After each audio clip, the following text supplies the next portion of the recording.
A Character by Alfred Lord Tennyson. With a half glance upon the sky at night he said, the wanderings of his most intricate universe teach me the nothingness of things, yet could not all creation pierce beyond the bottom of his eyes. He spake of beauty with a dull song or divinity in grass, life and dead stones or spirit in air. When looking as twere in a glass he smoothed his chin and sleeked his hair, and said the earth was beautiful.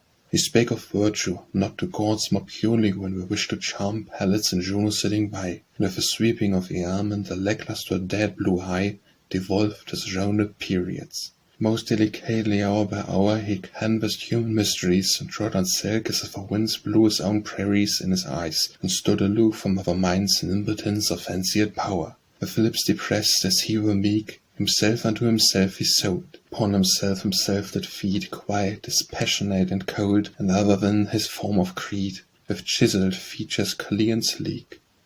A Dedication by Alfred Lord Tennyson. Dear, near and truer, no truer time himself can prove you, will you make you ever more dear and near as the rabbit of life. Shouldst to the fall take this, and pray that he who wrote it honoured your sweet fate in him, may trust himself, in spite of praise and scorn, as one who feels the immeasurable world, attain the wise indifference of the wise. And after autumn past, if leave to pass, his autumn into seeming leafless days, or toward the long frost and longest night, bearing his wisdom lightly like the fruit, which in our winter woodland looks the flower. A Dirge by Alfred Tennyson. Now is done thy long day's work, fold thy palms across thy breast, fold thine arms, turn to thy rest. Let them rave, shadows over the silver berg, sweep the green that folds their grave, let them rave. Be not care of care nor slender, nothing but the small cold warm, thread of fine enshrouded form. Let them rave, light and shadow ever wander over the green that folds their grave, let them rave. Thou wilt not turn upon thy bed, chaunt of not the brooding bee, sweeter tones than calumny, let them rave. Thou wilt never raise thine head from the green that folds thy grave, let them rave. Crocodiles wept tears for thee, the woodbine and eclatas dip sweeter dews than traitors' tear. Let them rave, rain makes music in the tree of the green that folds thy grave, let them rave. Around thee blow, self-bleached deep, bramble roses faint and pale, and long purples of a dale, let them rave. These in every shower creep through the green that folds thy grave, let them rave. The gold-eyed kingcups fine, the frail bluebell peereth over, rare brodery of a purple clover, let them rave. Kings have no such couch as thine as the green that folds thy grave, let them rave. Wild words wander here and there, God's great gift of speech abused makes the memory confused, but let them rave. The balm cricket carols clear in the green that folds thy grave, let them rave. A Farewell by Alfred Lord Tennyson. Flow down, cold rivulet, to the sea, thy tribute wave deliver. No more by thee my steps shall be for ever and for ever. Flow softly, flow by lawn and lea, a rivulet when a river. Nowhere by thee my steps shall be for ever and for ever. But here will sigh thine alder tree, and here thine aspen shiver, and here be we will humble be for ever and for ever. 1,000 suns will stream on thee, 1,000 moons will quiver, but not by thee my steps shall be for ever and for ever. A Happy Lover Who Has Come by Alfred Tennyson. A happy lover who has come to look on her that loves him well, who lights and rings the gateway bell, and learns her gone and far from home. He saddens, all the magic light dies off at once from power and hall, all the place is dark, and all the chambers emptied of delight. So find I every pleasant spot in which we two were wont to meet, the field, the chamber, and the street, for all is dark where thou art not. Yet as that other, wandering where in those deserted walks may find a flower beat with rain and wind, which once she fostered up with care. So seems it in my deep regret, O my forsaken heart, of thee and this poor flower of poesy, which little cared for fates not yet. But since it pleased her vanished I go to plant it on his tomb, that if it can, it there may bloom, or dying, there at least may die. A spirit haunts the year's last hours by Alfred Tennyson. A spirit haunts the year's last hours, dwelling amid these yellowing bowers. To himself he talks. For at eventide, listening earnestly, at his work you may hear him sob and sigh in the walks. Earthward he both the heavy stalks of the mouldering flowers. Heavenly hangs the broad sunflower o'er its grave by the earth so chilly. Heavily hangs the hollyhock, heavily hangs the tiger lily. The air is damp and hushed and close, as a sick man's room when he taketh repose, an hour before death. My very heart faints and my whole soul grieves at the moist rich smell of the rotting leaves, and the breath of the fading edges of box beneath and the year's last rose. Heavily hangs the broad sunflower over its grave by the earth so chilly. Heavily hangs the hollyhock, heavily hangs the tiger lily. A Voice Spake out of the skies by Alfred Lord Tennyson. A voice spake out of the skies to a just man and a wise. The world and all within it will only last a minute. And the beggar began to cry, Food, food or I die. Is it worth his while to eat, or mine to give him meat? The world and all within it will nothing the next minute. A Welcome to Alexandra by Alfred Tennyson. Sea King's daughter from over the sea, Alexandra. Saxon and Norman and Dane are we, but all of us Danes in our welcome of thee, Alexandra. Welcome her, thunders of fort and of flee. Welcome her, thundering cheer of a street. Welcome her, all things youthful and sweet, scatter the blossom under her feet. Break, happy land, into earlier flowers, make music, O bird, in the new-budded bowers. Blazon your mottos of blessing and prayer. Welcome her, all that is ours. Warble or bugle and trumpet blare, flags flutter out upon turrets and towers. Flames on the windy headland flare, utter your jubilee, steeple and spire. Clash ye bells in the May March air, flash ye cities in rivers of fire. Rush to the roof, sudden rocket and higher, melt into stars of a land's desire. Roll and rejoice, jubilee and voice, roll as a groundswell dashed on the strand, roar as the sea when he welcomes the land. And welcome her, welcome the land's desire, the Sea King's daughter as happy as fair, blissful bride of a blissful hair, bride of the hair of the kings of the sea. O joy to the people and joy to the throne, come to us, love us and make us your own. For Saxon or Dane or Norman we, Teuton or Celt or whatever we be, we each ordain in our welcome of we, Alexandra. Adeline by Alfred Tennyson.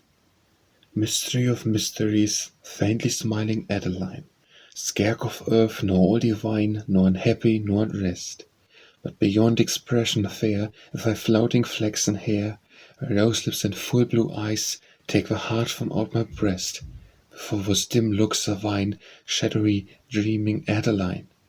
Thence with the airy bloom of her wine, like a lily which the sun looked through in his sad decline, and a rosebush leans upon, would faintly smilest still, as ne'er at interval, looking at the set of day, or a phantom 2 hours old, of a maiden passed away, at the placid lips behold, wherefore those faint smiles of wine, spiritual Adeline. What hope or fear or joy is thine, who talketh with thee, Adeline? For sure thou art not all alone. Do beating hearts of salient springs keep measure with thine own? Hast thou heard the butterflies, what they say betwixt their wings? Or in the stillest evenings, with what voice the violet woos, to his heart the silver dews? Or when little airs arise, or the merry bluebell rings to the mosses underneath? Hast thou looked upon the breath, the lilies of sunrise, wherefore with faint smile of thine, shadowy, dreaming Adeline? Some honey-covered feeds thy mind, some spirit of a crimson rose, and love with thee forgets to close his curtains, wasting odorous sighs all night long on darkness blind. What aileth thee, whom waitest thou with thy softened, shadowed brow, and those dew-lit eyes of thine, O faint smile, Adeline? Lost for doleful wind, and thou gazest to skies, doth the Lord hunt orient, wander from the side of the morn, dripping with sap and spice on the pillow, lowly bent, the melodious airs lovelorn, breathing light against thy face, while his locks, a dropping twined, round thy neck in subtle ring, make a carcanet of rays, And ye talk together still in the language wherewith spring let us cowslips on the hill, hence that look and smile of wine, spiritual Adeline. Afterthought by Alfred Lord Tennyson. I thought of thee, my partner and my guide, as being passed away, vain sympathies. For backward then, as I cast my eyes, I see what was and is and will abide. Still glides the stream and shall not cease to glide. The form remains, the function that dies. While we, the brave, the mighty, and the wise, we men who in our morn of youth defied the elements must vanish, be it so. Enough of something for our hands have power to live and act and serve a future hour. And if, as toward the silent tomb we go, through love, through hope, and fate's transcendent dower, we feel that we are greater when we know. Again at Christmas did we weave, by Alfred Tennyson. Again at Christmas did we weave the holly round the Christmas hearth. The silent snow possessed the earth, and calmly fell our Christmas Eve. The Yule clock sparkled keen the frost, the wing of wind the region swept. Over all the things brooding slept the quiet sense of something lost. As the winters left behind, again our ancient games had place, the mimic pictures breathing grace, and dance and song and hoodman blind. Who showed the token of distress, no single tear, no type of pain, or saw when can sorrow wane? Or grief, can grief be changed to less? Our last regret can die, now mixed with all this mystic frame, her deep relations are the same, that with long use the tears are dry. All things will die, by Alfred Lord Tennyson. All things will die, clearly the blue river chims in its flowing. Under my eye, warmly and brutally the south winds are blowing. Over the sky, one after another the white clouds are fleeting, every heart this May morning and joyance is beating. Full merrily, yet all things must die. The stream will cease to flow, the wind will cease to blow, the clouds will cease to fleet, the heart will cease to beat. For all things must die, all things must die. Spring will come nevermore, O vanity, that waits at the door. See, our friends are all forsaken, the wine and the merrymaking. We are called, we must go, laid low, very low, in the dark we must lie. The marigolles are still, the voice of the birch will no more be heard, nor the wind on the hill, our misery. Hark, death is calling, while I speak to ye, the jaw is falling, the red cheek palling, the strong limbs failing. Eyes with the warm blood mixing, the eyeballs fixing, 9 times goes the passing bell, ye merry souls farewell.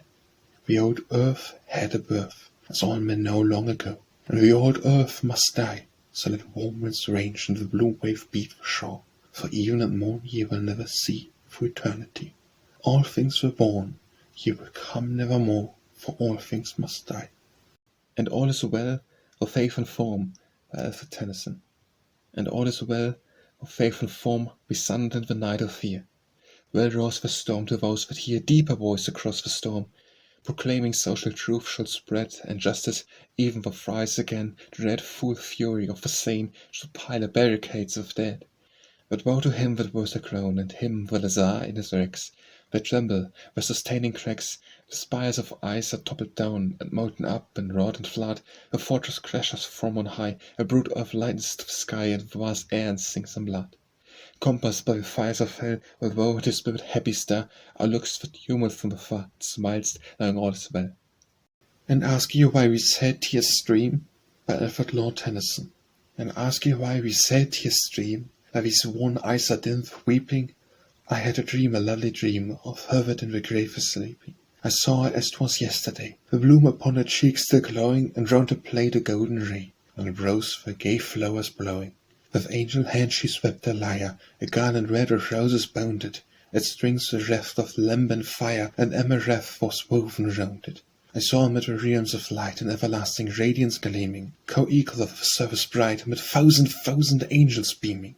I strove to reach her, when behold, those fair forms of bliss Elysian, and all that which seen wrapped in gold, faded in air, a lovely vision.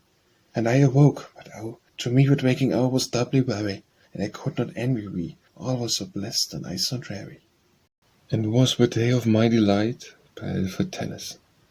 And was the day of my delight as pure and perfect as I say, the very source and fount of day is dashed with wandering isles of night. If all was good and fair we met, with earth had been the paradise, it never looked to human eyes since Adam left his garden yet. And is it that the haze of grief hath stretched my former joy so great, the lowliness of a present state, that sets the past in disbelief? or that the past will always win their glory from its being far, and open to the perfect star we saw not and we moved therein? As sometimes in a dead man's face, by Alfred Tennyson. As sometimes in a dead man's face, to those that watch it more and more, a likeness hardly seen before comes out to some one of his race. So dearest, now thy brows are cold, I see thee what thou art, and now thy likeness to the wise below, the kindred of the great of old. But there's more than I can see, what I see I leave unsaid, nor speak it, knowing death has made his darkness beautiful with thee. As through the land, by Alfred Lord Tennyson. As through the land that eve we went and plucked ripen's ears, ye fell out, my wife and I, and we followed I know not why, and kissed again with tears. And blessings out of falling out with all the more endears, we fall out with those we love and kiss again with tears. When we came where lies the child we lost in other years, where above a little grave, or where above a little grave, we kissed again with tears.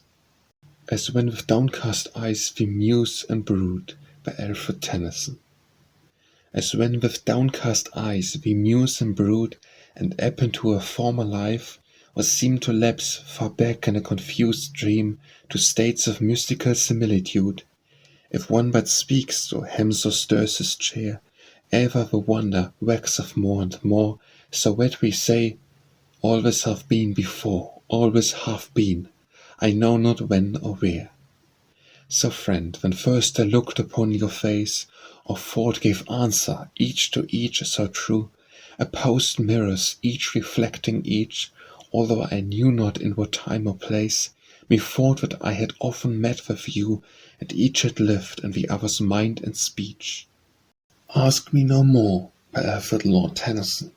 Ask me no more. The moon may draw the sea, the cloud may stoop from heaven and take the shape, the fold to fold, of mountain or of cape, without a phone when have I answered we. Ask me no more. Ask me no more, what answer should I give? I love not hollow cheek or faded eye, yet, O my friend, we will not have thee die. Ask me no more, lest I should bid we live. Ask me no more. Ask me no more, where fate and mine are sealed. I strove against the stream, and all in vain. That great river take me to the main. No more, dear love, for at a touch I yield. Ask me no more. Be near me when my light is low, by Alfred Tennyson. Be near me when my light is low, and the blood creeps, and the nerves prick and tingle, the heart is sick, all the beards of being slow. Be near me when the sensuous frame is racked with pangs that conquer trust, and time, a maniac, scattering dust, and life, a fury, slinging flame. Be near me when my faith is dry, and men the flies of letters bring, that lay their eggs, and sting, and sing, and weave their pretty cells, and die. Be near me when I fade away, to point the term of human strife, and on the low dark verge of life, the twilight of eternal day. Beautiful City, by Alfred Lord Tennyson. Beautiful city, the centre and crater of European confusion, where you with your passionate shriek for the rights of an equal humanity, often your revolution has proven your evolution, rolled again back on itself on the tides of a civic insanity. Blow ye the trumpet, by Alfred Tennyson. Blow ye the trumpet, gather from afar, the hosts to battle be not bought and sold. Arise, brave poets, the boldest of the bold. Break through your iron shackles, fling them far. Or for those days of Piast, of Exar, grew to his strength amongst deserts cold. When even to Moscow's cupolas were rolled the growing murmurs of a Polish war. Now must your noble anger blaze out more than when from Sobieski, clan by clan, the Moslem myriads fell and fled before. Then when Samuel Sky smote with the Tatar Khan, then earlier, and on the Baltic shore Boleslas drove a Pomeranian. Break, break, break, by Alfred Lord Tennyson. Break, break, break, on the cold grey stones of sea, and I would with my tongue could out have a thorns that arise in me. The wealth of a fisherman's boy, where he shouts with his sister at play, the wealth of a sailor lad, where he sings in his boat on the bay, and his daily ships go on to the haven under the hill, but over the touch of a vanished hand, with the sound of a voice where it is still. Break, break, break, at the foot of thy cracks of sea, but the tender grace of a day that is dead will never come back to me. Buonaparte, by Alfred Tennyson. He fought to quell the stubborn hearts of oak, madmen, to chain with chains and bind with bands, that island queen that sways with lords and lands from end to end, but in the fair daylight woke, and from the wooden walls, lit by sure hands, with thunder and with lightnings and with smoke, peal after peal, the British battle broke, lulling the brine against the Coptic sands.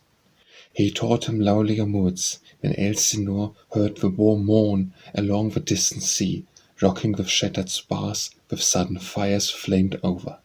At Trafalgar yet once more we taught him.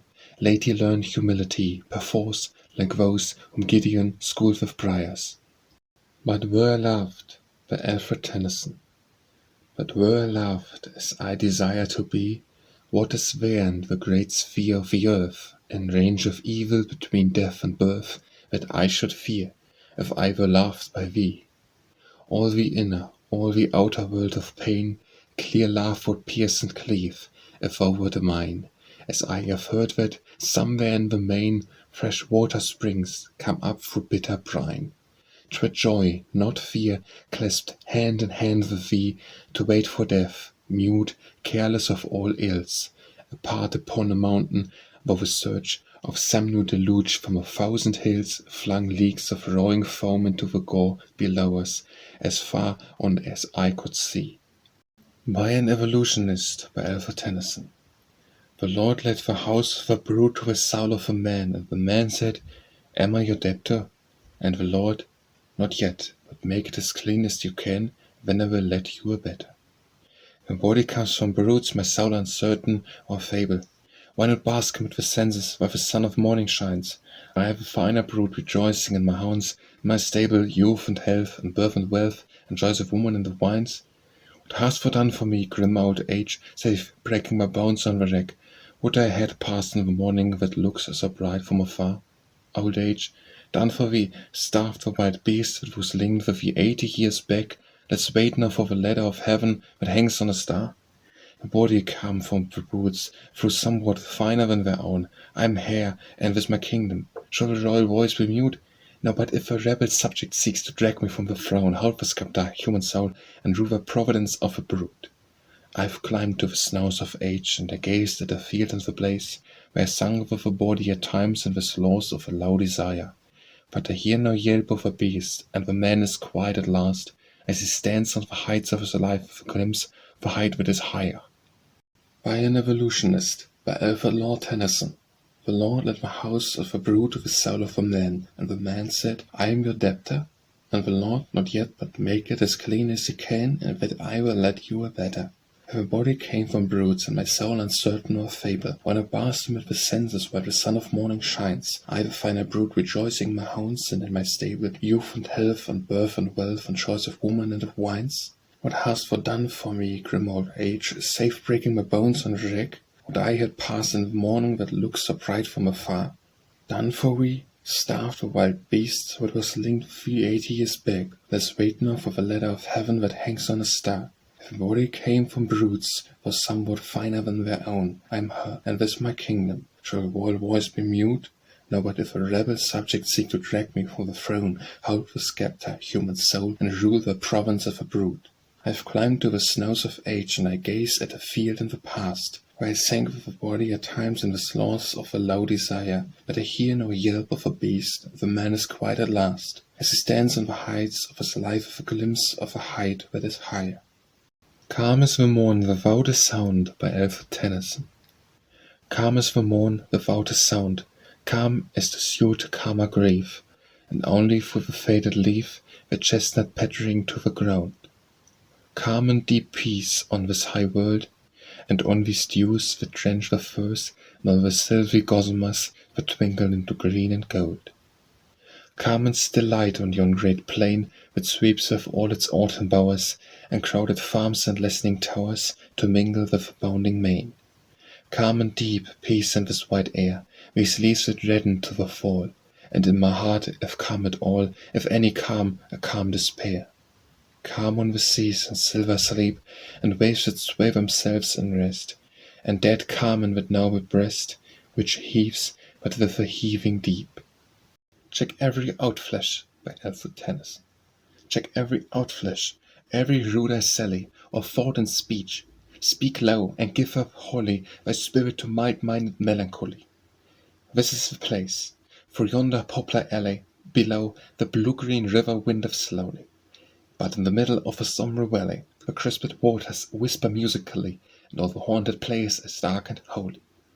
The nightingale, with long and low preamble, warbled from yonder knoll of solemn larches, and in and out the woodbine flowery arches the summer midges wove a wanton gambol, and all the wide-stemmed pine woods slept above, when in this valley first I told my love. Chorus by Alfred Tennyson. The varied earth, the moving heaven, a rapid waste of roving sea, the fountain-pregnant mountains riven to shapes of wildest anarchy, by secret fire and midnight storms that wander round the windy cones, the subtle life, the countless forms of living things, the wondrous tones of man and beast are full of strange astonishment and boundless change. The day, the diamonded night, the echo, feeble child of sound, the heavy thunder's greeting might, the herald lightning's stale bound, the vocal spring of bursting bloom, the naked summer's glowing birth, the troublous autumn's swallow gloom, the hoar-haired winter paving earth, with sheeny white, are full of strange astonishment and boundless change. Each sun which from the centre flings grand music and redundant fire, the burning bells, the mighty rings, the murmurous planets' rolling choir, the gobble-filled, arc-wet, cleaving air, lost in its own effulgent sleeps, the lawless comets as they glare and thunder through the sapphire deeps, and wayward strength, are full of strange astonishment and boundless change. Circumstance by Alfred Lord Tennyson. Two children in two neighbor villages playing mad pranks along the heathy leas, two strangers meeting at a festival, two lovers whispering by an orchard wall, two lives bound fast in one with golden ease, two graves grass-green beside a great church tower, washed with still rains and daisy blossomed, two children in one hamlet born and bred, so runs the round of life from hour to hour. Claribel by Alfred Tennyson. Where Claribel low lieth, the breezes pause and die, letting the rose leaves fall. But the solemn oak tree sigheth, thick-leaved ambrosial, with an ancient melody of an inward agony, the Claribel low lieth. At eve the beetle boometh athwart the thicket lone, at noon the wild bee hummeth about the mossed headstone. At midnight the moon cometh and looketh down alone, her song the lind-white swelleth, the clear-voiced mavis dwelleth, the fledgling frost lispeth, the slumberous wave outwelleth, babbling runner crispeth, the hollow grot replieth, the Claribel low lieth.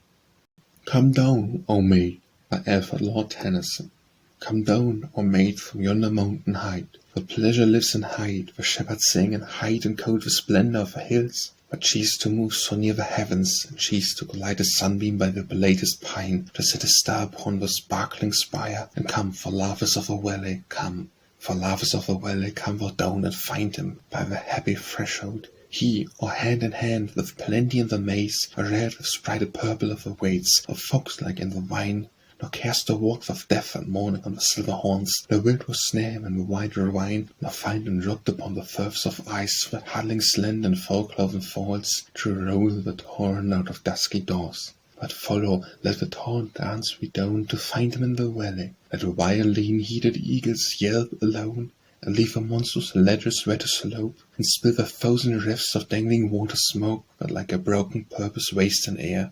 To waste not woe, but come, for all the wails await we, as you, pillars of the hearth, arise to we. The children call, and I thy shiver pipe, and sweet is every sound, sweet our voice, and every sound is sweet, myriads of rivulets hurrying through the lawn, the moan of doves and unmemorial elms, a murmuring of immemorable bees. Come not when I am dead, by Alfred Lord Tennyson. Come not when I am dead, to drop the foolish tears upon my grave, so trample round my fallen head, and vex the unhappy dust, thou wouldst not save. Where let the wind sweep and the plover cry, but thou go by. Child, if it were one error of a crime, I care no longer, being all unblessed. But whom thou wilt, but I am sick of time, and I desire to rest. Pass on, weak heart, and leave me where I lie. Go by, go by. Contemplate all this work of time, by Alfred Tennyson. Contemplate all this work of time, the giant labouring in his youth, no dream of human love and truth is dying nature's earthen limb, but trust that those we call the dead are breathers of an ampler day, for ever nobler ends, I say the solid earth whereon we tread, and tracts of fluent heat began, and grew to seeming random forms, the seeming prey of cyclic storms, till at the last arose the man, who throve and branched from clime to clime, the herald of a higher race, and of himself in higher place, if so a type of his work of time within himself, from more to more, and crowned with attributes of woe like glories, move his course, and show that life is not as idle ore, but iron dug from central gloom, and heated hot with burning fears, and in baths of hissing tears, embedded with the shocks of doom, to shape and use. Arise and fly the reeling fawn with sensual feast, move upward, working out the beast, and let the ape and tiger die. Could I have said while he was here, by Alfred Tennyson, could I have said while he was here, my love shall know no further range, there cannot come a mellower change, for knows love met you and ear. Love then had hope of richer store, but enters here to my complaint. A sounding whisper makes me faint, more years had made me love thee more. But death returns and answers sweet. My sudden frost was sudden gain, and gave full ripeness to the grain, might have drawn from after heat. Could I outwear my present state of woe, by Alfred Tennyson. Could I outwear my present state of woe with one brief winter, and endure the spring hues of fresh youth, and mightily outgrow a wonder coil of faded suffering, forth from the pride of beauty issuing, a sheeny snake, the light of vernal bowers, moving his crest to all sweet plots of flowers and watered valleys, where the young birds sing. Could I thus hope my lost delights renewing, I straightly would command the tears to creep from my charged lids, but inwardly I weep.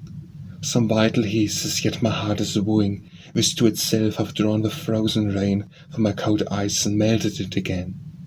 Could we forget the widowed hour, by Alfred Tennyson? Could we forget the widowed hour, and look on spirits breathed away, as on a maiden in the day when first she wears the orange flower, and crowned with blessings she doth rise to take her latest leave of home, and hopes and light regrets that calm make April of her tender eyes. And doubtful joys the father move, and tears are on the mother's face, as parting with a long embrace she enters other realms of love. Her offers there to rear, to teach, become Mrs. Meat and Feet, and link among the days, to knit the generations each with each. And doubtless unto thee is given a life that bears immortal fruit, in such great offices as suit the full-grown energies of heaven. Ay me, the difference I discern, often shall her old fireside be cheered with tidings of her bride, often she herself return.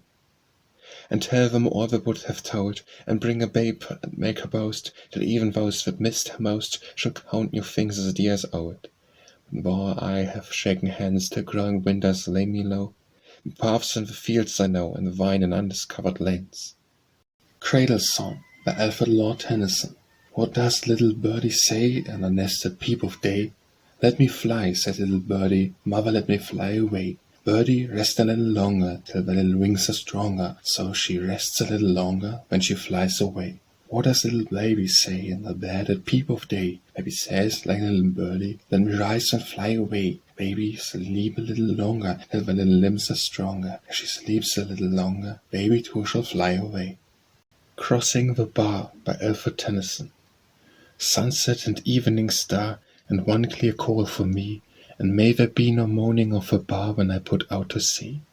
But such a tide as moving seems asleep, too full for sound and foam, and that which drew from out the boundless deep turns again home. Twilight and evening bell, and after that the dark, and may there be no sadness or farewell when I embark. For though from outer bourne of time and place the flood may bear me far, I hope to see my pilot face to face when I have crossed the bar. Crossing the Bar, by Alfred Lord Tennyson. Sunset and evening star, and one clear call for me, and may there be no moaning of a bar when I put out to sea. But such a tide as moving seems asleep, too full for sound and foam, and that which drew from out the boundless deep turns again home. Twilight and evening bell, and after that the dark, and may there be no sadness or farewell when I embark. For through from out our bourne of time and place, the flood may bear me far. I hope to see my pilot face to face when I have crossed the bar. Dark House, by Alfred Lord Tennyson. Dark house by which once more I stand here on the long unlovely street. Doors where my heart was used to beat, so quickly waiting for a hand that can be clasped no more. Behold me, for I cannot sleep, like a guilty thing I creep at earliest morning to the door. He's not here, but far away, the noise of life begins again, and ghastly through the drizzling rain on the broad street breaks the blank day. Dark house, by which once more I stand, by Alfred Tennyson. Dark house, by which once more I stand, here in the long, unlovely street. Doors, where my heart was used to beat so quickly, waiting for a hand that can be clasped no more. Behold me, for I cannot sleep, and like a guilty thing I creep at earliest morning to the door. He is not here, but far away, the noise of life begins again, and ghastly through the drizzling rain on the boiled street breaks the blank day. Dear friend, far off, my lost desire, by Alfred Tennyson. Dear friend, far off, my lost desire, so far, so near and woe and weird. I laugh the most when most I feel there is a lower and a higher.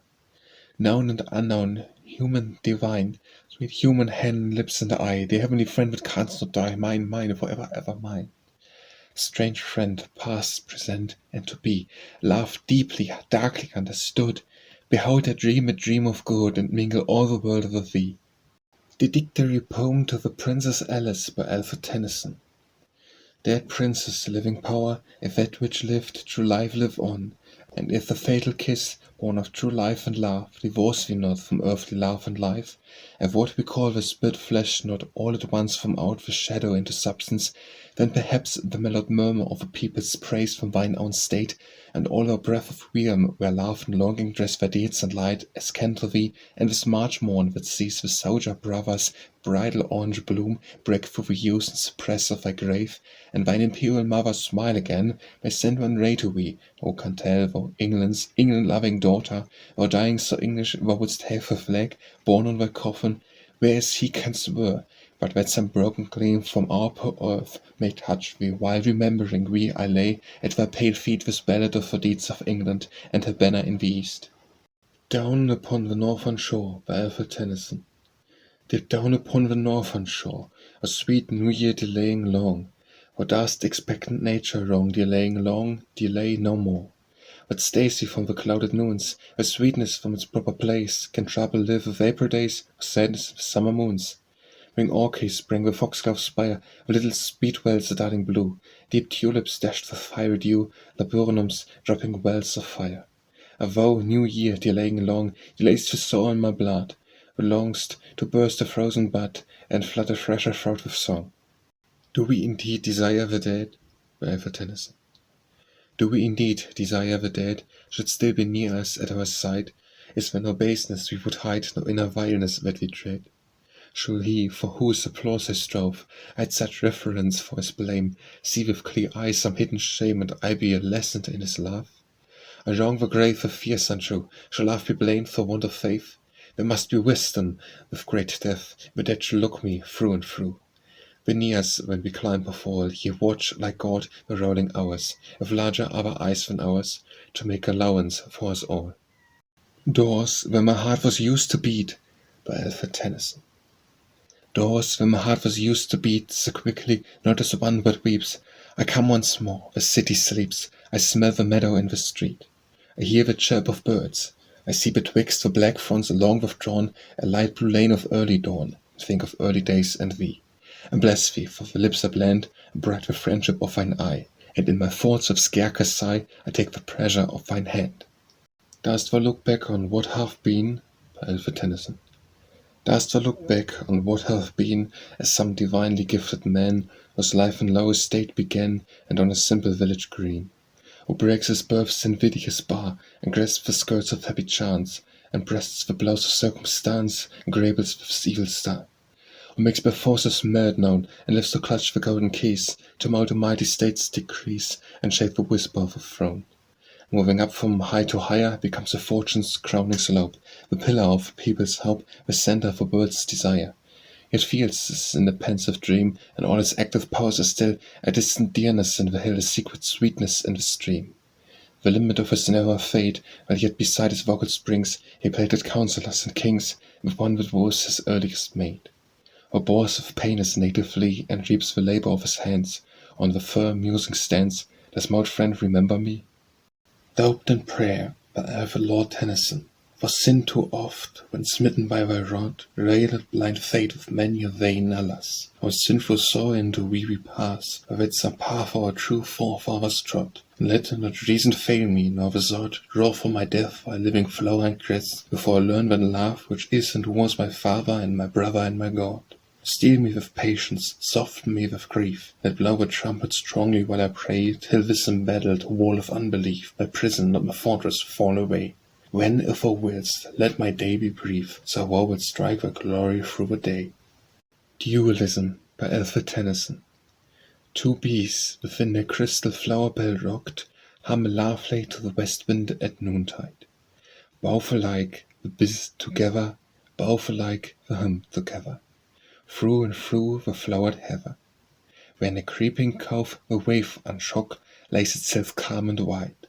Over the stream two birds of glancing feather do woo each other, caroling together. Both alike they glide together, side by side, both alike they sing together, arching blue-glossed necks beneath the purple weather. Two children, lovelier than love, adorn the lyre singing, as the gambol lily gardens ever stringing. Both from blossom white silk are frocked, like unlike they roam together, under summer vault of golden weather. Like unlike they sing together, side by side, mid-May's darling golden-locked, summer's tending diamond-eyed. Early Spring by Alfred Lord Tennyson. Once more the heavenly power makes all things new, and dooms the red-throat hills with loving blue, the blackbirds have their wills with frostals too. Opens the door in heaven from skies of glass, a Jacob's ladder falls on greening grass, and over mountain walls young angels pass. Before them fleets the shower and burst the buds, shine the level lands and flash the floods. The stars are from their hands flung through the woods with living airs, how softly fanned, light airs from where the deep all drown the sand, as breathing in a sleep heard by the land. Or follow leaping blood, the seasons lure, or heart look down and up, serene, secure, warms the Kirkus cup like snowdrops pure. Past, future glimpse and fade, through some slight spell, and gleam from yonder veil, some far blue fell, and sympathies are frail in sound and smell. Till at thy chuckled note, what twinkling bird, the fairy fancies arrange, and lightly stirred, ring little bells of change from word to word. For now the heavenly power makes all things new, and wars are cold, and fills the flower with dew. The blackbirds have their wills, the poets too. Edward Gray by Alfred Lord Tennyson.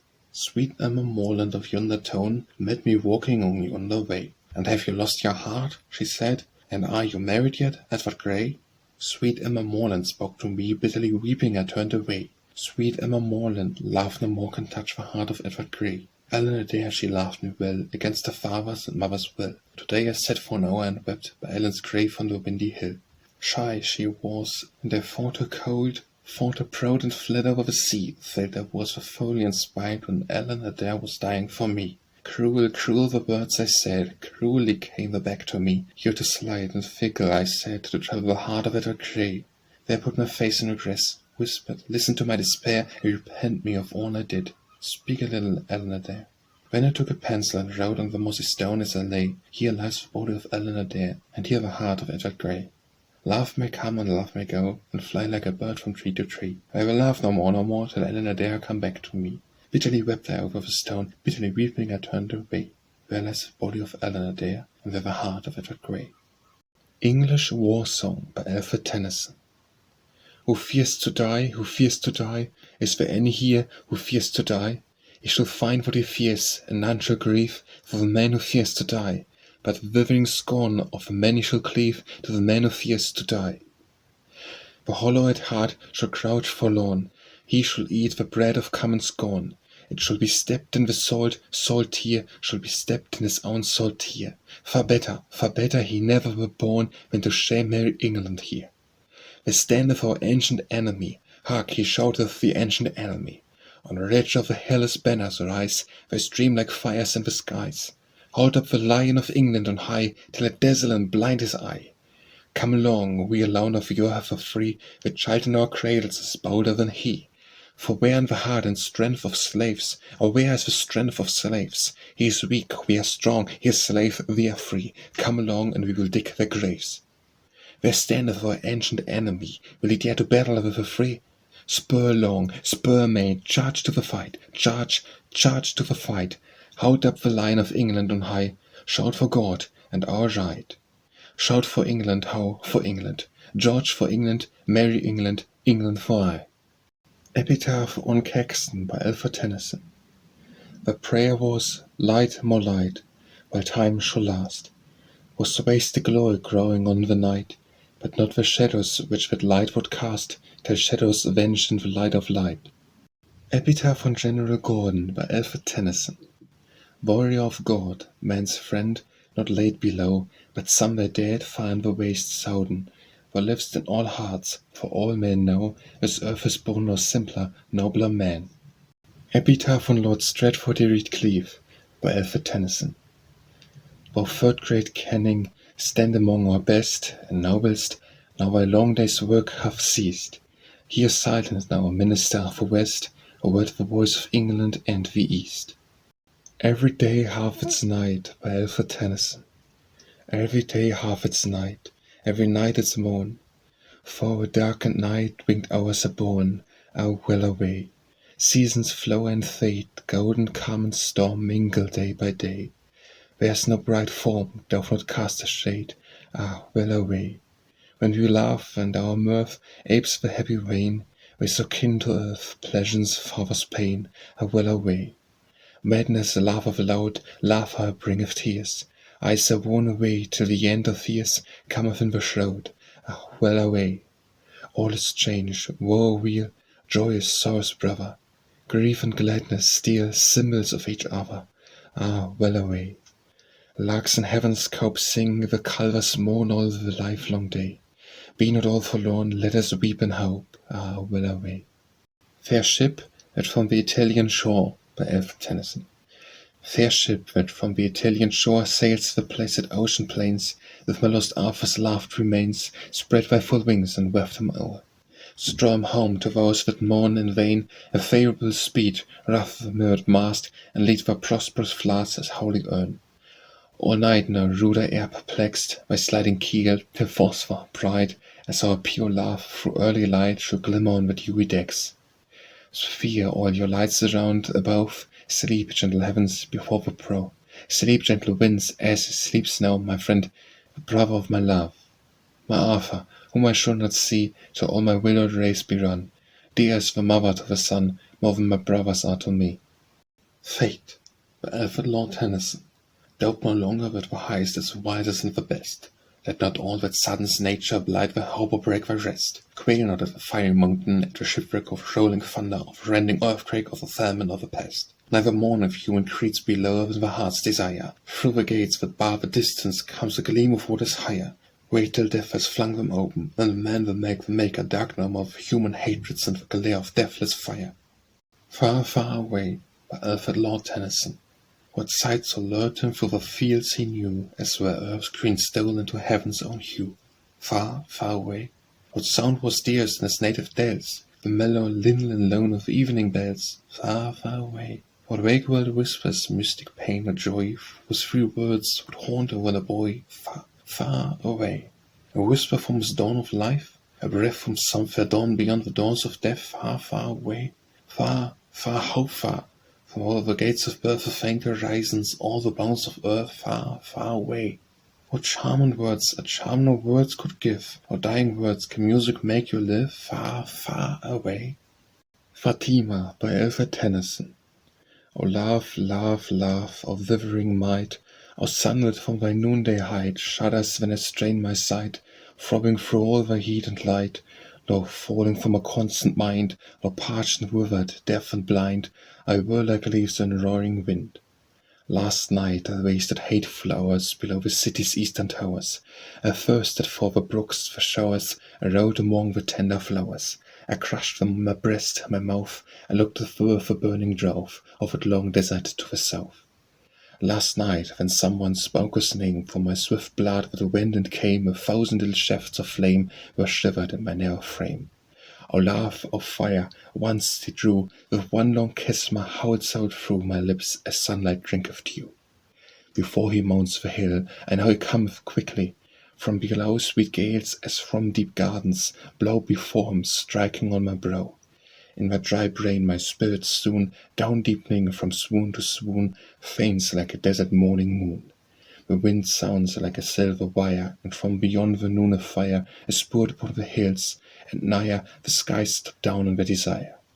And the eyelids, in sudden seas of light, my heart, pierced through with fierce delight, bursts into blossom in the sight. My whole soul waiting silently, all naked in the sultry sky, drops blinded with a shining eye. I will possess him, or will die, I will grow round him in his place, grow, live, die looking on his face, die, dying clasped in his embrace. Flower in the Crannied Wall by Alfred Tennyson. Flower in the Crannied Wall, I pluck you out of the crannies, I hold you here, root and all in my hand. Little flower, but if I could understand what you are, root and all is all, I should know what God and man is. Frater ave ad crevale by Alfred Tennyson. Row us out from Desenzano to your Sirmione, row. So we rowed and there we landed, O Venusta Sirmio.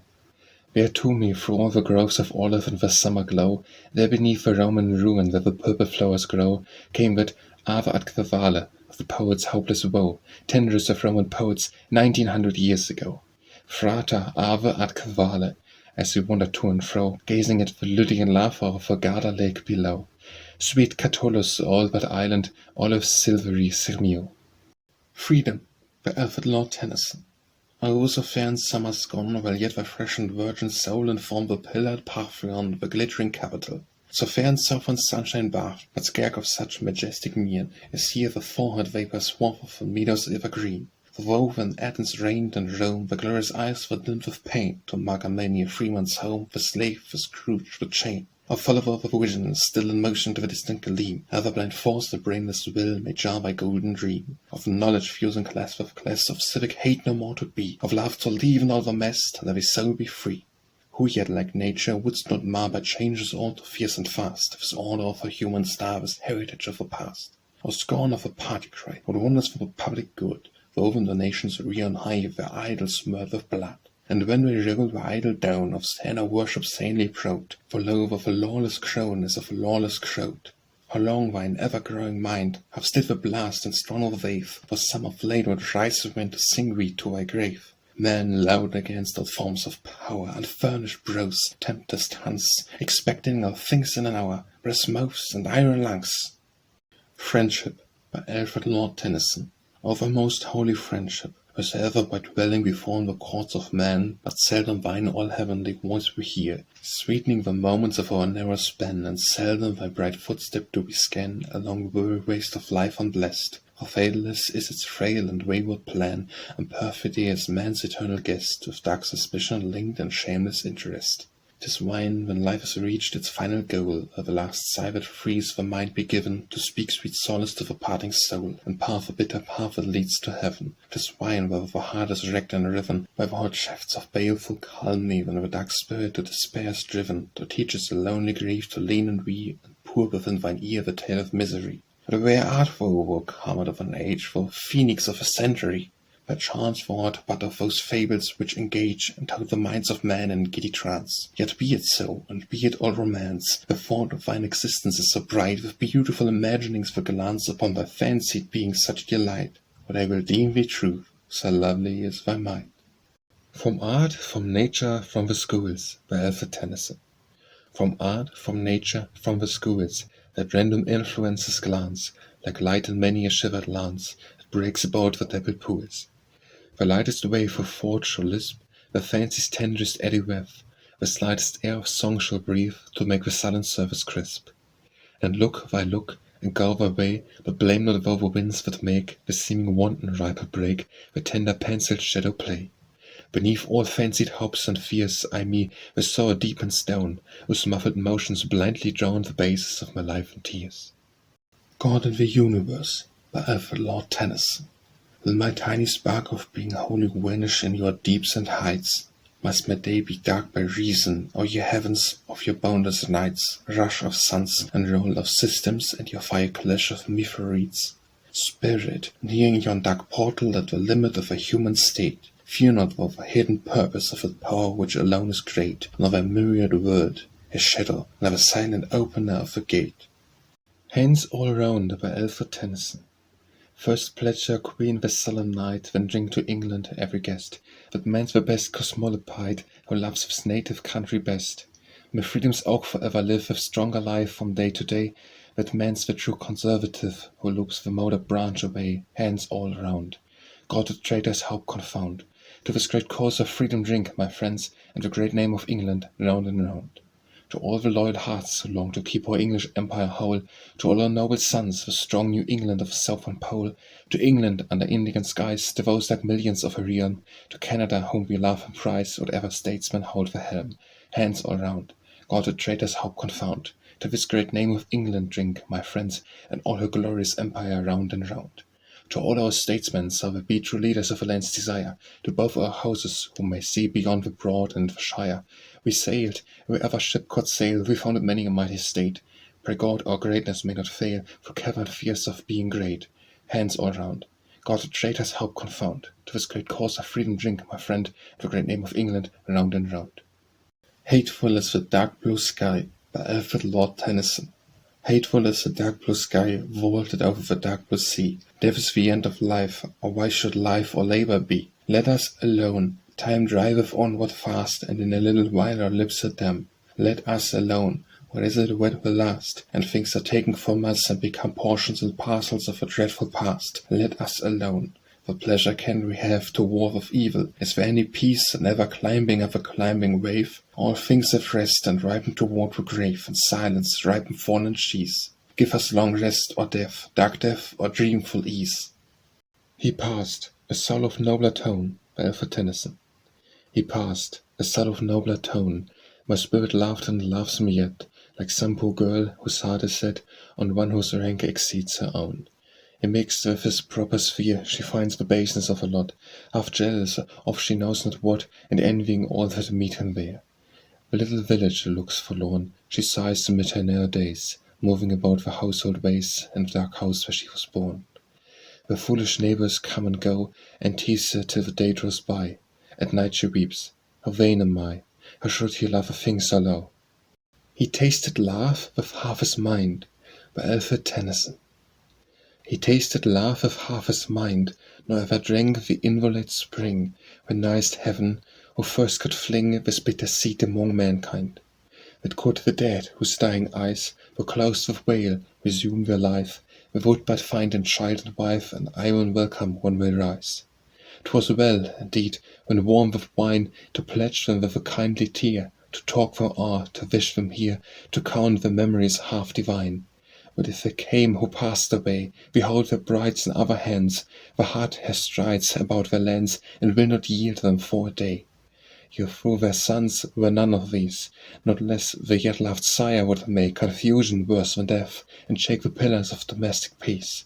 Ah dear, but come thou back to me, whatever change the years have wrought, I find not yet one lonely thought that cries against my wish for we. Hard affluence in discursive talk, by Alfred Tennyson.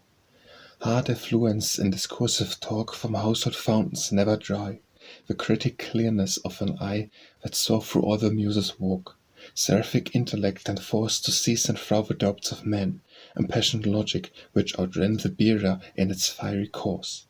High nature, moors of the good, but touched with no aesthetic gloom, and passion pure and snowy bloom for all the years of April blood.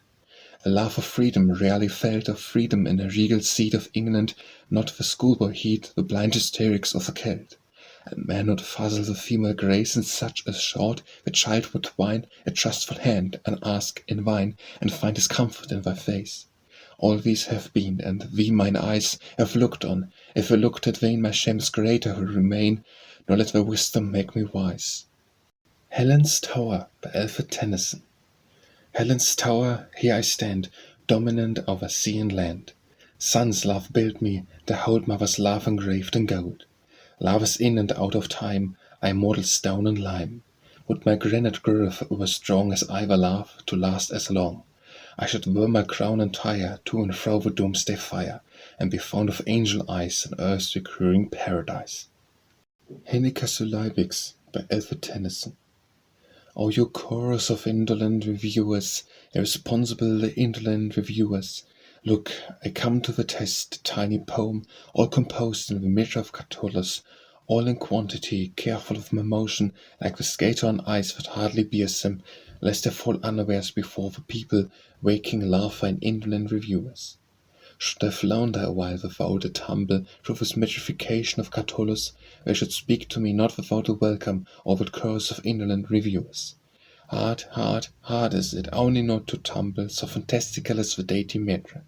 Wherefore slight me not wholly, nor believe me to presumptuous, indolent reviewers. Or blatant magazines regard me rather, since I blush to be Lord myself a moment, as some rare little rose, a piece of inmost horticulture art, or half coquette-like maiden, not to be greeted unbenignly. Her eyes are homes of silent prayer, by Alfred Tennyson. Her eyes are homes of silent prayer, no other thought her mind admits, but he was dead, and where he sits, and he that brought him back is there. When one weep laugh doth beseech to lover, when her ardent gaze rose from the living brother's face, and rests upon the life indeed. All subtle thought, all curious fears, borne down by gladness to complete, she bows the Saviour's feet with costly sprinkled blent with tears. Thrice blessed, whose lives are faithful prayers, whose loves and higher love endure, what souls possess themselves so pure, is their blessedness like theirs? Hero to Leander, by Alfred Tennyson. Oh, go not yet, my love, the night is dark and vast, the white moon is hid in the heaven above, and the waves climb high and fast. Oh, kiss me once again, lest the kiss should be the last. Oh, kiss me ere we part, grow closer to my heart. My heart is warmer surely than the bosom of a maid. O joy, O bliss of blisses, my heart of hearts art thou. Come bath me with thy kisses, my eyelids and my brow. Hark how the wild rain hisses, and the loud sea roars below. My heart beats through the rosy limbs, so gladly doth it stir, when I in drops of gladness swims. I have bathed thee with a pleasant myrrh, thy locks are dripping balm, or shalt not wander hence to-night, I'll stay thee with my kisses. To-night the roaring brine will rend the golden tresses, the ocean with a mirror light will be both blue and calm, and the billow will embrace thee with a kiss as soft as mine. No western odors wander on the black and moaning sea, and when thou art dead, Leander, my soul must follow thee. Oh, go not yet, my love, thy voice is sweet and low, the deep salt wave breaks in above, those marble steps below. The turtle stairs are wet that lead into the sea. Leander, go not yet, the pleasant stars have set. Oh, go not yet, or I will follow thee. High wisdom holds my wisdom less, by Alfred Tennyson. High wisdom holds my wisdom less, that I, who gaze with temperate eyes on glorious insufficiencies, set light by narrow perfectness. But thou that fill'st all the room of all my love, art reason why I seem to cast a careless eye on souls, the lesser lords of doom. What were thou? Some novel powers sprang up for ever at a touch, and hope could never hope too much in watching we from hour to hour. Large elements in order brought, and tracts of calm from tempest made, and worldwide fluctuations weighed, and vessel tides that followed fought. Home they brought a warrior dead, by Alfred Lord Tennyson. Home they brought a warrior dead, she nor swooned nor uttered cry. All the maidens watching said, she must weep or she will die. And they praised him soft and low, called him worthy to be loved, truest friend and noblest foe. Yet she never spoke nor moved. Stole a maiden from her place, lightly to the warrior stepped, took the face cloth from the face, yet she neither moved nor wept. Rose the nurse of 90 years, set his child upon her knee, like summer tempest came her tears. Sweet my child, I live for thee. How fares it with the happy dead, by Alfred Tennyson. How fares it with the happy dead, for here the man is more, but he forgets the days before God shut the doorways of his head. The days have vanished, tone and tint, and yet perhaps the hoarding sense gives out at times, he knows not whence, a little flash, a mystic hint. And in the long harmonious years, if death's or taste live springs, may some dim touch of earthly things surprise thee raging with thy peers. If such a dreamy touch should fall or turn thee round, resolve the doubt, my guardian angel will speak out in that high place, and tell thee all. How long, O God, shall man be ridden down, by Alfred Tennyson. How long, O God, shall man be ridden down and trampled under by the last and least of men? The heart of Poland hath not keys to quiver, while his sacred blood doth drown the fields, and out of every smouldering town cries to thee, this brute power be increased, till that our ground barbarian in the east transgress his ample bound to some new crown. Cries to thee, Lord, how long shall these things be? How long shall the ice-hearted Muscovy to press the region? Us, our just and good, forgive, who smiled when she was torn and free, us, who stand now, when we should aid the right, a matter to be wept with tears of blood. How many a father have I seen, by Alfred Tennyson. How many a father have I seen, a sober man among his boys, whose youth was full of foolish noise, who was his manhood hale and green. There be it too with fancy kith, that had the wild oat not been sown, the soil left barren, scarce had grown, the grain by which a man may live. Or if he held the doctrine sound, for life outliving heats of youth, yet who would preach it was a truth to those that edge round and round? Hold thou the good, define it well, with here divine philosophy should push beyond her mark, and be procurers to the lords of hell. How pure at heart and sound in head, by Alfred Tennyson. How pure at heart and sound in head, if what divine affections bowed, should be the man whose thought would hold an hour's communion with the dead. In vain shall thou, or any, call the spirits from the golden day, except, like them, thou too canst say a spirit is at peace with all. Behold the silence of a breast, imaginations calm and fair, the memory like a cloudless air, the conscience as a sea at rest. But when the heart is full of din, and doubt beside the portal waits, they can but listen at the gates, and hear the household jar within. How thought you that this thing could captivate, by Alfred Lord Tennyson? How thought you that this thing could captivate, what those graces that could make her dear, who is not worth a notice of a sneer, she rose with the devil of her hate? A speech conventional, so void of weight, that after it has thus abode one's ear, to a rich refreshment for a week to hear the dentist babble of a barber prate. A hand is played with many a little art, an eye that glances on a neighbor's dress, a foot too often shown for my regard, an angel's form, a waiting woman's heart, a perfect featured face, expressionless, insipid, as the queen upon a card. I cannot laugh thee as I ought, by Alfred Tennyson. I cannot laugh thee as I ought, for love reflects the thing beloved. My words are only words, moved upon the topmost froth of thought. I blame not over a plaintive song, a spirit of true love replied, "O canst move me from thy side, no human frailty do me wrong." What keeps the spirit wholly true? To the ideal which he bears, what record, not the sinless years that breath beneath the Syrian blue? So fret not like an idle girl, but life has dashed the flags of sin. Abide, the web is gathered in, when time hath sundered shell from pearl. I cannot see the features right, by Alfred Tennyson. I cannot see the features right, when on the gloom I strive to paint the face I know, the hues are faint and mixed with hollow mask of night. Cloud housed by ghostly mansions ward, a gulf that ever shuts and gapes, a hand that points and pale shapes in shadowy forefares athwart, and crowds that stream from yawning doors, and shoals of puckered faces drive, dark bulks that tumble half alive, and lazy lengths on boundless shores. Till all at once, beyond the will, I hear wizard music roll, and through lattice on the soul looks thy fair face, and makes it still. I dreamed there would be spring no more, by Alfred Tennyson. I dreamed there would be spring no more, that nature's ancient power was lost.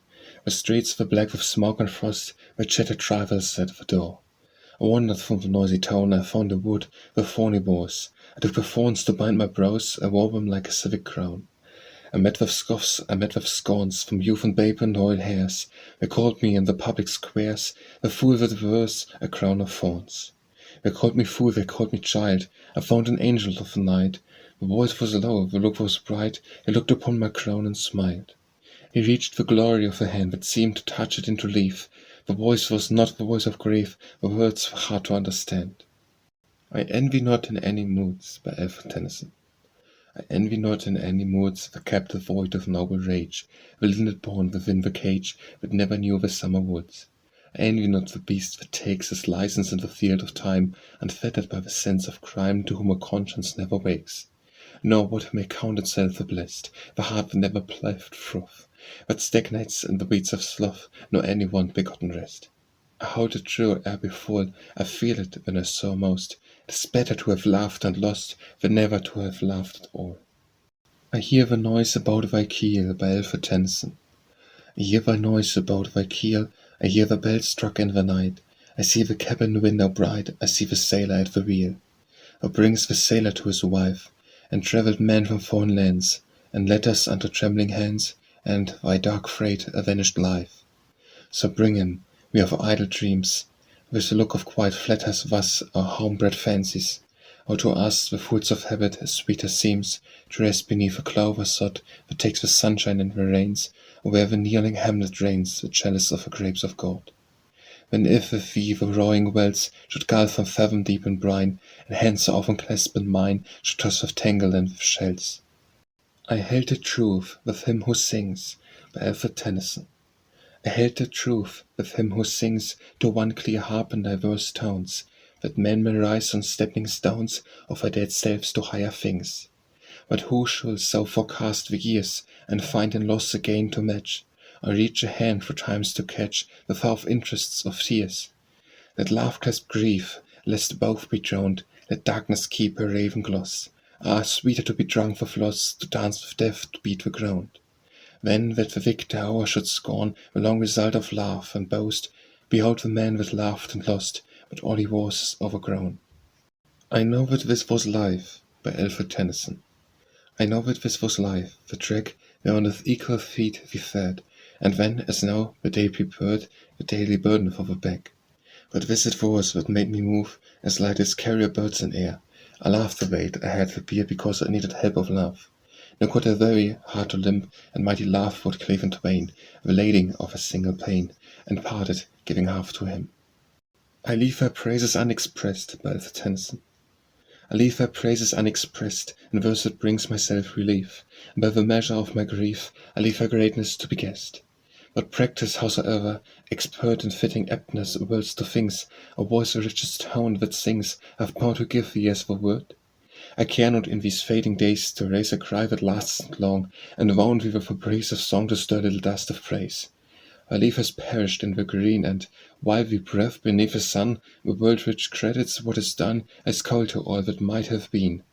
So here shall silence guard thy fame, but somewhere out of human view, whatever hands are set to do, is wrought with tumult of acclaim. I passed beside the Reverend Walls, by Alfred Tennyson.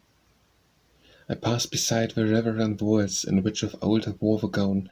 I roved at random through the town, and saw the tumult of the halls, and heard once more in college fanes the storm the high-built organs make, and thunder music rolling shake the prophets blazoned on the panes. And caught once more with distant shout the measured pulse of racing oars among the billows, paced the shores many a bridge, and all about the same grey flats again, and felt the same, but not the same, and last up that long walk of limes I passed to see the rooms in which she dwelt. Another name was on the door. I lingered, all within was noise, all songs, and clapping hands, and boys that crashed the glass and beat the floor. And once we held debate, a band of youthful friends on mind and art and labour, and the changing mart, all the framework of the land. And one would aim an arrow fair, but send it slackly from the string, and one would pierce an outer ring, and one an inner here and there. And last the master bowman he would cleave a mark, a willing ear we lent him, who but hung to hear the rapt oration flowing free from point to point with power and grace, music and the bounds of law, to those conclusions when we saw the God within him light his face, and seemed to lift the form, and go on as you orbits heavenly wise, and those if when lights above Michelangelo. I shall not see thee, by Alfred Tennyson. I shall not see thee. Dare say, the spirit ever break the band that stays him from the native land, where first he walked when clasped in clay? The visual shade of someone lost, but he, the spirit himself, may come, where all the nerve of sense is numb, spirit to spirit, ghost to ghost. And wherefore from thy sightless range with gods and unconjuncted bliss, or from the distance of the abyss of tenfold complicated change, descend and touch and enter, here the wish too strong for words to name, that in this blindness of a frame my ghost may feel that thine is near. I sing to him that rests below, by Alfred Tennyson. I sing to him that rests below, and since the grasses round me wave, I take the grasses of the grave and make them pipes whereon to blow. The traveller hears me now and then, and sometimes harshly will he speak. This fellow would make weakness weak, and melt the waxen hearts of men, and never answers Let him be, he loves to make parade of pain, and with his piping he may gain the praise that comes to constancy. And third is rough, is this an hour for private souls barren song, when more and more the people throng the chairs and thrones of civil power, a time to sicken and to swoon, and science reaches forth her arms to feel from world to world, and charms a secret from the latest moon. Behold, here speak an idle thing, I never knew the sacred dust, I do but sing because I must, and pipe but as the linnets sing. And unto one her note is gay, for now her little ones have ranged, and unto one her note is changed, because their brood is stolen away. I sometimes hold it half a sin, by Alfred Tennyson. I sometimes hold it half a sin to put in words the grief I feel, for words, like nature, half reveal and half conceal the soul within. But for the unquiet heart and brain, a used and measured language lies, with sad mechanic exercise, like dull narcotics, numbing pain. In words, like weeds, I'll wrap me o'er, like corsets clothes against the cold. But the large grief which weaves enfold is given an outline and no more. I, the glooming light, by Alfred Tennyson. I, the glooming light of middle night, so cold and white, one soul sits by the moaning wave. Beside her are laid a mattock and spade, for she half delved her own deep grave. Alone she is there, the white clouds drizzle, her hair falls loose, her shoulders are bare, her tears are mixed with the bedded dews. Death standeth by, she will not die, with glazed eye she looks at her grave. She cannot sleep, ever alone she maketh her moan, she cannot speak, she can only weep, for she will not hope. The thick snow falls on her flake by flake, the dull wave mourns down the slope. The world will not change, and her heart will not break. I trust I have not wasted breath, by Alfred Tennyson. I trust I have not wasted breath, I think we are not wholly brain, magnetic mockeries, not in vain, like paws of beasts, afford with death. The only cunning casts in clay, let science prove we are, and when what matters science are two men, at least to me, I would not stay. Let him, the wiser man, who springs hereafter, up from childhood shape, his action like the greater ape, that I was born to other things. I vex my heart with fancies dim, by Alfred Tennyson. I vex my heart with fancies dim, he still outstripped me in the race, it was but a unity of place that made me dream I ranked with him. And some a place retainer still, and he the much beloved again, a lord of large experience, train the riper growth of mind and will.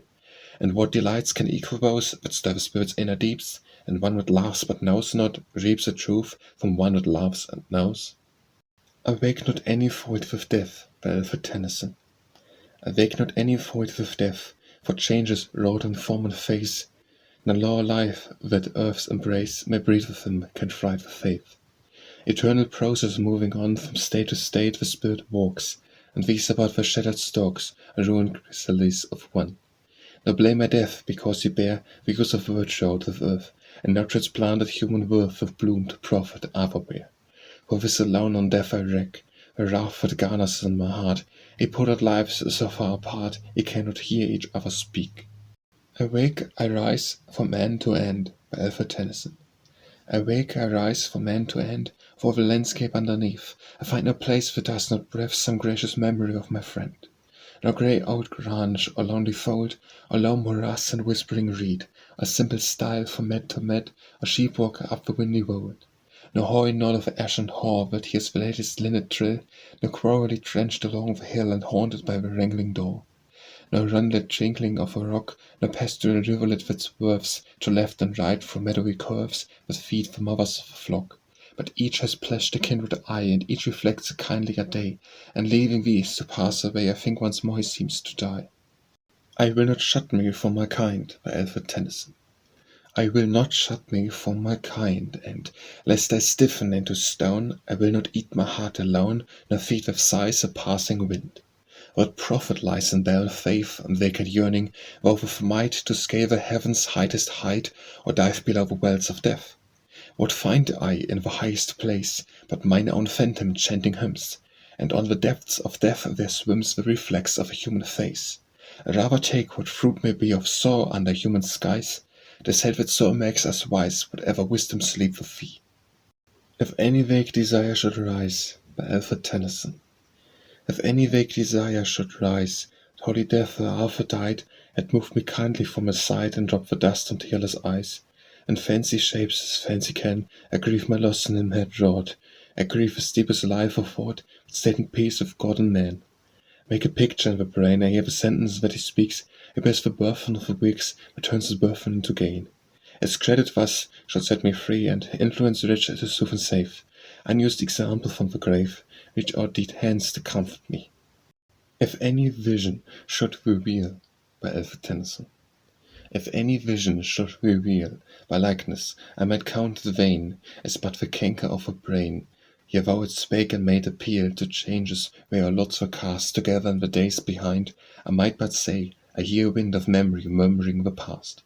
Ye Voice Spake and bear to view a fact within the coming year, and through the months revolving near should prove a phantom warning true. They might not seem thy prophecies, but spiritual presentiments, and such refractions of events as often rise or they rise. If, in thy second state of sublime, by Alfred Tennyson. If, in thy second state sublime, thy ransomed reason change replies before the circle of the wise, the perfect flower of human time. And if thou cast thine eyes below, how dimly charactered and slight, how dwarfed to growth of cold and night, how blanched of darkness must I grow. Yet turn thee to the doubtful shore, where thy first form was made a man. I love thee, spirit, and love, nor can the son of Shakespeare love thee more. If one should bring me this report, by Alfred Tennyson. If one should bring me this report, that thou hadst touched the land to-day, and I went down unto the quay, and found thee lying in the port, and standing, muffled round with woe, should see the passengers in rank, coming stepping lightly down the plank, and beckoning unto those they know, and if along with these should come the man I held as half divine, should strike a sudden hand in mine, and ask 1,000 things of home, and I should tell him all my pain, my life had robbed of late, and he should saw all my state, and marvel possessed my brain. And I perceived no touch of change, no hint of death on his frame, and found him all in all the same, I should not feel it too strange. If sleep and death be truly one, by Alfred Tennyson. If sleep and death be truly one, and every spirit's folded bloom through all its interval gloom, in some long trance should slumber on, unconscious of a sliding hour, bare of a body, might at last, in silent traces of a past, be all the colour of a flower. So then were nothing lost to man, so that still garden of his souls and many a figured leaf unrolls the total world since life began. And love will last as pure and whole as when he loved me here in time, and at the spiritual prime we wakened with the dawning soul. If these brief lays of sorrow born, by Alfred Tennyson. If these brief lays of sorrow born were taken to be such as closed grave doubts and answers here proposed, and these were such as men might scorn. Her cares not to part and prove, she takes, than harsher moods remit, what slender shade of doubt may flit, and makes it a vessel unto love. And hence indeed she sports with words, but better serves the wholesome law, and holds it sin and shame to draw the deepest measure from the chords. Nor dare she trust a larger lay, but rather loosens from the lip short swallow flights of song that dip their wings in tears, and skim away. In Memoriam William George Ward, by Alfred Tennyson. Farewell, whose like on earth I shall not find, whose faith and work where bells are full accord. My friend, the most unworldly of mankind, most generous of all ultramontans, ward, how subtle tears and quart of mind with mind, how loyal in the following of thy Lord. In the Garden of Swainston, by Alfred Tennyson. Nightingales warbled without, the wind was weeping for thee. Shadows of 3 dead men walked in the walks with me. Shadows of 3 dead men, and thou wast one of the 3. Nightingales sang in his woods, the master was far away. Nightingales warbled and sang of a passion that lasts but a day. Still in the house in his coffin the prince of courtesy lay. 2 dead men have I known in courtesy like to thee. 2 dead men have I loved, with love that ever will be. 3 dead men have I loved, and thou lastest free. In the Valley of Quarterets, by Alfred Tennyson. All along the valley stream that flashes to white, deepening the voice with the deepening of the night.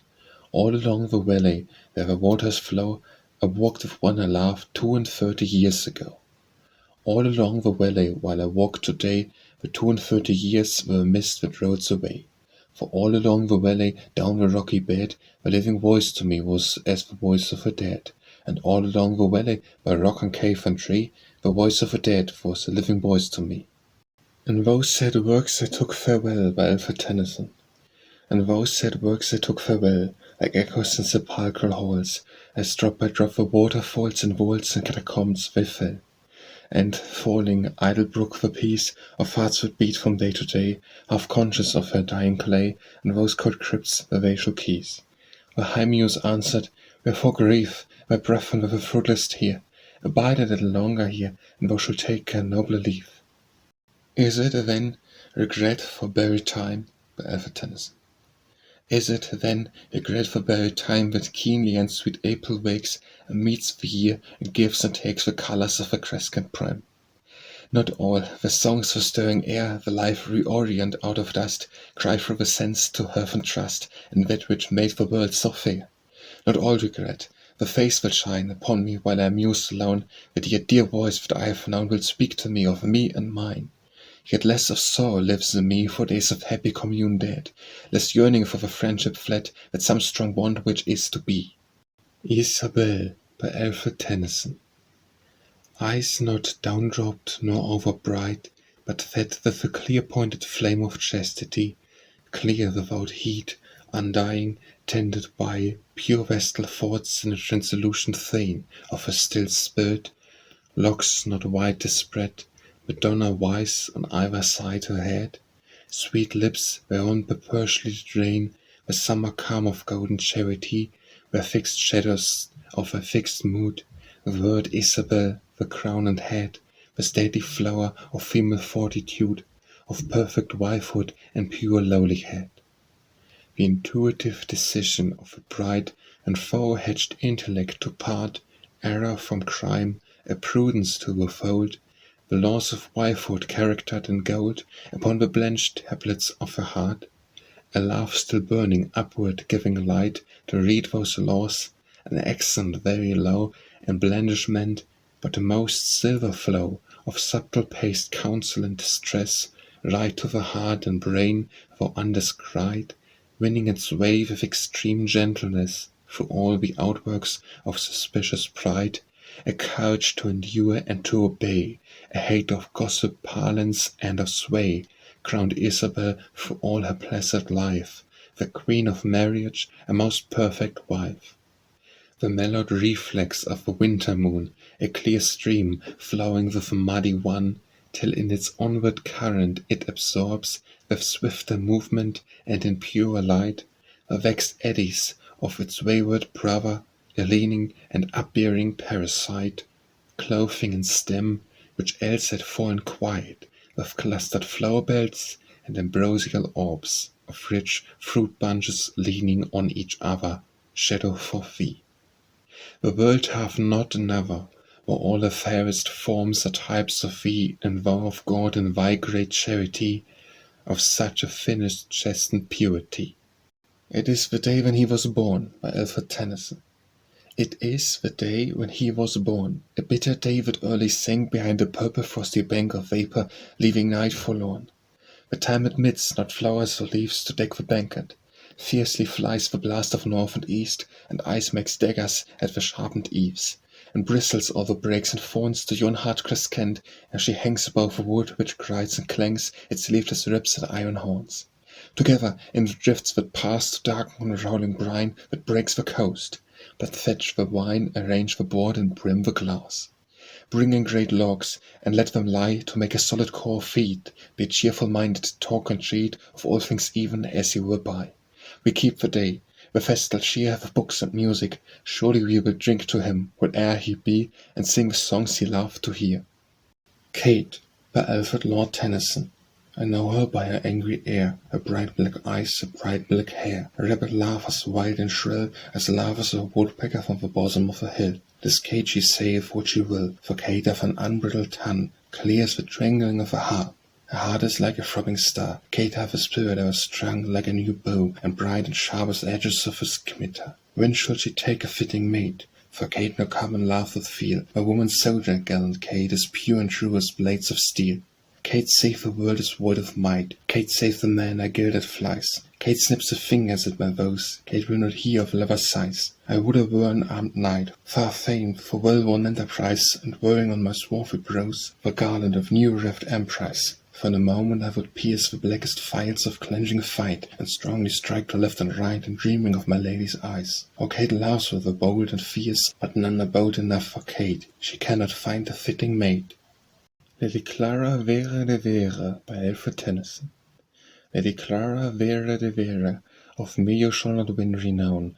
You fought to break a country heart for pastime ere you went to town. At me you smiled, but unbeguiled. I saw the snare, and I retired. O daughter of 100 earls, you're not one to be desired.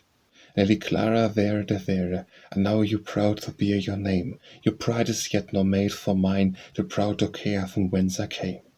Nor would I break for your sweet sake a heart that dotes on truer charms, a simple maiden in a flower, as with 100 coats of arms. Lady Clara Vera de Vera, some meeker pupil you must find, for were you queen of all that is, I could not stop to such a mind. You sought to prove for my court love, and my disdain is my reply. The lion on your old stone gates is not more cold to you than I. Lady Clara Vera de Vera, you put strange memories in my head. Not thrice your branching limbs have blown since I beheld young Lawrence dead. All your sweet eyes, your low replies, a great enchantress you may be, but there was that across his throat which you had hardly cared to see. Lady Clara Vera de Vera, and thus you met his mother's view. She had the passion of her kind, she spake some certain truths of you. Indeed I heard one bitter word that scarce was fit for you to hear, and when I said not that repose which stems the case of Vera de Vera. Lady Clara Vera de Vera, where stands a spectre in your hall, the gate of blood is at your door. You change the wholesome heart to gale. You hate your cause without remorse, you make him trust his modest worth, and last you fix the vacant stare, and slew him with your noble birth. Trust me, Clara Vera de Vera, from your blue heavens above us bent, the gardener Adam and his wife smile at the claims of long descent. However it be, it seems to me, 'tis only noble to be good. Kind hearts are more than coronets, and simple faith in Norman blood. I know you, Clara Vera de Vera, you pine among your halls and towers. The languid light of your proud eyes is wearied of rolling hours. In glowing health of boundless wealth, but sickening of a vague disease, you know so ill to deal with time, you needs must play such pranks as wine. Clara Vera de Vera, if time be heavy on your hands, I've no beggars at your gate, nor any poor about your lands. Or teach the orphan boy to read, or teach the orphan girl to sew. Pray heaven for a humble heart, let a foolish yeoman go. Late, late, so late, by Alfred Lord Tennyson. Late, late, so late, and dark the night and chill. Late, late, so late, that we can hear enter still. Too late, ye cannot enter no. No light had we, for would we do repent, and learning this the bridegroom will relent. Too late, ye cannot enter no. No light, so late and dark and chill the night. Or let us in, where we may find the light. Too late, ye cannot enter now. Have ye not heard the bridegroom is so sweet? Or let us in, though late, to kiss his feet. No, no, too late, ye cannot enter now. Lilian by Alfred Tennyson. Airy, fairy Lilian, flitting fairy Lilian. And I ask her if she love me, clasp her tiny hands above me, laughing all she can. She'll not tell me if she love me, cruel little Lilian. And my passion seeks pleasures and love sighs, she looking through and through me, folly to undo me, smiling never speaks. So innocent arc, so cunning simple, from beneath the gathered wimple, glancing with black beaded eyes to the lightning laughter's dimple, baby roses in her cheeks, and away she flies. Prithee weep, may Lilian, gay to vote eclipse, weary of me, may Lilian, through my very heart it thrilleth. And from crimson threaded lips silver triple laughter trilleth. Prithee weep, may Lilian. Praying all I can, if prayers will not hush thee, airy Lilian, like a rose leaf I will crush thee, fairy Lilian. Low as a dove when up she springs, by Alfred Tennyson. Low as a dove when up she springs, to bear through heaven a tale of woe. Some dolorous message knit below the wild pulsation of her wings. Like her I go, I cannot stay, I'll leave his mortal ark behind, a weight of nerves without a mind, and leave the cliffs and haste away, our ocean mirrors round at large, and reach the glow of southern skies, and see the sails at distance rise, and linger weeping on the march, and saying, "Come see us, my friend, is this the end of all my care?" And circle moaning in the air, "Is this the end? Is this the end?" And forward dart again and play about the thro, and back return to where the body sits, and learn that I have been an hour away. Lost Hope by Alfred Tennyson. You cast to ground the hope which once was mine, but did the while your harsh decree deplore, embalming with sweet tears the vacant shrine, my heart, where hope had been and was no more.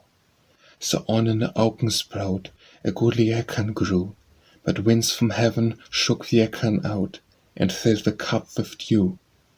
Lost Love by Alfred Lord Tennyson. And envy not in any moods the captive void of noble rage, the linnet born within the cage that never knew the summer woods. I envy not the beast that takes his license in the field of time, unfettered by the sense of crime, doom or conscience never wakes. Nor what may count itself as blessed, the heart that never plieth torf, but stagnates in the weeds of sloth for any one begotten rest. I hold it true, whatever befell, I feel it when I saw most. It's better to have loved and lost than never to have loved at all. Love by Alfred Lord Tennyson. Well, for the first unborn, undying love, albeit we gaze not on thy glories near, before the face of God its breath and move, for night and pain and rain and death reign here. The fold is like a golden atmosphere, the very throne of the eternal God. Passing through we the edicts of his sphere, a mellow and a music, borne abroad by the loud winds, while they uprend the sea, even from its central deeps. Thine empery is over all, thou wilt not brook eclipse, but goes and returns to his lips like lightning, or darst ever brood above the silence of all hearts, unutterable love.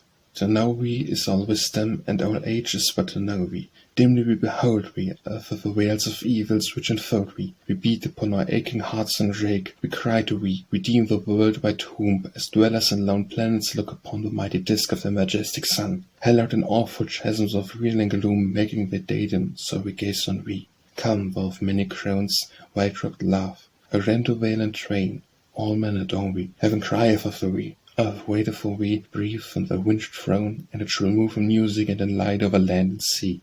And now methinks I gaze upon thee now as on a serpent in his agonies, awe-stricken Indians, what time laid low and crushing with the fragrant reeds he lies, and the new year warm-breathed on the earth, waiting to lighten the purple skies, calls to him by the fountain to uprise. Already with the pangs of a new birth strain hot spheres of his convulsed eyes, and in his writhings awful hues begin to wander down his sable shiny sides, like light on troubled waters. While thin anon he rusheth forth of merry din, and in him light and joy and strength abides. From his brows a crown of living light looks through the thick-stemmed woods by day and night.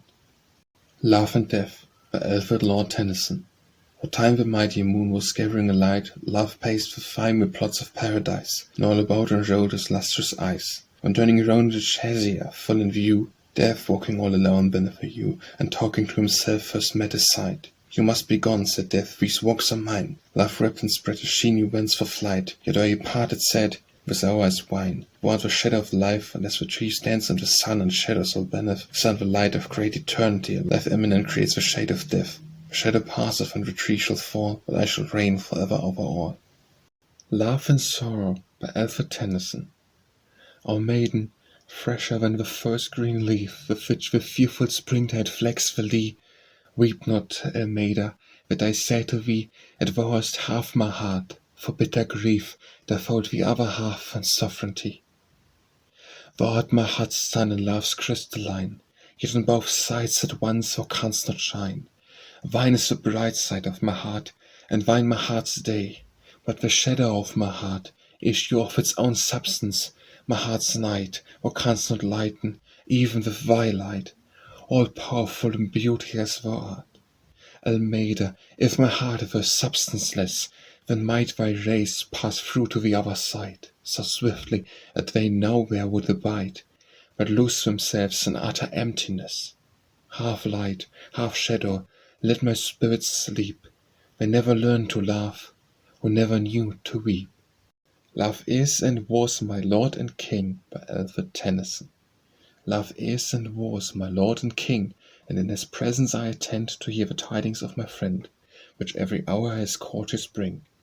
Love is and was my king and lord, and will be, whilst yet I keep within his court on earth, and sleep in compassion by his faithful guard.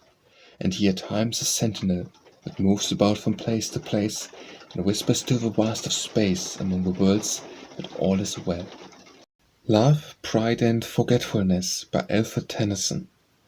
Yet my heart was sweet love's tomb, love laboured honey busily. I was the hive, and love the bee, my heart the honeycomb. One very dark and chilly night, Pride came beneath and held a light. The cruel vapours went through all, sweet love was withered in his cell. Pride took love's sweets, and by a spell did change them into gall. And memory, well fed by pride, did wax her wine on gall, and while she scarcely lived at all. What a marvel that she died! Elegiacs by Alfred Tennyson. Low-flowing breezes are roaming the broad valley dimmed in the gloaming. For the black-stand pines only the far river shines, creeping through blossomy rushes and boughs of rosy blowing bushes. Down by the poplar tall rivulets babble and fall. Barketh the shepherd dog cheerly, the grasshopper caroleth clearly, deeply the turtle coos, shrill the owlet halloos. Wind creeps, dews fall chilly, in a first sleep earth breathes stilly. At the pool and the burn water gnats murmur Morn. Sadly the far kine loweth, the glimmering water overfloweth. Twin peaks shadowed with pines up to the dark Hyerline. Low-throned Hesper has stayed between the two peaks, but the naiad throbbing and mild unrest holds him beneath in her breast. The Antian poetess singeth, that Hesperus all things bringeth, smoothing the third mind, bring me my love, Rosalind. Or comes morning and even, she cometh not morning or even, false-eyed Hesper unkind, where's my sweet Rosalind? Madeline by Alfred Tennyson. O art not steeped in golden languors, nor tranced summer calm as wine, ever varying Madeline. Through light and shadow thou dost range, sudden glances, sweet and strange, delicious spites and darling angers, and airy forms of fleeting change. Smiling, frowning evermore, thou'rt perfect in love-lore, revealing deep and clear as wine of wealthy smiles, but who may know whether smile or frown be fleeter, whether smile or frown be sweeter? Who may know? Frowns perfect sweet along the brow, light glooming over eyes divine, like little clouds sun-fringed are thine, ever varying Madeline. Thy smile and frown are not aloof from one another, each to each is dearest brother. Hues of a silken sheeny woof, momently shot into each other. All the mystery is thine, smiling, frowning evermore, thou perfect in love, Lord, ever varying Madeline. A subtle sudden flame, a varying passion fend, about thee breaks and dances, when I would kiss thy hand, a flush of angered shame, offlows thy calmer glances, lower black brows, drops down a sudden curved frown. But when I turn away, thou, willing me to stay, wooest not, nor vainly ranklest, but looking fixedly the while, on my bounding heart entanglest in a golden netted smile. And in madness and in bliss, if my lips should dare to kiss, my taper fingers 3 times 3 against thou blushest angrily, thou black brows drops down a sudden curved frown. Margaret by Alfred Tennyson. O sweet pale Margaret, O rare pale Margaret, what lit your eyes with tearful power, like moonlight on a falling shower? Who lent you, love, your mortal dower of pensive thought and aspect pale, your melancholy sweet and frail as perfume of cocoa flower?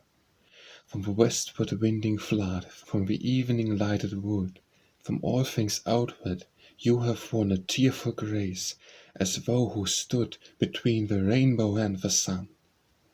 The very smile before you speak, that dimples your transparent cheek, encircles all the heart, and feedeth the senses with a still delight of dainty sorrow without sound, like the tender ember round which the moon about her spreadeth, moving through a fleecy night.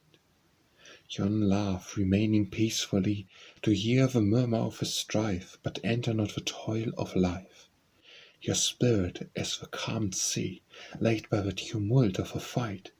You are the evening star, always remaining betwixt dark and bright. Lulled echoes of a laborious day come to you, gleams of mellow light float by you on the verge of night. What can it matter, Margaret, what songs below the warning stars the lion-souled Plantagenet sang looking through his prison bars? Exquisite Margaret, who can tell the last wild thought of Chattelet? Just ere the falling eggs did part the burning brain from the true heart, even in the sight he loved so well. A fair shield your genius made and gave you on your natal day. Your soul only sorrow shade keeps real sorrow far away. You move not in such solitudes, you are not less divine, but more human in your moods than your twin sister Adeline. Yours darker, and your eyes touched with a somewhat darker hue, and more aerially blue, and ever trembling through the dew of dainty woeful sympathies. O sweet pale Margaret, O rare pale Margaret, come down and hear me speak. Tie up ringlets on your cheek, the sun is just about to set. The arching limes are tall and shady, and faint rainy lights are seen, moving in the leafy beach.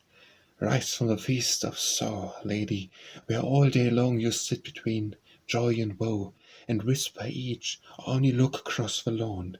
Look out below your bower eaves, look down, and let your blue eyes dawn upon me through the jasmine leaves. Marriage Morning by Alfred Lord Tennyson. Light, so low upon earth, you send a flash to the sun. Here's the golden close of love, and the wooing is done. Our woods and the meadows, woods where we hid from the wet, styles where we stayed to be kind, meadows in which we met. Lights low in the vale, you flash and lighten afar, for this is the golden morning of love, and you are his morning start. Flash, I am coming, I come, by meadow and stile and wood, for lighten into my eyes and heart, into my heart and in my blood. Here are you great enough for a love that never tires, a heart are you great enough for love. I have heard of thorns and briars over the meadow and stiles, of the world to the end of it, flash for 1,000,000 miles. Midnight by Alfred Lord Tennyson. 'Tis midnight over the dim earth's lonely bosom, dark, dusky, wind midnight. Swift are driven the swelling vapors onward, every blossom bows its bright petals in the tears of heaven. Imperfect, half-seen objects meet the sight, the other half our fancy must portray. A wan, dull lengthened sheet of swimming light lies the broad lake. The moon concealed her rays, sketched faintly by a pale and lurid gleam, shot through the glimmering clouds. The lovely planet is shrouded in obscurity, the scream of owl is silenced, and the rocks of granite rise tall and rarely, while damp and dank hang the thick willows on the reedy bank. Beneath, the gurgling eddies slowly creep, blackened by foliage, and the gliding wave that saps eternally the cold grey steep, sounds heavenly from the holy cave. All earth is restless from his glossy wing, the heave-fowl lifts his head at intervals. Wet, driving, rainy came the bursting squalls, all nature wears her dun-lit covering. Tempest is gathered, and the brooding storm spreads its black mantle over the mountain's form, and mingled with the rising roar is swelling, the far hunters both, the bloodhounds yelling. The water falls on various caverns chiming, or in one loud unbroken sheet descending, salute each other through the night's dark womb. The moaning pine trees to the wild blast bending are pictured faintly through the checkered gloom. The forest halfway up the mountain climbing resounds of crash of falling branches. Quiver their aged mossy trunks, the startled doe leaps from a leafy lair. The swelling river winds its broad stream majestic, deep and slow. Milton A Cakes by Alfred Tennyson. O mighty-mouthed inventor of harmonies, O scaled song of time or eternity, God-gifted organ voice of England, Milton, a name to resound for ages. With Titan angels, Gabriel, Abdiel, start from Jehovah's gorgeous armories, tower as the deep-doomed Empyrean rings to the roar of an angel onset. Mirava, all that bowery loneliness, the brooks of Eden mazily murmuring, and bloom profuse and cedar arches charm as the wanderer out in ocean, where some refulgent sunset of India streams o'er rich ambrosial ocean isle. At crimson-hued, the stately palm woods whisper in odorous heights of even. Montenegro by Alfred Tennyson. The rose to where the sovereign eagle sails, They keep their faith, their freedom, on the height, chaste, frugal, savage, armed by day and night against the Turk, whose inroad nowhere scales their headlong passes, but his footstep fails, and red with blood their crescent reels from fight before their dauntless hundreds, and prone flight by thousands down the cracks and through the vales. O smallest among peoples, rough rock frown of freedom, warriors beating back the swarm of Turkish Islam for 500 years, great Senagora, never since thine own black ridges drew the cloud and break the storm, as breathed the race of mighty mountaineers. More than my brothers are to me, by Alfred Tennyson. More than my brothers are to me, let this not vex thee, noble heart, and know thee of what force thou art, to hold the costilest love and fee. But thou and I are one in kind, as moulded like a nature's mind, and hill and wood and field that print the same sweet forms in either mind. For us the same cold streamlet curled through all his eddying coves, the same old winds that round the twilight came in whispers of a beauteous world. At one dear knee we proffered both one lesson from one book we learned, a childhood's flaxen ringlet turned to black and brown on kindred brows. And summer wealth resembles thine, but he was rich where I was poor, and he supplied me once the more as his unlikeness fitted mine. Move eastward, happy earth, and leave, by Alfred Tennyson. Move eastward, happy earth, and leave yon orange sunset waning slow. From fringes of a faded eve, a happy planet eastward go, till over thy dark shoulder glow a silver sister world, and rise to glass herself and dewy eyes that watch me from the glen below. Or bear me with thee, lightly borne, dip forward under starry light, and move me to my marriage morn, and round again to happy night. Move eastward, happy earth, and leave, by Alfred Lord Tennyson. Move eastward, happy earth, and leave yon orange sunset waning slow from fringes of a faded eve. Happy planet eastward go, till over thy dark shoulder glow thy silver sister world, and rise to glass herself and dewy eyes that watch me from the glen below. Or bear me with thee smoothly borne, dip forward under starry light, and move me to my marriage morn, and round again to happy night. My life is full of varied days, by Alfred Lord Tennyson. My life is full of varied days, but good things have not kept aloof, nor wandered into other ways. I have not lacked thy mild reproof, nor golden largesse of thy praise. And now shake hands across the brink of that deep grave to which I go. Shake hands once more, I cannot sing so far down, but I shall know thy voice and answer from below. And in the darkness over me the four-handed mole should scrap, plant thou no dusky cypress tea, nor wreathe thy cap of doleful crape, but pledge me in the flowing grape. And when the steady field and wood grow green beneath a showy grey, and rugged barks begin to bud, and through damp holes new flushed of many ring sudden scritches of a jay, then that wise nature work her will, and on my clay a darnel grow, come only when the days are still, and at my headstone whisper low, and tell me the woodbines blow. My love has talked with rocks and trees, by Alfred Tennyson. My love has talked with rocks and trees, he finds on misty mountain ground. As onwards shadow glory crowned, he sees himself in all he sees. Two partners of a married life, I looked on these, and thought of thee in vastness and in mystery, and of my spirit as of a wife. These two, who dwelt with eye on eye, their hearts of old have beat and hewn, the meetings made December, June, there every parting was to die. Their love has never passed away, the days she never can forget are earnest that he loves her yet, ere the faithless people say. Her life is lone, he sits apart, he loves her yet she will not weep, or wrapped in matters dark and deep, he seems to slight her simple heart. He threads the labyrinth of her mind, he reads the secret of a star, he seems so near and yet so far, he looks so cold, she thinks him kind. She keeps the gift of years before, a withered violet is her bliss, she knows not what his greatness is, for that, for all, she loves him more. For him she plays, to him she sings, of early faith and plighted vows. She knows what matters of her house, and he knows 1,000 things. Her faith is fixed, and cannot move. She darkly fears him great and wise. She dwells on him with faithful eyes. I cannot understand, I love. My own dim life should teach me this, by Alfred Tennyson. My own dim life should teach me this, that life shall live for evermore. Else earth is darkness at the core, and dust and ashes all that is. With a round of green, with orb of flame, fantastic beauty, such as lurks in some wild poet when he works without a conscience or an aim. What then were God to such as I? 'Twere hardly worth my while to chouse, or think so mortal, or to use a little patience or I die. 'Twere best at once to sink to peace, like birds the charming serpent draws, to drop head foremost into the jaws of vague darkness and the seas. National Song by Alfred Tennyson. There is no land like England, where'er the light of day be, where no hearts like English hearts, such hearts of oak as they be. There is no land like England, where'er the light of day be, there are no men like Englishmen, so tall and bold as they. For the French the Pope may shrive 'em, for the devil a whit we heed 'em, as for the French Godspeed 'em, unto their heart's desire, and the merry devil drive 'em through the water and the fire. All glorious our freedom, we lords o'er the sea, we are the sons of freedom, we are free. There is no land like England, ere the light of day be, there are no wives like English wives, so fair and chaste as they be. There is no land like England, ere the light of day be, there are no maids like English maids, so beautiful as they be. For the French the Pope may shrive 'em, for the devil a whit we heed 'em, as for the French Godspeed 'em unto their heart's desire, and the merry devil drive 'em through the water and the fire.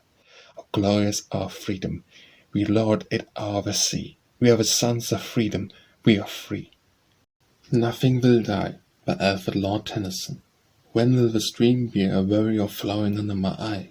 When will the wind be aweary of blowing under the sky? When will the clouds be aweary of fleeting? When will the heart be aweary of beating, and nature die? Never or never, nothing will die.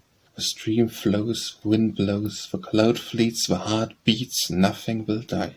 Nothing will die, all things will change through eternity. 'Tis the world's winter, autumn, and summer are gone long ago. Earth is dry to the centre, but spring a newcomer, a spring rich and strange, will make the winds blow round and round, through and through, here and where, till the air and the ground shall be filled with life anew. The world was never made, it will change, but it will not fade, so let the wind range, for even and morn ever will be through eternity. Nothing was born, nothing will die, all things will change. Now fades the last long streak of snow, by Alfred Tennyson. Now fades the last long streak of snow, now burgeons every maze of quick about the flowing squares, and thick by ashen roots the violets blow. Now rings the woodland loud and long, the distance takes a lovelier hue, and drowned in yonder living blue the lark becomes a sightless song. Now dance the lights on lawn and lea, the flocks are wither down the vale, milky every milky sail on winding stream and a distant sea. When now the sea-mew pipes dives in yonder greening gleam, and fly the happy birds that change the sky to build and brood, that live their lives from land to land, and in my breast spring wakens too, and my regret becomes an April violet, and buds and blossoms like the rest. Now sleeps the crimson beetle, by Alfred Lord Tennyson. Now sleeps the crimson beetle, now the white, nor waves the cypress and palace walk, nor rings the goldfin in the porphyry font. The firefly wakens, waking though with me, nor drops the milk-white peacock like a ghost she glimmers unto me. Nor lies the earth all dennis to the stars, and all the heart lies open unto me. Nor slides the silent meteor on, and leaves the shining fur as her thoughts in me. Nor folds the lily all its sweetness up, and slips into the bosom of the lake. So fold myself, my dearest, thou, and slip into my bosom, and be lost in me. Now, sometimes in my sorrow shut, by Alfred Tennyson.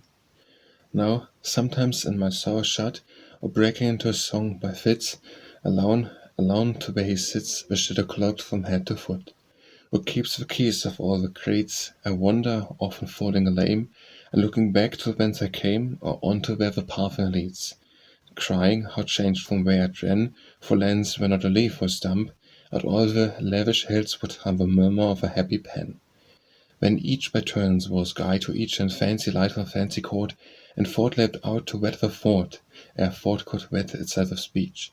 And all we met was fair and young, all was good the time could bring, while the secret of spring moved in the chambers of a blood. Many an out philosophy, on arch of hates divinely sang, and round us all the thicket ran, to many a flute of Acady. O beauty, passing beauty, by Alfred Lord Tennyson.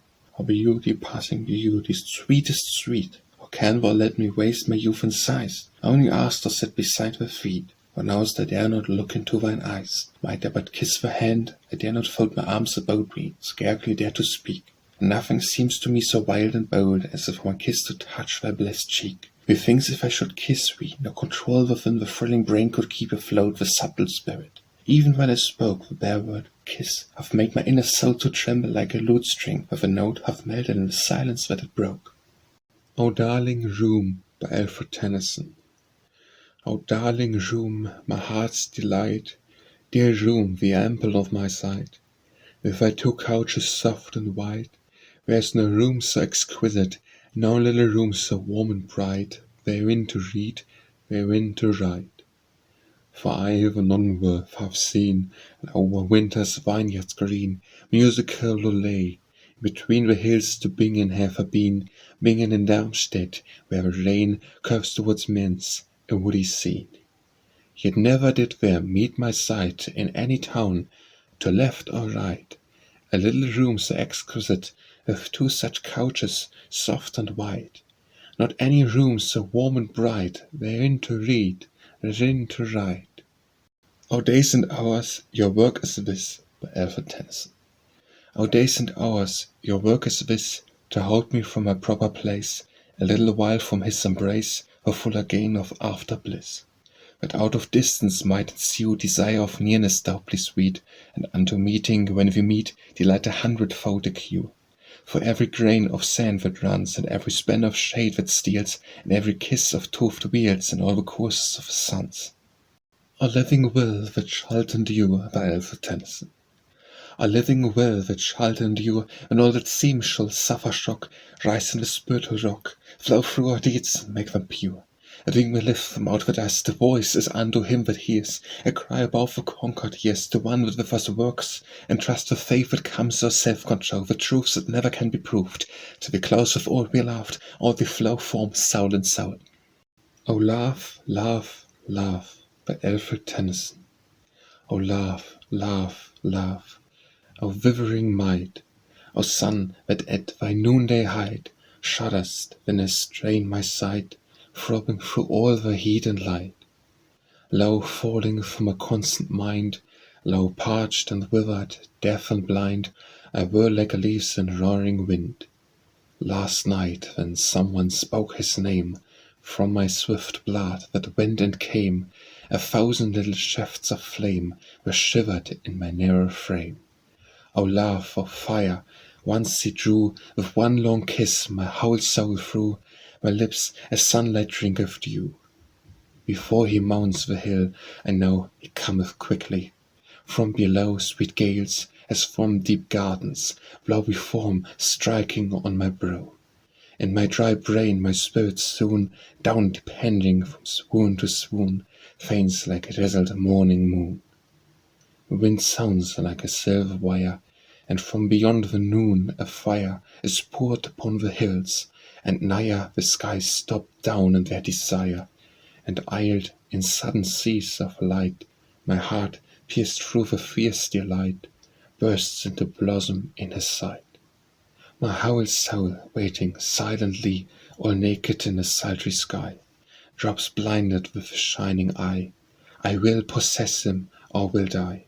I will grow round him in his place, grow, live, die looking on his face, die, dying clasped in his embrace. O sorrow, cruel fellowship, by Alfred Tennyson. O sorrow, cruel fellowship, O priestess in the walls of death, O sweet and bitter in their breath, what whispers from their lying lips. The stars, she whispers, blindly run, a web is woven across the sky. From outwaste places comes a cry, and murmurs from the dying sun. All the phantom nature stands, with all the music in her tone, a hollow echo of my own, a hollow form with empty hands. And shall I take a thing so blind, embrace her as my natural good, or crush her like a vise of blood upon the threshold of her mind? O woven after toil and storm, by Alfred Tennyson. O woven after toil and storm, may seem to have reached the pure air, whose faith is centre everywhere, nor cares to fix itself to form. Leave for thy sister when she prays, her early heaven, her happy views, nor woe with shadowed hand confused, a life that leads melodious days. Her faith for form is pure as wine, her hands are quicker unto good. Oh, sacred be the flesh and blood to which she links the truth divine. See thou that countest treason ripe, and howling by the Lord within, thou fail not in the word of sin, even for want of such a time. Oh, well loved as I desire to be, by Alfred Lord Tennyson. Oh, well loved as I desire to be, what is there in the great sphere of the earth, or range of evil between death and birth, that I should fear if I were loved by thee? All thee now, all the outer world of pain, clear love will pierce and cleave, ever would mine, as I have heard that somewhere in the main fresh water springs come up through bitter brine. I would joy not fear, clasp hand in hand with thee, to wait for death, mute, careless of all ills, apart upon mountain, with a surge of some new deluge from 1,000 hills, flung leagues of roaring foam into the rock below us, as far on as eye could see. Of old set freedom on the heights, by Alfred Tennyson. Of old set freedom on the heights, the thunders breaking at her feet. Above her shock the starry lights, she heard the torrents meet. Within her place she did rejoice, self-gathered in her prophet mind, but fragments of her mighty voice came rolling on the wind. Then stepped she down through town and field, to mingle with the human race, and part by part to man revealed the fullness of her face. Grave mother of majestic works, from her isle altar gazing down, who godlike grasped the triple forks, and kinglike wears the crown. Open eyes desire the truth. The wisdom of 1,000 years is in them. May perpetual youth keep dry their light from tears. That her fair form may stand and shine, make bright our days and light our dreams, turning to scorn with lips divine the falsehood of extremes. Of old set freedom on the heights, by Alfred Tennyson. Of old set freedom on the heights, the thunders breaking at her feet. Above her shock the starry lights, she heard the torrents meet. Within her place she did rejoice, self-gathered in her prophet mind, but fragments of her mighty voice came rolling on the wind. Then stepped she down through town and field, to mingle with the human race, and part by part to man revealed the fullness of her face. Grave mother of majestic works, from her isle altar gazing down, who godlike grasped the triple forks, and kinglike wears the crown. Open eyes desire the truth. The wisdom of 1,000 years is in them. May perpetual youth keep dry their light from tears. That her fair form may stand and shine, make bright our days and light our dreams, turning to scorn with lips divine the falsehood of extremes. O beauty, by Alfred Tennyson. O beauty, passing beauty, sweetest sweet. Or canst thou let me waste my youth in sighs? I only ask to sit beside thy feet. Thou knowest I dare not look into thine eyes. Might I but kiss thy hand, I dare not fold my arms about thee, scarcely dare to speak. And nothing seems to me so wild and bold, as if one kiss to touch thy blessed cheek. Methinks, if I should kiss thee, no control within the thrilling brain could keep afloat the subtle spirit. Even while I spoke, the bare word kiss hath made my inner soul to tremble like a lute string, or the note hath melted in the silence that it broke. Oh, wast thou with me, dearest, then? By Alfred Tennyson. Oh, wast thou with me, dearest, then, while I rose up against my doom, and strove to burst the folded gloom, to bear the eternal heavens again, to feel once more and place it all, with strong imagination roll a sphere of stars about my soul, and all emotion one with law. If thou wert with me, and the grave divide us not, hear ye with me now, and enter in at breast and brow, till all my blood full awake. Be quickened with the livelier breath, and like an inconsiderable boy, as in form of flesh of joy, I slip the faults of life and death. Now the breeze of fancy blows, and every dewdrop paints a bow, the wizard lightnings deeply glow, and every thought breaks out a rose. Oh, yet we trust that somehow good, by Alfred Tennyson. Oh, yet we trust that somehow good will be the final goal of ill, the pangs of nature, sins of will, defects of doubt, and taints of blood. That nothing walks with aimless feet, that not one life shall be destroyed, or cast as rubbish to the void. And God hath made the pile complete. That not the worm is cloven in vain, that not the moth with vain desire is shriveled in a fruitless fire, or but subserves another's gain. Behold, we know not anything, I can but trust that the good shall fall, at last afar off, at last to all, and every winter changed to spring. So runs my dream, but what am I? An infant crying in the night, an infant crying in the light, and with no language but a cry. Old poets fostered under friendlier skies, by Alfred Tennyson. Old poets fostered under friendlier skies, old Virgil, who would write 10 lines, they say, had dawn and lavish all the golden day, to make them wealthier in his reader's eyes, And you, old popular Horace, you the wisest wiser of a 9 years pounded lay, and you that were a ref of sweeter bay Catullus, whose dead songster never dies, if glancing downward on the kindly sphere that once had rowed you round and round the sun, you see your art still shrined in human shelves, you should be jubilant that you flourished here before the love of letters of done had swamped the sacred powers with themselves. Old you, which graspest at the stones, by Alfred Tennyson. Old you, which graspest at the stones that name the underlying dead, the fibres knit the dreamless head, the roots are wrapped about the bones. The seasons bring the flower again, and bring the frizzling to the flock, and in the dusk of thee the clock beats out the little lives of men. Oh, not for thee the glow, the bloom, who changest not in any gale, the browning summer suns avail to touch the 1,000 years of gloom.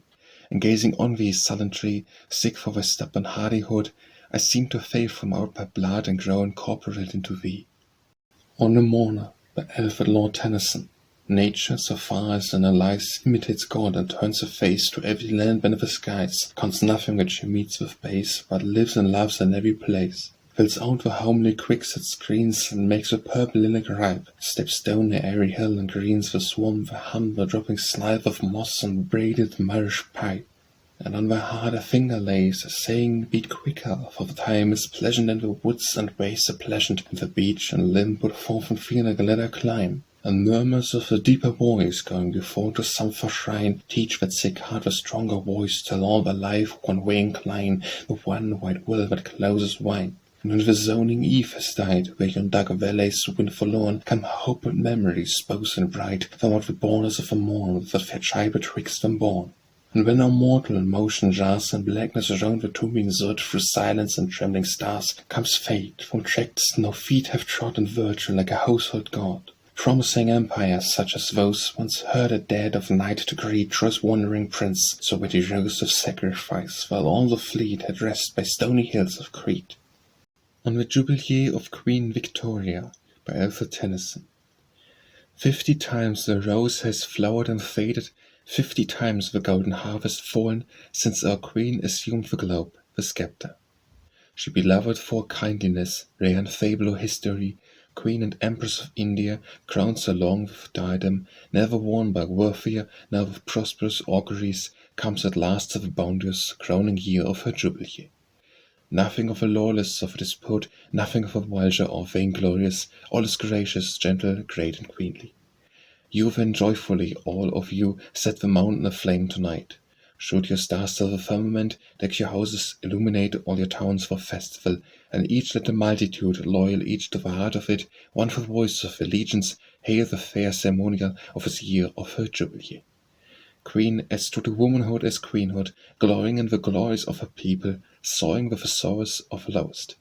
You would wanton in effulgence, spare not now to be bountiful, call your poor to regard of you, or the lowly destitute. Make their neighborhood healthfuller, give your gold to the hospital, let they be comforted, let the needy be banqueted, let the maimed and the heart rejoice, all this glad ceremonial, and this year of her jubilee. Henry's 5 years all in shadow, grey with distance, Edward's 5 summers, even the grandsire's 50 half forgotten. You the patriotic architect, you that shape for eternity, raise a stately memorial, make it regally gorgeous, some imperial institute, rich in symbol and ornament, which may speak to the centuries or the centuries after us, of its great ceremonial, in this year of her jubilee. 50 years of ever-broadening commerce, 50 years of ever-brightening science, 50 years of ever-widening empire. You the mighty, the fortunate, you the Lord territorial, you the Lord manufacturer, you the hardy, laborious, patient children of Albion, you Canadian, Indian, Australasian, African, all your hearts be in harmony, all your voices in unison, singing, Hail to the glorious golden year of her jubilee. Are there thunders moaning in the distance? Are there spectres moving in the darkness? Trust the hand of light, will lead the people till the thunders pass, the sceptres vanish, and the light is victor, and the darkness dawns into the jubilee of the ages. One writes that other friends remain, by Alfred Tennyson. One writes that other friends remain, that loss is common to the race, and commonness for commonplace, and vacant chaff well meet for grey. That loss is common would not make my own less bitter, rather more, too common, never morning wore to evening, but some heart did break. Our father, wheresoever thou be, who pledged now thy gallant son, a short, a half thy draught be done, have still for life at beat from thee. O mother, praying God will save thy sailor, while thy head is bowed, his heavy-shotted hammock shroud drops in his vast and wandering grave.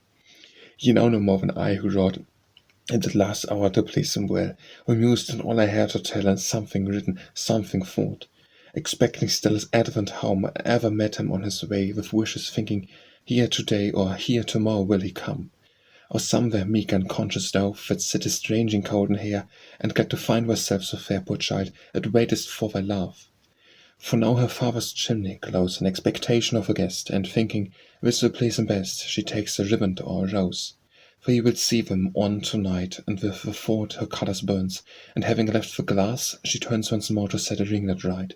And even when she turned the curse had fallen, and the future lord was drowned in passing through the ford, or killed in falling from his horse, what to her shall be the end, and what to me remains of good? To her perpetual maidenhood, and unto me no second friend. Our enemies have fallen, Alfred Lord Tennyson.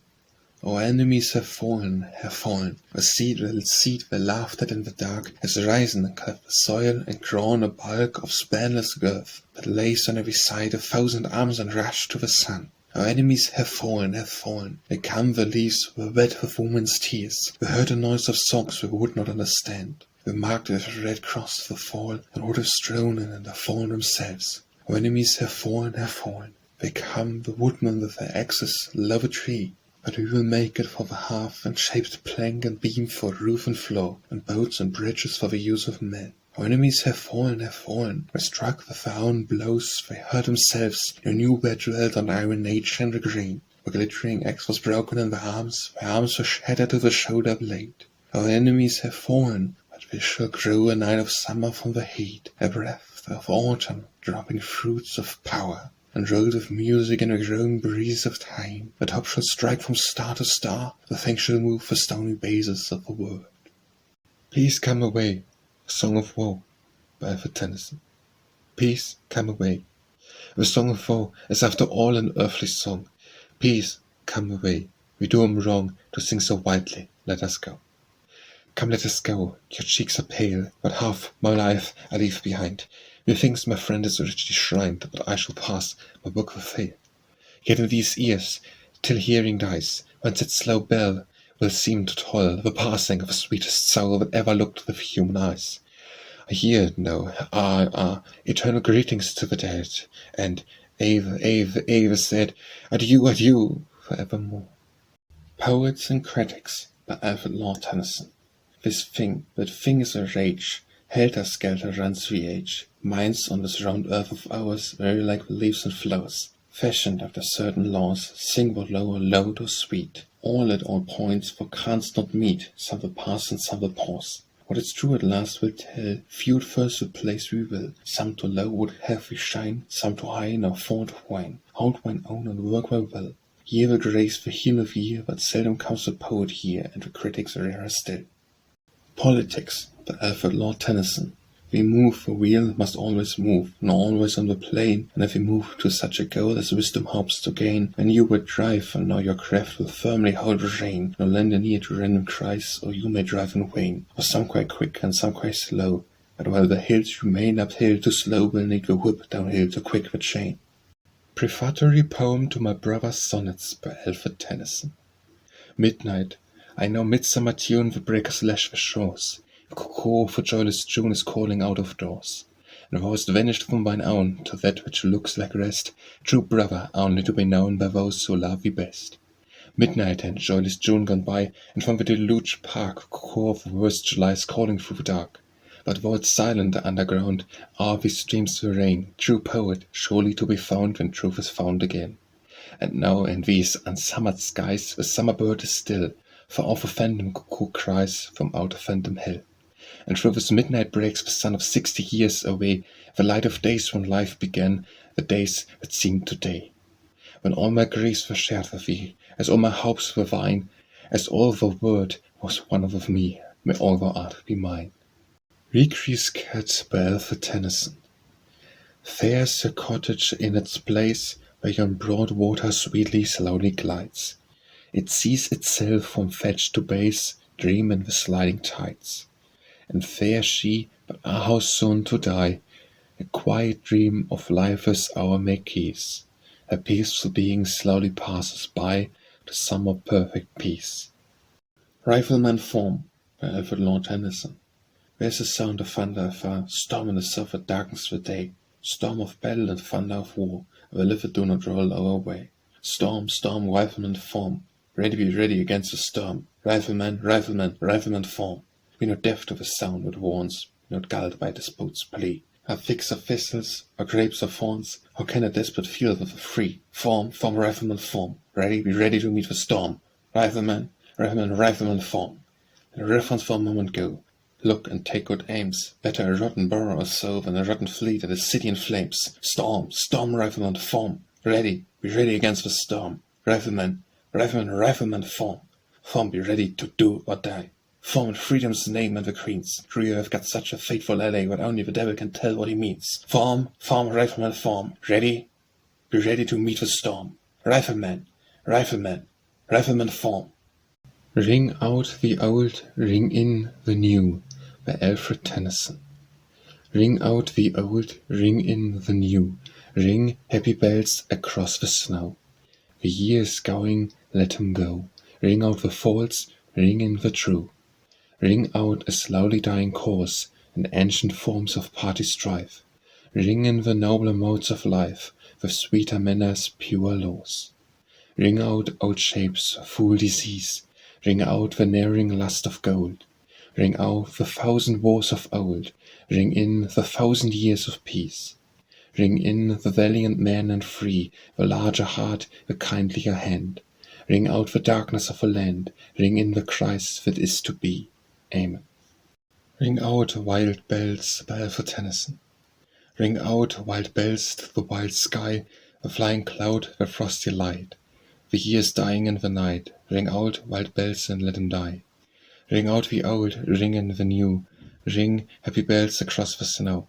The year is going and let him go. Ring out the false, ring in the true. Ring out the grief that saps the mind, the those that here we see no more. Ring out the void of rich and poor, ring in redress to all mankind. Ring out his slowly dying course, and ancient forms of party strife. Ring in the nobler modes of life, with sweeter manners, pure laws.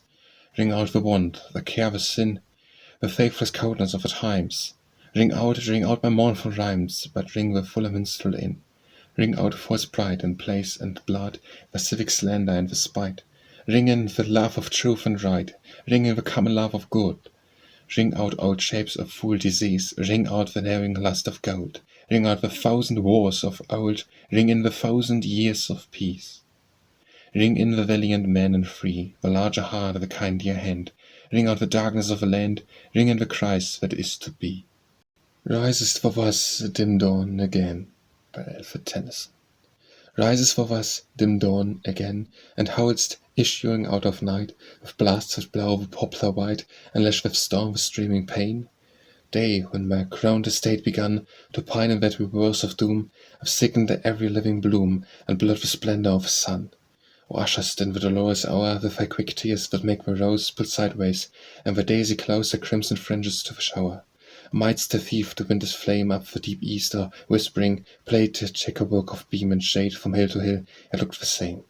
As one is child, as wild as nowadays, marked as with some hideous crime, and the dark hand struck down through time and cancelled nature's best. And thou, lift as thou mayst the buffered brows through clouds that drench the morning star, and whirl the ungarnered sheaf afar, and sow the sky with flying boars. And up the vault with a roaring sound, climb the thick noon, disastrous day. Touch thy goal of joyless grey, and hide thy shame beneath the ground.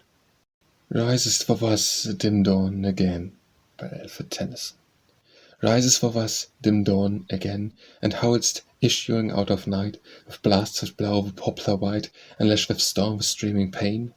Day, when my crowned estate begun to pine in that reverse of doom, I've sickened the every living bloom, and blurred the splendor of the sun.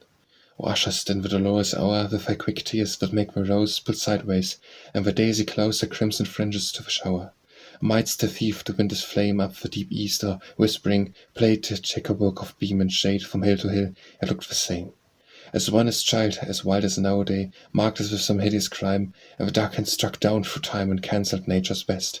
And thou lived as thou mayst, the burned brows, through clouds that drench the morning star, and whirl the ungarnered sheaf afar, and sow the sky with flying boars.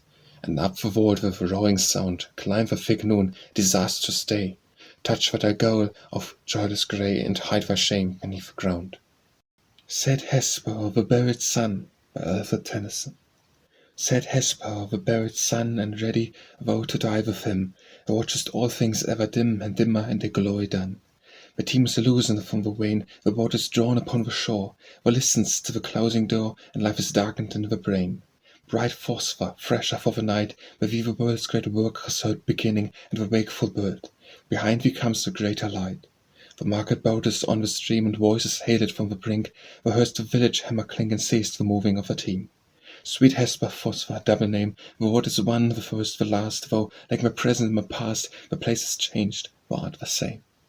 Second Song, by Alfred Lord Tennyson. By two wits a lulled I ward, by two whoos of yesternight, which upon the darker float, so took echo with delight, that a voice and tuneful crown was all day a fainter tongue. I would mock thy chaunt anew, but I cannot mimic it, not a whit of why to who, we to who, to why to wit, we to who, to why to wit, with lengthened loud halloo, to who, to wit, to wit, to who. Shall the hag eagle die with child of good, by Alfred Tennyson. Shall the hag evil die with child of good, or propagate again her loved kin, thronging the cells of a diseased mind, hateful with hanging cheeks, a withered brood, where her hourly pastured on the salient blood? Or with the wind which bloweth cold or heat, would shatter or bear the phrasen beat of their broad vents, and in the solitude of middle space confound them, and blow back the wild cries down their cavern throats, and slake with points of blast-borne hail the heated ain. So their then limbs no more might come between the moon and the moon's reflex in the night, nor blot the floating shades with solar light. She's coming, my own, my sweet, by Alfred Lord Tennyson. She's coming, my own, my sweet, were it ever so arid a treat. My heart would hear and beat, were it earth in an earthy bed. My dust would hear her and beat, had I lain for century dead, would start and tremble under her feet, and blossom and purple and red. Sleep, kinsman, or to death and trance, by Alfred Tennyson. Sleep, kinsman, or to death and trance, and madness must forget at last, a night-long presence of a past, in which we went through summer France. Hadst thou such credit with the soul, as to bring an opiate treble strong, drag down the blindfold sense of wrong, that summer pleasure may be howl. Now we talk as once we talked of men and minds, the dust of change, the days would grow to something strange, and walking as of old we walked. Beside the river's wooded reach, the fortress, the mountain ridge, the cataract flashing from the bridge, the breaker breaking on the beach. So careful of the type, by Alfred Tennyson. So careful of the type, but no. From scarped cliff and quarried stone she cries, 1,000 types are gone, I care for nothing, all shall go. Makes an appeal to me, I bring to life, I bring to death, the spirit does but mean the breath, I know no more. And he, man who loves the work, who seemed so fair, such splendid purpose in his eyes, who rolled the psalms to wintry skies, who built him fanes of fruitless prayer, who trusted God was love indeed, and love creation's final law, for nature, red in tooth and claw with raven, shrieked against his great. Who loved, who suffered countless ills, who battled for the true, the just, be blown about the desert dust, or sealed within the iron hills. No more monster than, a dream, a discard, dragons of the prime, would tear each other in their slime, the mellow music matched with him. Or life as futile then, as frail, or for the voice to soothe bliss, what hope of answer or redress behind the veil, behind the veil. So many words, so much to do, by Alfred Tennyson. So many worlds, so much to do, so little done, such things to be. Honoria what had need of thee, the vowed strong as vowed true? The flame is quenched that I foresaw, the head hath missed an earthly wrath. I curse not nature, no, nor death, for nothing is that errs from law. We pass, the path that each man trod is dim, or will be dim with weeds. What fame is left for human deeds an endless age, and rests with God. A hollow wraith of dying fame, fade wholly, while the soul exalts, and self enfolds the large results of force that would have forged a name. Sonnet to J.M.K. by Alfred Tennyson. My hope and heart is with thee, thou wilt be a letter Luther and a soldier priest, to scare church harpies from the Master's feast. Our dusted velvets have much need of thee, thou art no Sabbath drawer of old sways, distilled from some warm cankered homely, but spurred at heart with fiercest energy, to embattle and to wall about thy cause with iron-worded proof, hating to hark the humming of a drowsy pulpit drone, half God's good Sabbath, while the worn-out clerk browbeats his desk below, though from a throne mounted in heaven will shoot into the dark arrows of lightnings. I will stand and mark. Specimen of a translation of a Lillard and blank verse by Alfred Tennyson.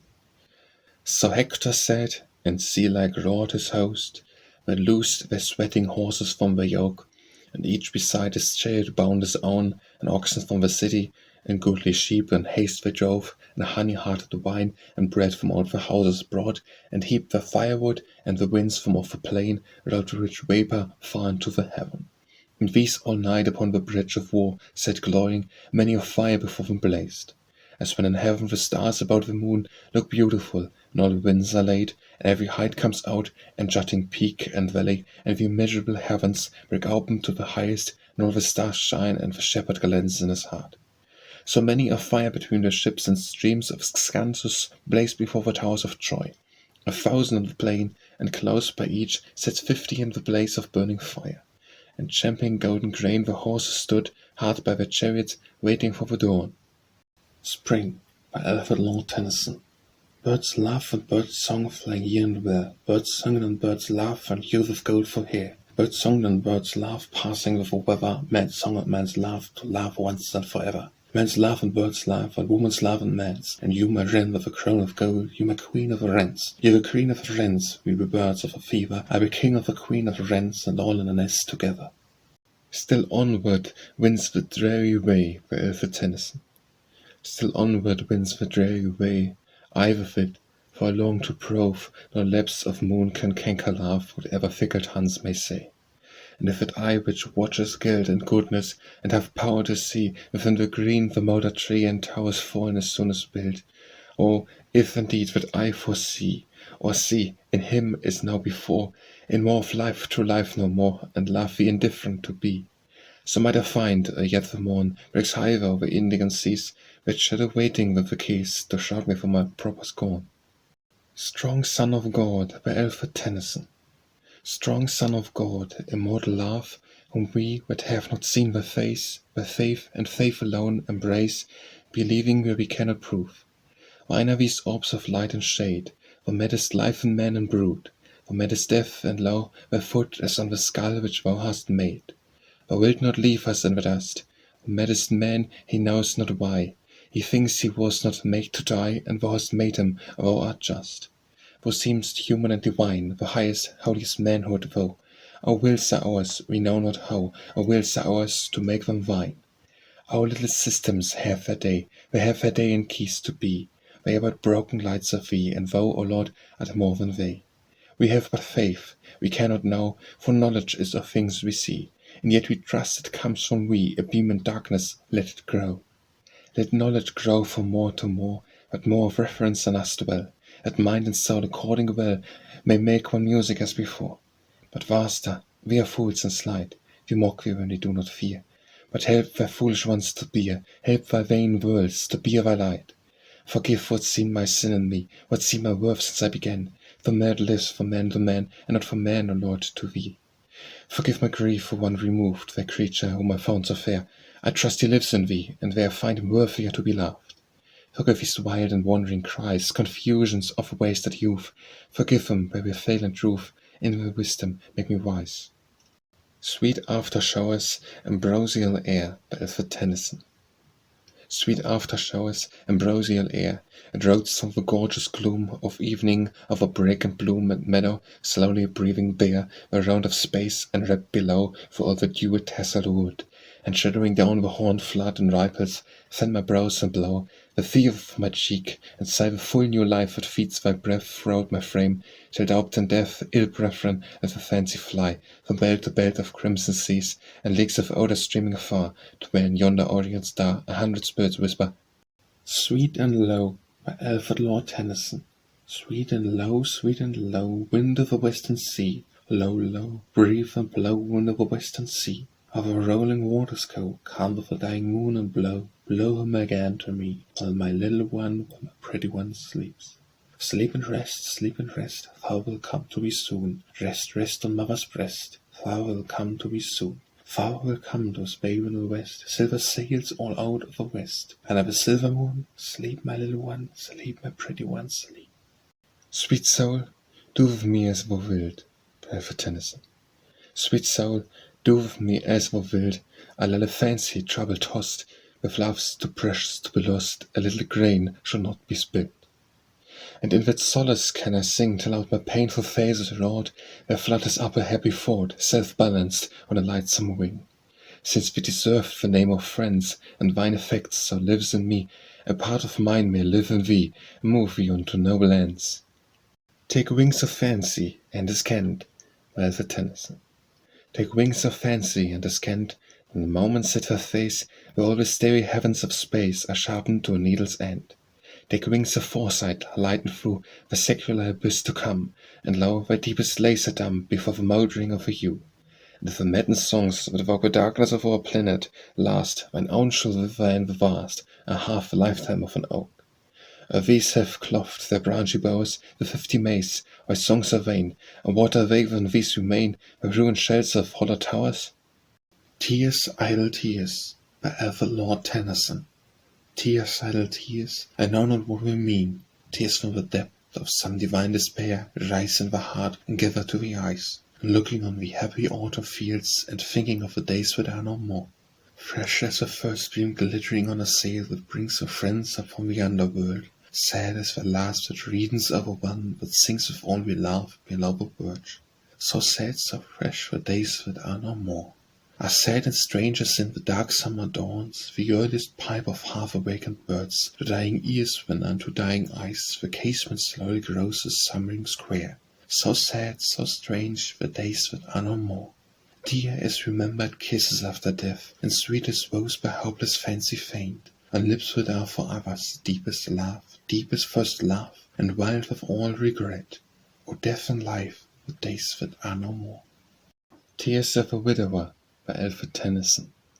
Tears of a widower, when he sees a late lost form that sleep reveals, and moves his doubtful arms, and feels the places empty, fall like these, which weep a loss forever new, a void their heart on heart reposed, and, where warm hands have pressed and closed, silence, till I be silent too, which reap the comrade of my choice, an awful thought, a life removed, the human-hearted man I loved, a spirit, not a breathing voice.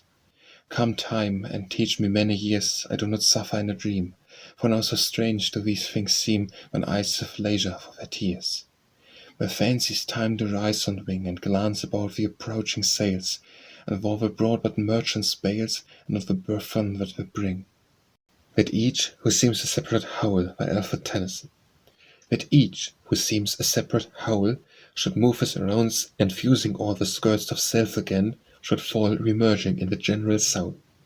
As faith is vague, as all unsweet, eternal form shall still divide the eternal soul from all beside, and I shall know him when we meet. And we shall sit at endless feast, enjoying each the other's good, and vaster dream can hit the mood of love on earth. He seeks at least, upon the last and sharpest height, before the spirits fade away, some landing place to clasp and say, farewell, we lose ourselves in light. That which we dare invoke to bless, by Alfred Tennyson.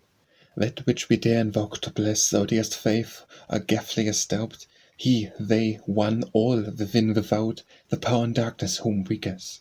I found him not in world or sun, or eagle's wing, or insect's eye, though through the questions men may try the petty cobwebs we have spun.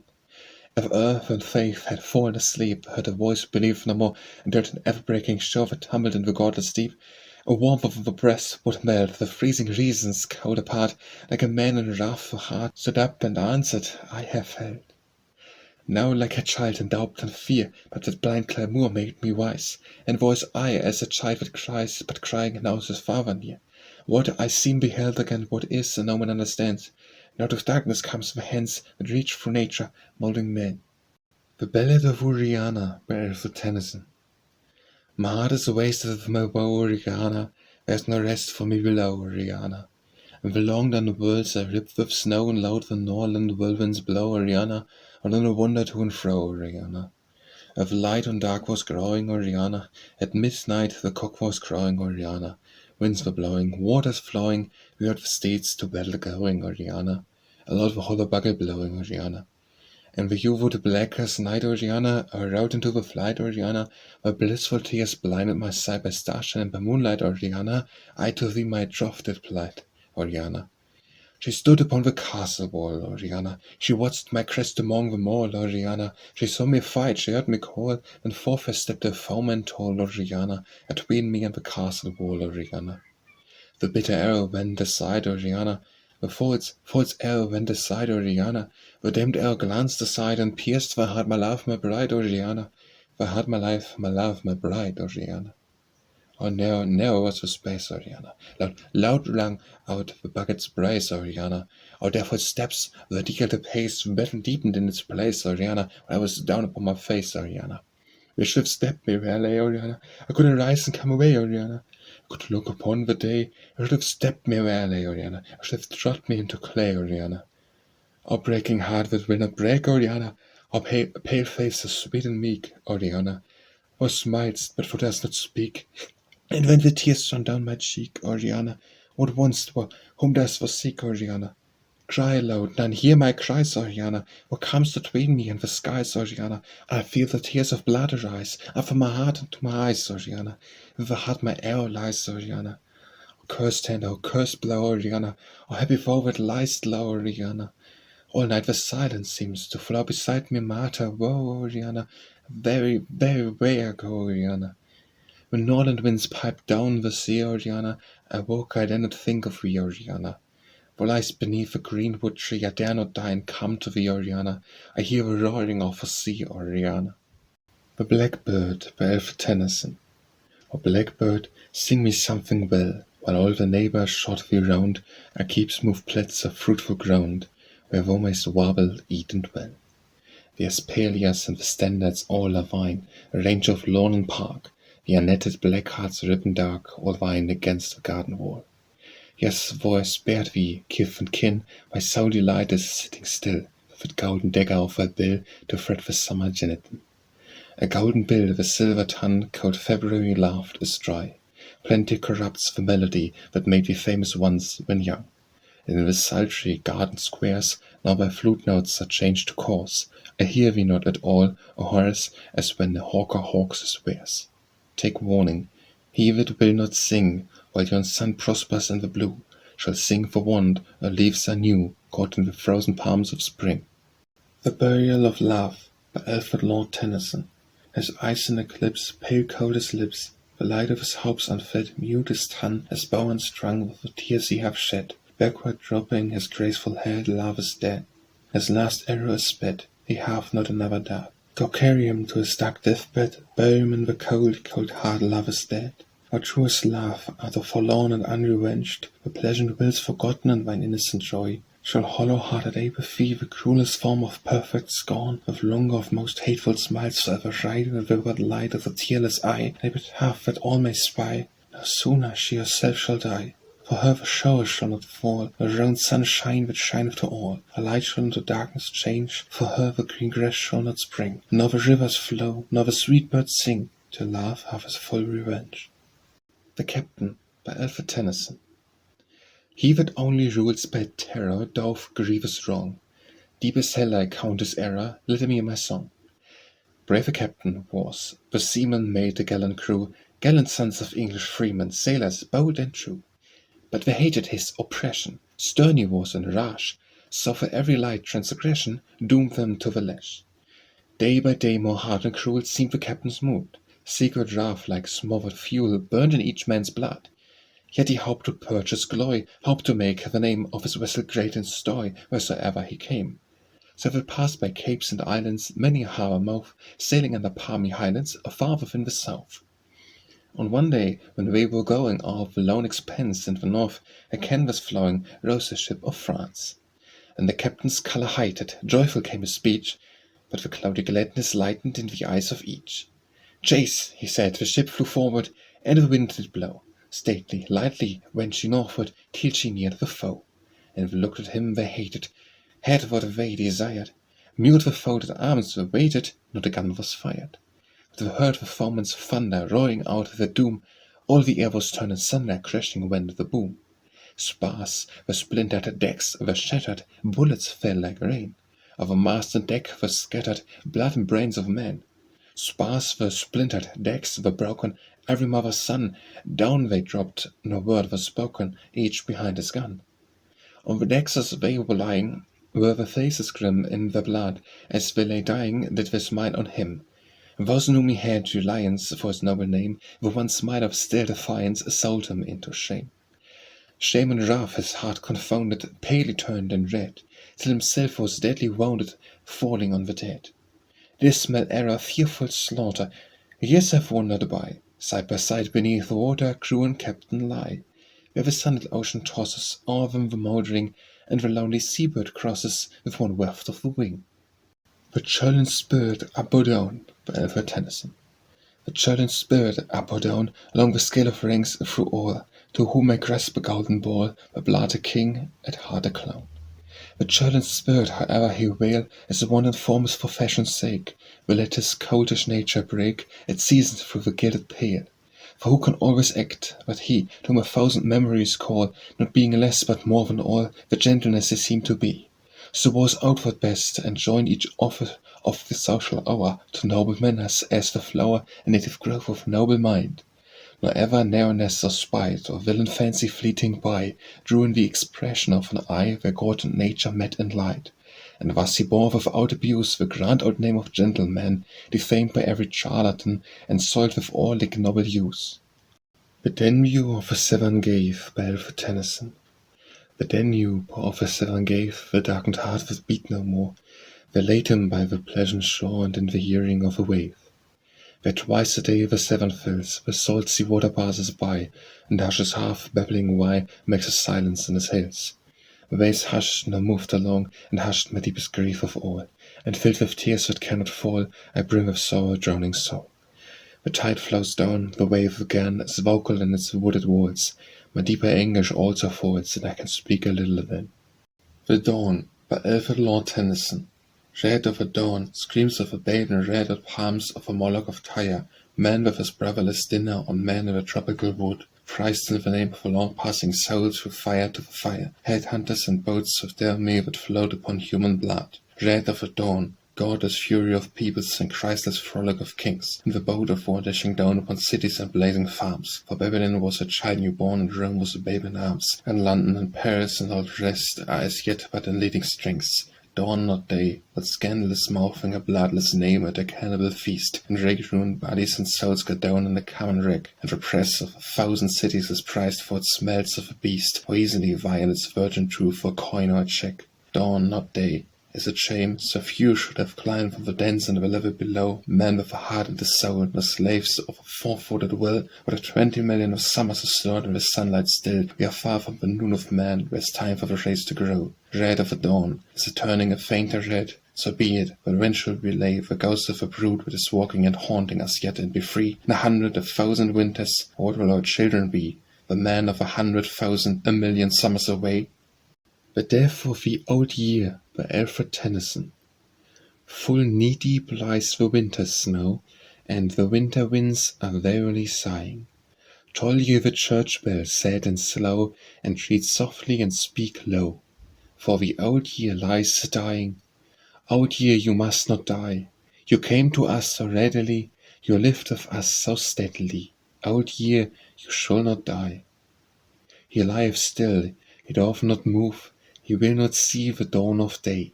He hath no other life above. He gave me a friend and a true, true love. And the new year will take them away. Old year, you must not go, so long as you have been with us. Such joy as you have seen with us, old year, you shall not go. You frothed his bumpers to the brim, a jollier year we shall not see. But though his eyes are waxing dim, and though his foes speak ill of him, he was a friend to me. Old year, you shall not die. We did so laugh and cry with you. I've half a mind to die with you, old year, if you must die. He was full of joke and jest, but all his merry quips are o'er. To see him die across the waste, his son and heir doth ride post haste, but he'll be dead before. Everyone for his own, the night is starry and cold, my friend, and the new year blithe and bold, my friend, comes up to take his own. How hard he breathes over the snow, I heard just now the crowing cock. The shadows flicker to and fro, the cricket chirps, the light burns low. 'Tis nearly 1 o'clock. Shake hands before you die. Old year, we'll dearly rue for you. What is it we can do for you? Speak out before you die. His face is growing sharp and thin. Alack, our friend is gone. Close up his eyes, tie up his chin. Step from the corpse, and let him in that standeth there alone, and waiteth at the door with a new foot on the floor, my friend, and a new face at the door, my friend, a new face at the door. The Deserted House by Alfred Tennyson. Life and thought have gone away side by side, leaving door and windows wide, careless tenants away. All within is dark as night, in the windows is no light, and no murmur at the door, so frequent on its hinges before. Close the door, the shutters close, or through the windows we shall see the nakedness and vacancy of a dark deserted house. Come away, no more of mirth is here or merry-making sound. The house was builded of the earth, and shall fall again to ground.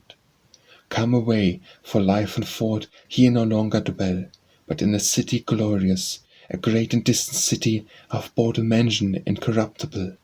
Would we could have stayed with us. The Dying Swan by Alfred Tennyson.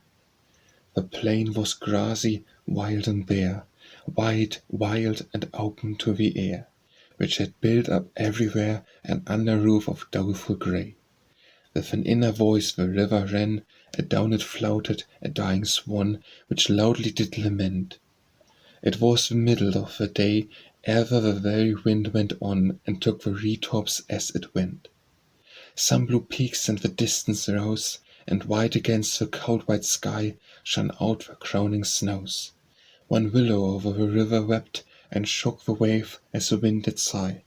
Above in the wind sung the swallow, chasing itself at its own wild will, and far through the marsh green and still the tangled watercourses slept, shot over with purple and green and yellow. A wild swan's death hymn took the soul of that waste place with joy hidden in sorrow. At first to the ear the warble was low and full and clear, and floating about the under sky, to wailing in weakness the coroner stole, sometimes afar and sometimes anear. But anon her awful jubilant voice, with a music strange and manifold, flowed forth from the cruel free and bold. As when a mighty people rejoice with thrones, and with cymbals and harps of gold, a tumult of their acclaims rolled through the open gates of a city afar, to the shepherd who watcheth the evening star. And the creeping mosses and clambering weeds, and the willow branches worn dank, and the wavy swell of the soaring reeds, and the wave-worn horns of the echoing bank, and the silvery marsh flowers that throng the desolate creeks and pools among, were flooded over with eddying song. The Eagle by Alfred Lord Tennyson. He clasps the crag with crooked hands, close to the sun in lonely lands, ringed with his your world he stands. A wrinkled sea beneath him crawls, he watches from his mountain walls, and like a thunderbolt he falls. The Epic by Alfred Tennyson. At Francis Allenson the Christmas Eve, the game of forfeits done, the girls all kissed beneath the skag bush and passed away, the parson Holmes, the poet Everald Hall, the hosts, and I sat round the wassail bowl, then halfway ebbed, and where we held a talk, how all the old honour had from Christmas gone, or dwindled down to some odd games and some odd nooks like this, till I, tired out with cutting eights the day upon the pond, where, 3 times slipping from the outer edge, I bumped the ice into 3 several stars, fell in a doze, and half awake I heard the parson talking wide and wider sweeps, no harping on the church commissioners, no hawking at geology and schism, until I woke and found him settled down upon the general decay of faith right through the world. At home was little left, and none abroad. There was no anchor, none to hold by. Francis, laughing, clapped his hand on Everett's shoulder with, "How by him?" and I, quoth Everett, "Why, there was sail bowl." "Why, yes," I said, "we knew your gifts that way at college, but another which you had, I mean of words, for so we held it then. What came of wit?" "Well now," said Frank, he flung his epic of King Arthur and the fire, and then to me demanding why. "Oh, sir, he found that nothing new was said, or else something so said was nothing, but the truth looks freshest in the fashion of the day. God knows, he has a mind of reasons. Ask." "It pleased me well enough." "Nay," said Hall, "why take the style of those heroic times?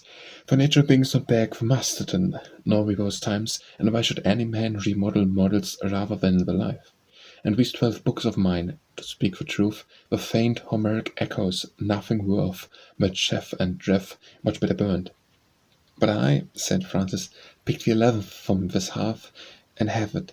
Keep a thing its use will come, or hold it as a sugar plum for homes."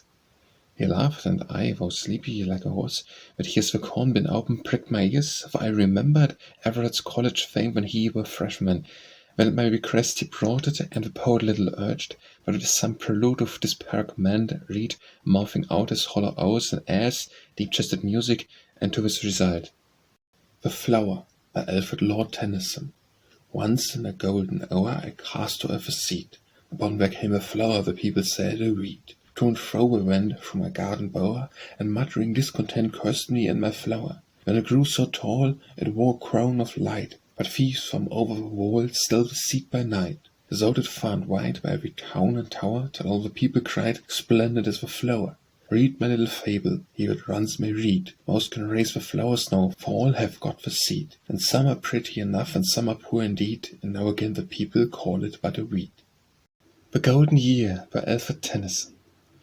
We sleep and wake and sleep, but all things move. The sun flies forward to his brother sun, the dark earth follows, wheeled in her eclipse, and human things returning on themselves move onward, leading up the golden year.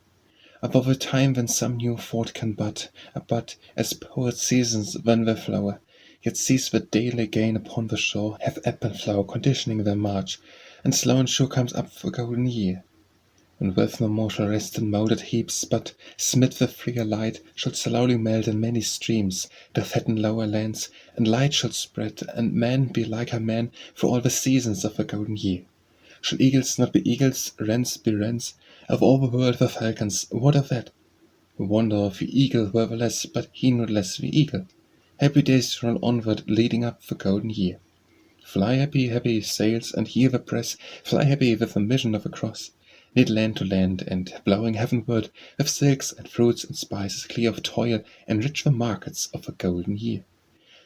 But we go out, when shall all men's good, by each man's rule, and universal peace, like a shaft of light across the land, and like a lane of beams at above the sea, for all the circle of the golden year. The Grasshopper, by Alfred Tennyson. Voice of a summer wind, joy of a summer plain, life of a summer hours, carol clearly bound along.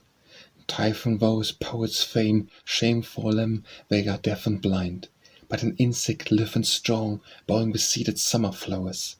Prove a falsehood and thy quarrel, faulting on thine airy feet. Clap thy shielded sides and carol, carol clearly, chirp sweet. Thou art a mailed warrior in youth and strength complete, armed cap high, full fair to see, unknowing fear and dreading loss, a gallant cavalier, since spurred sun so pro, in sunlight and in shadow, the bayard of a meadow. I would dwell with thee, my grasshopper, thou art so glad and free, and as light as air. Thou hast no sorrow or tears, thou hast no count of years, no withered immortality, but a short youth sunny and free. Carol clearly bound along, soon thy joy is over, a summer of loud song and slumbers in the clover. What hast thou to do with evil in thine hour of love and revel, in thy heat of summer pride, pushing the thick roots aside of the singing flowered grasses, that brush thee with their silken tresses? What hast thou to do with evil, shooting, singing, ever springing in and out the emerald glooms, ever leaping, ever singing, lighting on the golden blooms? The Higher Pantheism by Alfred Tennyson. The sun, the moon, the stars, the seas, the hills and the plains, are not these or so the vision of him who reigns? Is not the vision he, though he be not that which he seems? Dreams are true while they last, and do we not live in dreams? Earth, these solid stars, the ways of body and limb, are they not sign and symbol of a division from him? Dark is the world to thee, thyself art the reason why, for is he not all but thou that hast power to feel, I am I? Glory about thee, without thee, and thou fulfillst thy doom, making him broken gleams, and his stifled splendor and gloom. Speak to him, thou, for he hears, and spirit with spirit can meet. Closer is he than breathing, and never than hands and feet. God is law, save wise, O soul, and let us rejoice. For if he thunder, by law and thunder is yet his voice. Law is God, say some, no God at all, says the fool. For all we have power to see is a straight staff abandoned in the pool. And the ear of man cannot hear, and the eye of man cannot see, but if he could see and hear with vision, were it not he. The How and the Why by Reverend Lord Tennyson. I am any man's suitor, if any will be my tutor. Some say with life's pleasures, some think it speedeth fast, and time there is no present, and eternity no future, and eternity no past. We laugh, we cry, we are born, we die. Who will riddle me the how and the why? The bulrush nods unto its brother, the wheaties whisper to each other. What is it they say? What do they there?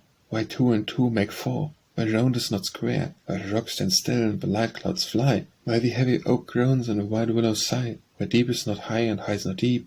If we wake or whether we sleep, wherever we sleep or wherever we die. How you are you, why I am I?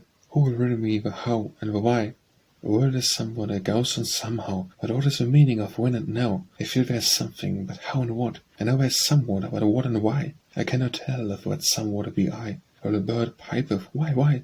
In the summer woods, when the sun falls low, and the great bird sits on the opposing bough, and stares in his face, and shouts, how? The black owl sends down the mellow twilight, and chants how, the howl of the night. Where the life goes and the blood is spilled, what the life is, if the soul may lie, by churches with a steeple built, and the house of a chimney pot, who will riddle me the how and the what, who will riddle me the what and the why? The Islet by Alfred Tennyson. Whither, love, shall we go, for a score of sweet little summers or so? The sweet little wife of the singer said, on the day that followed the day she was wed. Whither, love, shall we go? And the singer, shaking his curly head, turned as he said, and struck the keys, there at his right with a sudden crash, singing, and shall it be over the seas with a crew that is neither rude nor rash, but a bevy of Eros apple-cheeked, and a shallop of crystal ivory beak, with a satin soil of a rubby glow, to sweet little Eden on earth that I know, a mountain islet pointed and peaked. Waves on the diamond shingle dash, cataract brooks to the ocean run, fairly delicate palaces shine, mixed with myrtle and clad with wine. And hours streamed in silvery streaked with many a rivulet high against the sun, the facets of a glorious mountain flash above the welling of palm and pine. Whither, oh whither, let us go? No, for in all that exquisite isle, my dear, there is but one bird with a musical throat, and his compass is but a single note, that it makes one weary to hear. Mock me not, love, let us go. No, love, no, for the bud ever breaks into bloom on the tree, and the storm never wakes on the lonely sea, and the storm never wakes on the lonely sea, and the warm is there in the lonely wood, that pierces the liver and blackens the blood, and makes it a sore to be. The Kraken by Alfred Tennyson. Below the thunders of the upper deep, far, far beneath in the abysmal sea, his ancient, dreamless, uninvaded sleep the Kraken sleepeth. Faintest sunlights flee above his shadowy sides, above him swell huge sponges of millennial growth and height, and far away into the sickly light, for many a wondrous grot and secret cell, are numbered and enormous polypi, winner with giant arms, with slumbering green. There have he lain for ages, and will lie, battening upon huge sea-worms in his sleep, and the latter fire shall heat the deep. When once by men and angels to be seen, and rowing he shall rise on the surface sky. The Larger Hope by Alfred Lord Tennyson. And yet we trust that somehow good will be the final goal of ill, to pains of nature, sins of will, defects of doubt and taints of blood. That nothing walks with aimless feet, that not one life will be destroyed, or cast as rubbish to the void, when God hath made the pile complete. That not a worm is cloven in vain, that not a moth of vain desire is shriveled in a fruitless fire, or but subserves another gain. Behold, we know not anything, I can but trust that good shall fall at last, for of at last to all, and every winter change to spring. So runs my dream, but who am I? An infant crying in the night, an infant crying for the light, and with no language but a cry. The Lesser Griefs That May Be Said by Alfred Tennyson. The lesser griefs that may be said, that breathe 1,000 tender woes, are but as servants in a house where lies the master newly dead, who speak the feeling as it is, and weave the fullness from the mind. It will be hard, they say, to find another service such as this. My lighter moods are like to these, that out of words a comfort win, but bear other griefs within, and tears that at the fountain freeze. For by the hearth the children sit, cowled in that atmosphere of death, and scarce can due to draw the breath, or like to noiseless phantoms flit. But open converse is there none, so much the vital spirits sink, to see that they can share and think, how good, how kind, and he is gone. The Lint-White and the Throstle-Cock by Alfred Tennyson. The lint-white and the throstle-cock have voices sweet and clear, all in the bloomed May. They from the blossomy briar call to the fleeting year, if that he would them hear and stay. Alas, that one so beautiful should have so dull an ear. Fair year, thy children call, but thou art deaf as death. All in the bloomed May, when the light perisheth that from thee issueth, our life evanisheth. Oh, stay! Alas, that lips so cruel dumb should have so sweet a breath. Fair year, with brows of royal love, thou comest as a king, all in the bloomed May. The golden larches fling, and longer hear us sing, though thou art fleet of wing, yet stay. Alas, that eyes so full of light should be so wandering. The locks are all of sunny sheen, and rings of gold ruin, all in the bloomed May. Your breath pass not on, if thou dost leave the sun. Dear light is with thee gone, oh stay. Thou art the fairest of the fairest, we pry thee pass not on. The Beloved rose on stronger wings by Alfred Tennyson. The Beloved rose on stronger wings, and palsied when he met with death, as comrade of a lesser faith that sees the course of human things. No doubt vast eddies and the flood of onward time shall yet be made, and frowns races may degrade, yet O ye ministers of good! Wild hours would fly with hope and fear, if all your offers had to do, without results that looked like new, if this were all your mission here. To draw out sheaf the used thought, to fool the crowd of glorious lies, to cleave the creed and sects and cries, to change the bearing of a bird. To shift an arbitrary power, to cramp the student at his desk, to make out baseness picturesque, and tuft of grass a feudal tower. But when my scorn might well descant on you and yours, I see in part it all, as in some piece of art, as toil cooperant to an end. The Making of Man by Alfred Lord Tennyson. Where's one that born of woman altogether can escape from the lower world within him, moods of tiger of ape? Man as yet is being made, and the crowning age of ages shall not on after on pass and touch him into shape. All about him shadows tell, but while races flow and fade, prophet eyes may catch a glory slowly gaining on the shade. The people all are one, and all the voices blend in choric hallelujah to the Maker. It is finished, man is made. The Mermaid by Alfred Tennyson. Who would be a mermaid fair, singing alone, combing her hair under the sea in a golden curl, with a comb of pearl on a throne? I would be a mermaid fair, I would sing to myself the whole of a day. With a comb of pearl I would comb my hair, and still as I combed I would sing and say, who is it loves me, who loves not me? I would comb my hair till my ringlets would fall, lower down, from under my starry seaward crown, lower down and around. I should look like a fountain of gold, springing alone with a shrill inner sound, over the throne in the midst of a hall, till that great sea snake under the sea from his coiled sleeps in the central deeps, would slowly trail himself sevenfold round the hall where I sate, and look in at the gate with his large calm eyes for the love of me, and all the mermen under the sea would feel their mortality die in their hearts for the love of me. But at night I would wander away, away. I would fling on each side my low-flowing locks, and lightly vault from the throne and play with the mermen in and out of the rocks. We would run to and fro, and hide and seek on the broad sea woods, I the crimson shells, whose silvery spikes are nighest the sea. But if any came near I would call and shriek, and down the steep like a wave I would leap, from the diamond ledges that jut from the dells, for I would not be kissed by all who would list of the bold merry mermen under the sea. They would sue me and woo me and flatter me in the purple twilights under the sea. But the king of them all would carry me, woo me and win me and marry me in the branching zespers under the sea. Then all the dry-peared things would be, and the hueless mosses under the sea would curl round my silver feet silently, or looking up for the love of me. And if I should carol aloud from aloft, all things that are forked and horned and soft would lean out from the hollow sphere of the sea, looking down for the love of me. The Merman by Alfred Tennyson. Who would be a merman bowl, sitting alone, singing alone under the sea, with a crown of gold on a throne?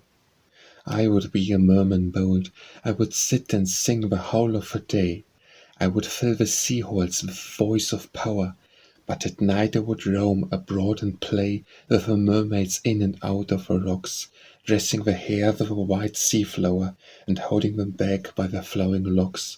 I would kiss them often under the sea, and kiss them again till they kissed me, laughingly, laughingly. And then we would wander away, away to the pale green sea groves straight and high, chasing each other merrily. There would be neither moon nor star, but the wave would make music above us far, low thunder and light in the magic night, neither moon nor star. We would call aloud in the dreamy dells, call to each other and whoop and cry all night, merrily, merrily. They would pelt me with stars, spangles and shells, laughing and clapping their hands between, all night, merrily, merrily. But I would throw to them back on mine turquoise and agate and almondine. When leaping out upon them unseen, I would kiss them often under the sea, and kiss them again till they kissed me, laughingly, laughingly. Oh, what a happy life were mine under the hollow-hung ocean green! Soft are the mouse beds under the sea. We would live merrily, merrily. The Miller's Daughter by Alfred Lord Tennyson. It is the miller's daughter, and she's grown so dear, that I would be the jewel that trembles in her ear. Fed in wrinkles day and night, I touch her neck so warm and white, and I would be the girdle about her dainty, dainty waist. The heart would beat against me in sorrow and unrest. I should know if it be right, I'd clasp it round so close and tight. They would be the necklace, and all day long to fall and rise upon a balmy bosom, with a love for all sighs. And I would lie so light, I scarce should be unclasped at night. The Mystic by Alfred Tennyson. Angels have talked with him and showed him thrones. Ye knew him not, he was not one of ye. Ye scorned him with an undiscerning scorn. Ye could not read the marvel in his eye, the still serene abstraction. Ye felt the vanities of after and before, albeit his spirit and his secret heart, the stern experiences of converse lives, the linked woes of many a fiery change had purified and chastened and made free. Always there stood before him, night and day, of wayward, valley-coloured circumstance, the imperishable presence serene, colossal, without form or sense or sound, dim shadows but unwarning presences, four-faced to four corners of sky. And yet again, three shadows, fronting one forward, one expectant, three but one, and yet again and evermore, for the two first were not, but only seemed, one shadow in the midst of a great light, one reflects from eternity on time, one mighty countenance of perfect calm, awful with most invariable eyes.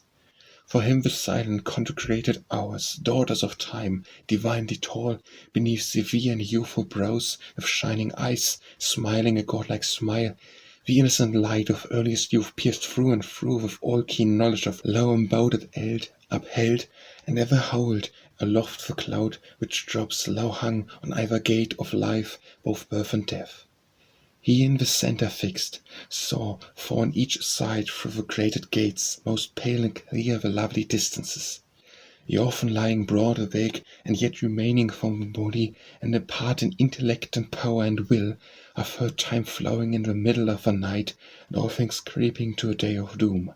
How could ye know him? Ye were yet within the narrow circle he had well-nigh reached the last, which, with a region of white flame, purified heat into a larger air upburning, and an ever of black blue, investeth and engirds all other lives. The Oak by Alfred Tennyson. Live thy life, young and old, like yon oak, bright in spring, living gold. Summer rich, when autumn changed, sober-hued gold again. All his leaves fallen at length, look he stands, trunk and bough, naked strength. The Oak by Alfred Lord Tennyson. Live thy life, young and old, like yon oak, bright in spring, living gold. Summer rich, when autumn changed, sober hue gold again. All his leaves fallen at length, look he stands, trunk and bough, naked strength. The Owl by Alfred Lord Tennyson. When cats run home and light is come, and dew is cold upon the ground, and the far stream is dumb, and the wiving sail goes round, alone and warming his 5 wits, the white owl in the belfry sits. Then merry milkmaids click the latch, and rarely smells the new mown hay, and have sung beneath a fetch twice or thrice his roundelay, alone and warming his 5 wits, the white owl in the belfry sits. The pallid thunder-stricken sigh for gain by Alfred Tennyson. The pallid thunder-stricken sigh for gain, down an idle stream they ever flowed, and sailing on Bactolus in the boat, drown soul and sense, while wistfully they strain weak eyes upon the glistening sands that rope the understream. The wise could behold cathedral caverns of freckled gold, and branching silvers of the central globe, would marvel from so beautiful a sight how scorn and ruin, pain and hate could flow. But hatred in a gold cave sits below, bleached with a hair and made of argent light, shot into gold, a snake her forehead clips, and skins the colour from her trembling lips. The path by which we twain did go by Alfred Tennyson. The path by which we twain did go, which led by tracks that pleased us well, for 4 sweet years arose and fell, from flower to flower, from snow to snow. And we with singing cheered the way, and crowned with all the seasons lent, from April unto April went, and glad at heart from May to May. But where the path we walked began to slant the thither autumnal slope, as we descended, following hope, where sat the shadow feared of man. A brook of fair companionship, and spread its mantle dark and cold, and wrapped we formless in the fold, and dealt the murmur on the lip, and bore we where could not see nor follow for a walk in haste, and think that somewhere in the waste the shadow sits and waits for me. The Play by Alfred Tennyson. Act first, this earth, a stage so gloomed with woe, you all but sicken at the shifting scenes, and yet be patient, our playwright may show in some 5th act what this wild drama means. The Poet by Alfred Tennyson. The poet in a golden clime was born, with golden stars above, dowered with the hate of hate, the scorn of scorn, the love of love. He saw through life and death, through good and ill, he saw through his own soul, the marvel of the everlasting will, an open scroll.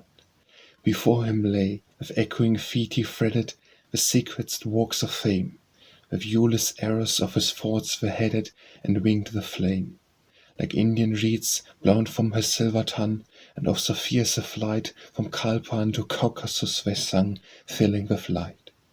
And vagrant melodies the winds which bore them earthward till they lit, when like the arrow seeds of a field flower the fruitful wit, cleaving took root, and springing forth anew, ere they fell, behold like to the mother plant in semblance grew a flower all gold, and bravely furnished all abroad to fling the winged shafts of truth, to throng with stately blooms the breathing spring of hope and youth.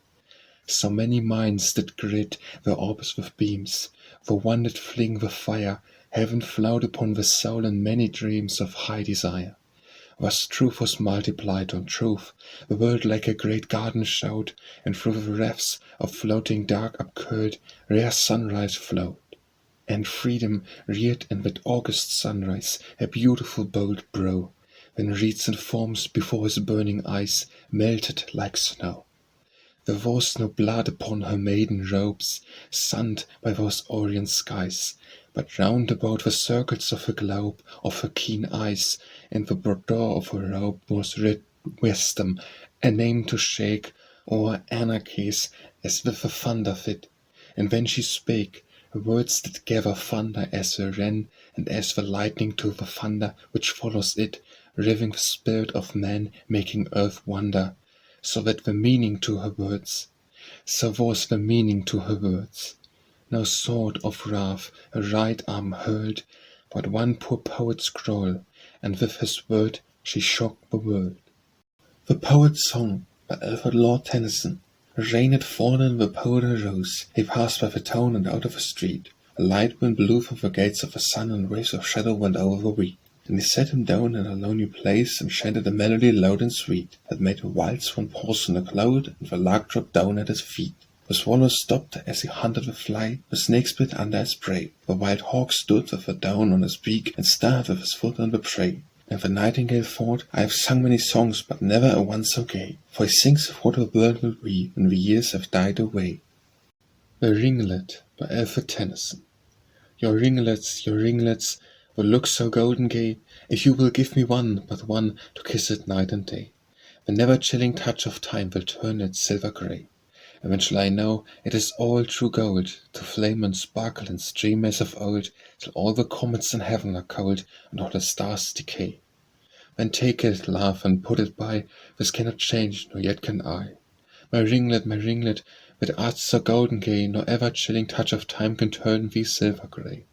And the lad may wink, and the girl may hint, and the fool may say his say, for my doubts and fears were all amiss, and I swear henceforth by this and this, that doubt will only come for a kiss, and a fear to be kissed away.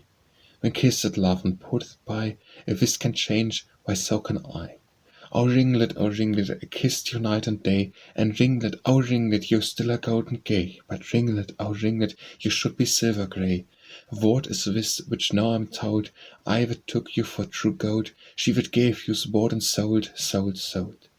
O ringlet, she blushed a rosy red, and ringlet, O ringlet, she clipped you from her head. And ringlet, O ringlet, she gave me and said, come kiss it, love, and put it by, if this can change, why so can I. O fie, you golden nothing, fie, you golden lie. O ringlet, I count you much to blame, for ringlet, you put me much to shame. So ringlet, I doom you to the flame. What is this which now I learn has given all my faith a turn? Burn, you glossy heretic, burn, burn, burn. The Rose on the Terrace by Alfred Tennyson. Rose on this terrace 50 years ago, when I was in my June or May, 2 words, my rose, set all your face aglow, and now that I'm white and you are grey, blush of 50 years ago, my dear, blooms in the past, but close to me today as this red rose, which now Tarasia glows in the blue of 50 miles away. The Sailor Boy by Alfred Lord Tennyson. He rose at dawn, and fired with hope, shot over the seething harbour bar, and reached the ship and caught the rope, and whistled to the morning star. And while he whistled long and loud, he heard a fierce mermaiden cry, O boy, thou art young and proud, I see the place where thou wilt lie. The sands and easy surges mix and case upon the dreary bay, and on the ribs the limpid sticks, and in the heart the scourge shall play. Fully answered, death assured, to those that stay and those that roam, I will never more endure to sit with empty hands at home. My mother clings about my neck, my sisters crying, stay for shame, my father reffs of death and wreck. They are all to blame, they are all to blame. God help me, safe I take my part of danger on the roaring sea, a devil rises in my heart, far worse than any death to me. The Sea Fairies by Alfred Tennyson. Slow sailed the very marinas, and saw between the green brink and the running foam, white limbs unrobed in a crystal air, sweet faces, rounded arms, and bosoms pressed to little harps of gold, and while they mused, whispering to each other half in fear, shrill music reached them on the middle sea. Whither away, fly no more. Whither away, weave a singing sail, whither away, weave the oar, whither away from the high green fields and the happy blossoming shore.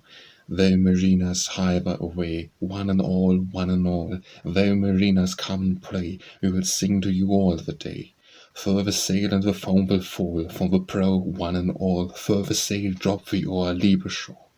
No danger and trouble and toil no more, whither away we will sail and the oar.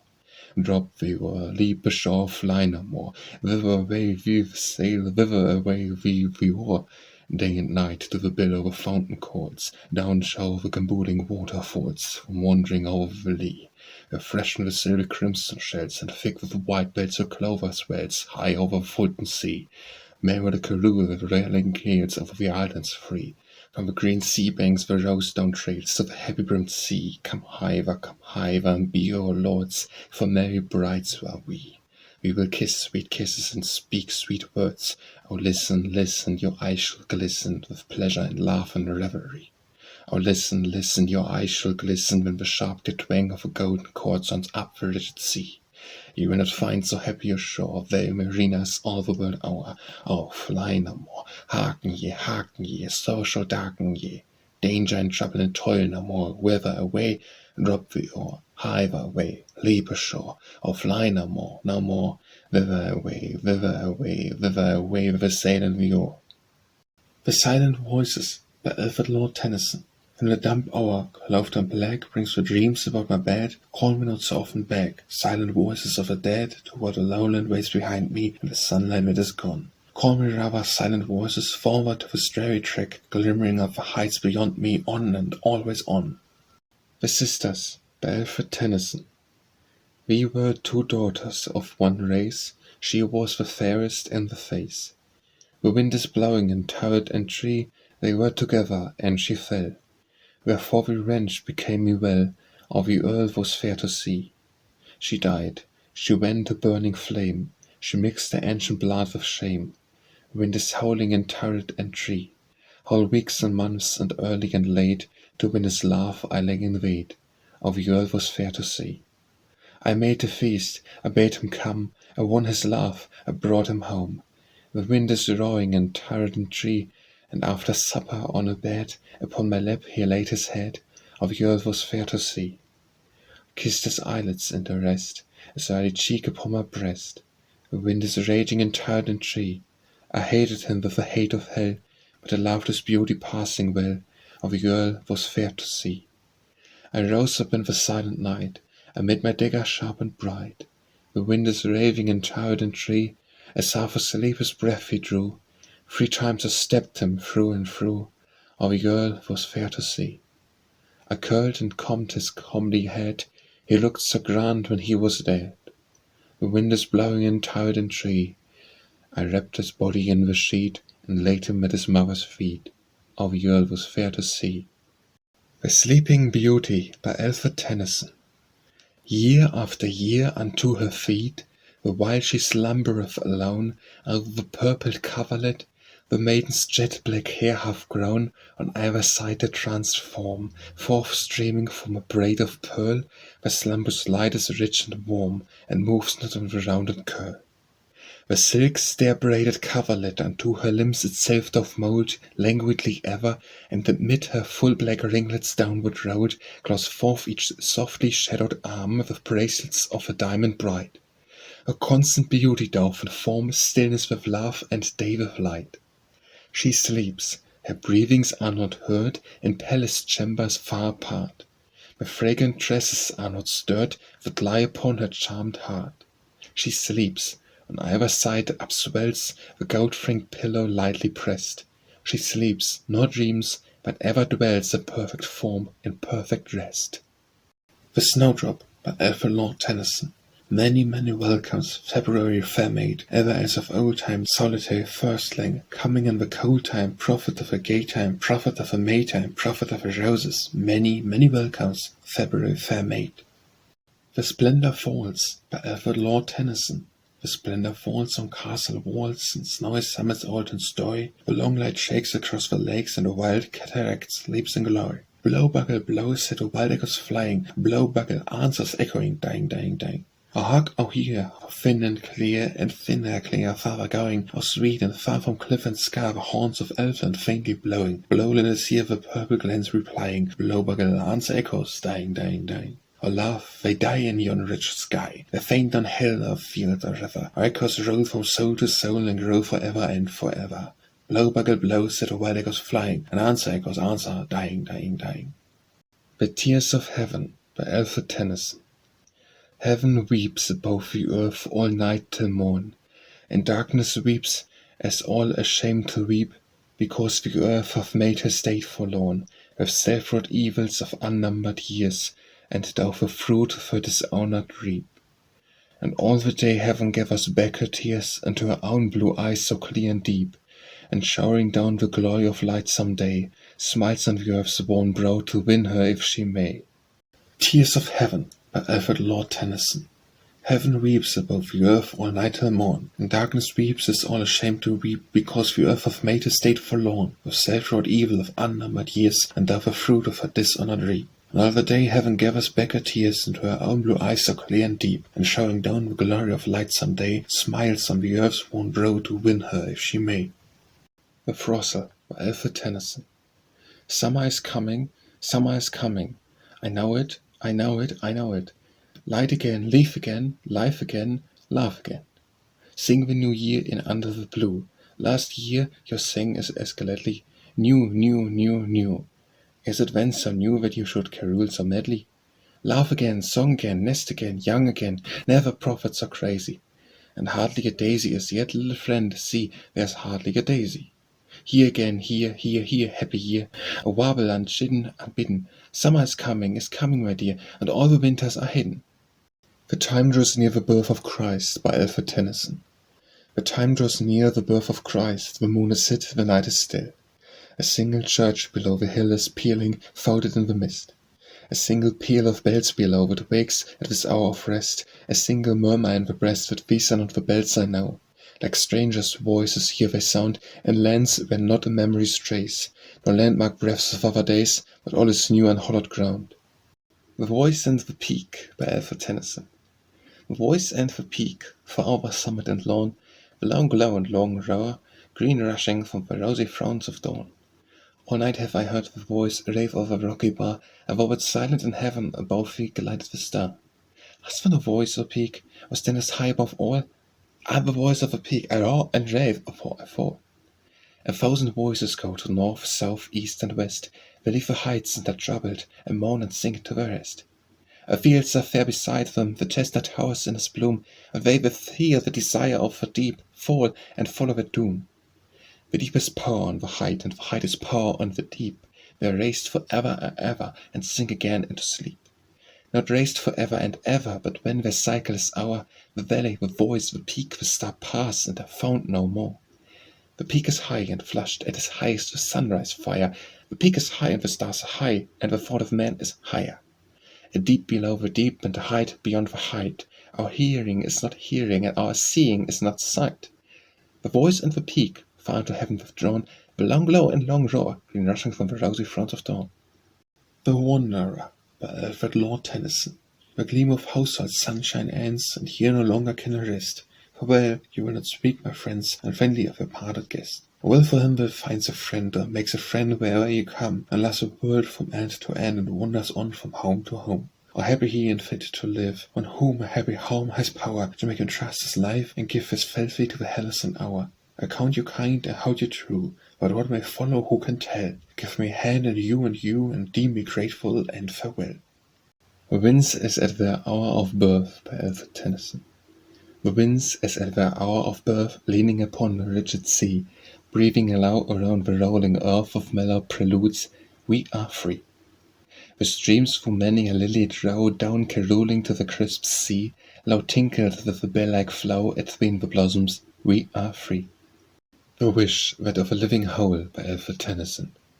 The wish that of a living whole no life may fail beyond the grave, derives it not from what we have, the likest God within the soul? Our God nature, when it strive, with nature lends such evil dreams, So careful of her type she seems, so careless of her single life. But I, considering everywhere a secret meaning in her deeds, and finding that of 50 seeds she often brings but one to bear. I falter where I firmly trod, in falling with my weight of cares upon the great world's altar stairs that slope through darkness up to God. I stretch lame hands of faith, and grope and gather dust and chaff, and call to what I feel is Lord of all, and faintly trust the larger hope. Where rolls the deep, where grew the tree, by Alfred Tennyson. Where rolls the deep, where grew the tree, or earth, where changes has foreseen, where the long street roars, have been the stillness of the central sea. The hills are shadows, and they flow from form to form, nothing stands, the mid like mist, the solid lands, like clouds they shape themselves and go. But in my spirit will I dwell, and dream my dream, and hold it true, though my lips may breath adieu, I cannot think the thing farewell. This holy by the cottage eve, by Alfred Tennyson. This holy by the cottage eve, tonight ungathered shall it stand. We live within the stranger's land, and strangely falls our Christmas Eve. Our father's dust is left alone and silent under other snows. Where's due time the woodbine blows, the violet comes, but we are gone. No more shall wayward grief abuse the genial hour of mask and mien, but change of place, like wrath of time, has broke the bond of dying use. It cares the petty shadows cast, by which our lives are chiefly proved, and let us spare the night I laughed, and hold it solemn to the past. But let no footstep beat the floor, no bowl of vessel mantle warm, for who would keep an ancient form, for which the spirit breathes no more? Be neither song, nor game, nor feast, nor harp be touched, nor flute be blown, no dance, no motion, save alone what lightens in the lucid east. Of rising worlds by yonder wood, long sleeps the summer in the seed. Run out your measured acres, and lead the closing cycle rich in good. Woe of an eye that's downward cast, by Alfred Tennyson. Woe of an eye that's downward cast could make thee somewhat blench or fail, so be my love an idle tale and fading legend of the past. And woe, as one that once declined, when he was little more than boy, on some unworthy heart with joy, but lives to wet an equal mind, and breathes a novel world, the while his other passion wholly dies, on the light of deeper eyes, as matter for flying smile. What truths in manhood darkly join, by Alfred Tennyson. What truths in manhood darkly join, deep-seated in our mystic frame, we yield our blessing to the name of him that made them current coin. The wisdom dealt with mortal powers, where truth and closet words shall fail, when truth embodied and a tale shall enter in at lowly doors. And so the word hath birth, and wrought, with human hands the create of creates, and loveliness of perfect deeds was strong than all poetic thought. Which he may read that binds the sheaf, or builds the house, or digs the grave, and those wild eyes that watch the wave, and roaring round the coral reef. Thou comest, much wept for, by Alfred Tennyson. Thou comest, much wept for, such a breeze compelled thy canvas, and my prayer was as the whisper of an air to breathe thee of the lonely seas. For I in spirit saw thee move through circles of the bounding sky. Week after week the days go by. Come quick, thou bringst all I love. Henceforth, wherever thou mayst roam, my blessing, like a line of light, is on the waters day and night, and like a beacon guards thee home. So may whatever tempest mars mid-ocean spare thee, scark bark, and balmy drops in summer dark slide from the bosom of the stars. So kind an office hath been done, such precious relics brought by thee. The dust of him I shall not see, till all my widowed race be run. Though night hath climbed the peak of highest noon, by Alfred Tennyson. Though night hath climbed the peak of highest noon, in bitter blasts the screaming autumn whirl all night through archways of a bridged pearl and portals of pure silver walks the moon. Walk on, my soul, nor crouch to agony, turn cloud to light and bitterness to joy, and dross to gold by glorious alchemy, basing thy throne above the world's annoy. Reign thou above the storms of sorrow and ruth, that roar beneath unshaken peace of one we. So shalt thou pierce woven glooms of truth, so shalt the blessing of the meek be on thee, so on thine hour of doom the body's youth, an honourable age shall come upon thee. Thy converse drew us with delight, by Alfred Tennyson. Thy converse drew us with delight, the men of wrath and riper years. The fabled soul, a haunt of fears, forgot his weakness in thy sight. On thee the loyal-hearted hung, the proud was half disarmed of pride, nor cared the serpent at thy side to flicker with his trebled hand. The stern, the mild, then woe were by, the flippant put himself to school, and heard we, and the brazen fool was softened, and he knew not why. While I, thy dearest, sat apart, and felt that triumph was as mine, and laughed the more where the wave of wine the graceful tact, the Christian art. Not mine the sweetness of skill, but mine the laugh that will not tire, and, born of laugh, awake desire that spurs an imitative will. Thy spirit our fatal loss, by Alfred Tennyson. Thy spirit our fatal loss did ever rise from high to higher, as mounts the heavenward altar fire, as flies the lighter through the groves. The vow turned to something strange, and I have lost the willings that bound by changes ye upon the ground, no more partaker of that change. Deep folly, yet it this could be, that I could wing my will with might, to lead the grades of life and light, and flesh at once, my friend, to we.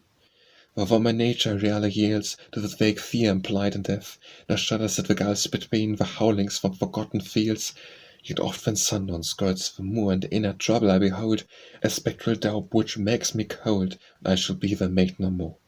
The following with an upward mind the wonders that have come to be, for all the securiors be, but evermore life behind. My voice is heard, by Alfred Lord Tennyson. My voice is heard through rolling drums that beat the battle where he stands. The face across his fancy comes and gives the battle to his hands. A moment while the trumpets blow, he sees his brood about thy knee. The next, like fire, he meets a foe, and strikes him dead for wine and we. The voice is on the rolling air, by Alfred Tennyson. The voice is on the rolling air, I hear thee where the waters run.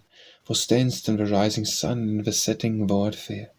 What art thou then, I cannot guess, though I seem in style flow to feel thee, some diffusive power, I do not therefore love thee less. My love involves the love before, my love is vaster passion now. Thou makest of good nature thou, I seem to love thee more and more. Far off thou art, but ever nigh, I have thee still, and I rejoice. I prosper, circled with a voice, I shall not lose thee, for I die. 'Tis held that so makes us wise, by Alfred Tennyson. 'Tis held that so makes us wise, yet how much wisdom sleeps with thee, which not alone had guided me, but served the seasons that may rise. For can I doubt to knew thee keen in intellect, the force and skill to strive, to fashion, to fulfill, I doubt not what thou wouldst have been.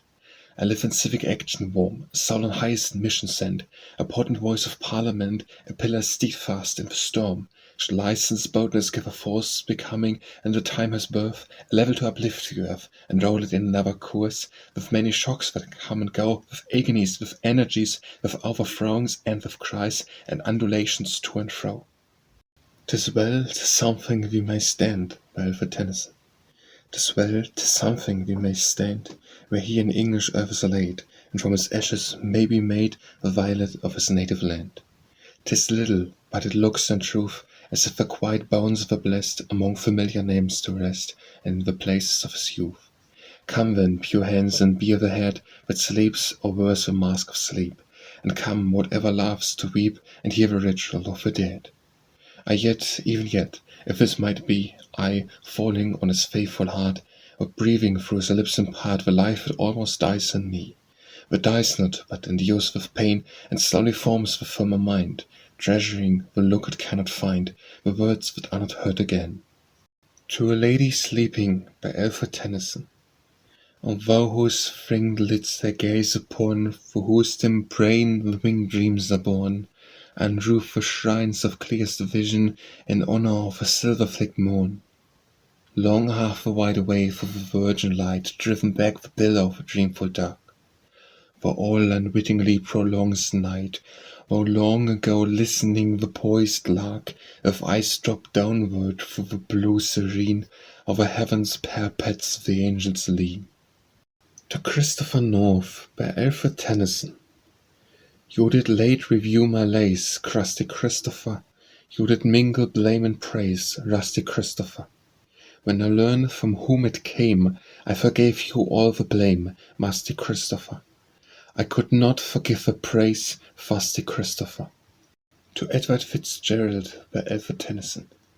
Old Fitz, who from your suburb grange the once had tarried for a while, glanced at the wheeling orb of change, and greeted with a kindly smile And yet I see as where you sit beneath your sheltering garden tree, and while your doves about you flit, and plant on shoulder, hand and knee, on your head their rosy feet, as if they knew your diet sparse, or ever moved on that full sheet, let down to Peter as his prayers, who live on milk and meal and grass, and once for 10 long weeks had tried your tables of Pythagoras, and seemed at first a thing as guide, as Shakespeare has it, a airy light, to flout above the ways of men, and fell from that half-spiritual height, chilled, till I tasted flesh again, one night when earth was winter black, and all the heavens flashed in frost.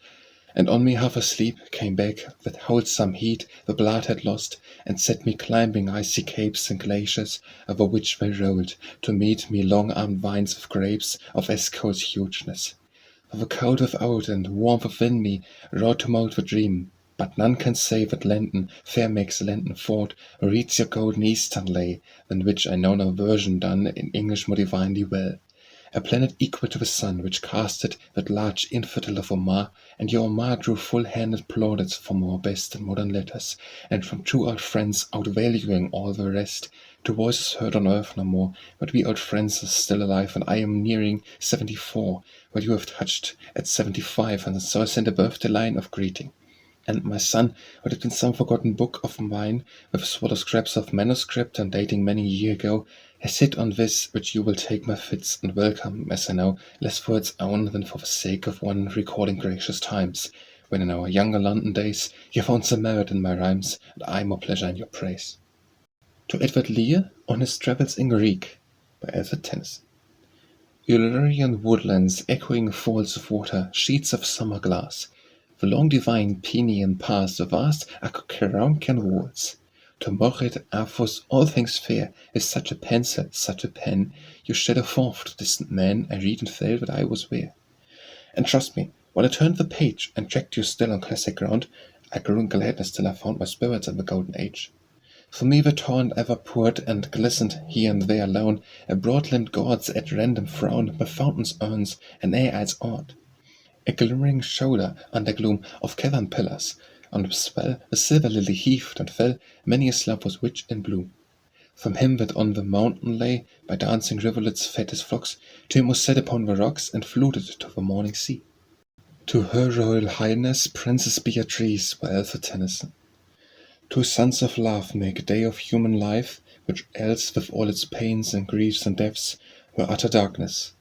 One, the son of dawn that brightens with a mother's tender eyes and warms the child's awakening world, and one, the later rising sun of spousal love, which from a household orbit draws the child to move in other spheres. The mother weeps at that white funeral of a single life, her maiden daughter's marriage, and to tears half of pleasure, half of pain. The child is happy, even in leaving her, but thou true daughter, whose all faithful filial eyes have seen the loneliness of earthly thrones, wilt neither quit the widowed crown, nor let this later light of love have risen in vain, but moving through the mother's home, between the two that love thee, lead the summer life, swayed by each love and swaying to each love, like some conjuncted planet in mid-heaven between two suns, and drawing down from both the light and gentle warmth of double day.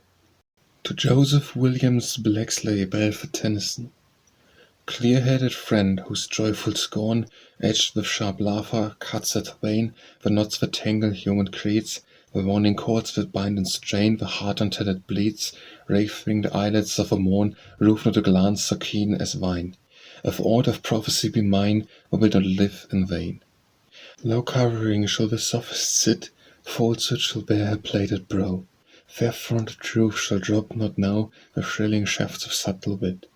The martyr flames, not transient swords, can do away with the ancient lie. A gentle death shall falsehood die, shot through and through with cunning words. Weak truth, were leaning on her crutch, when wasted truth in her utmost need.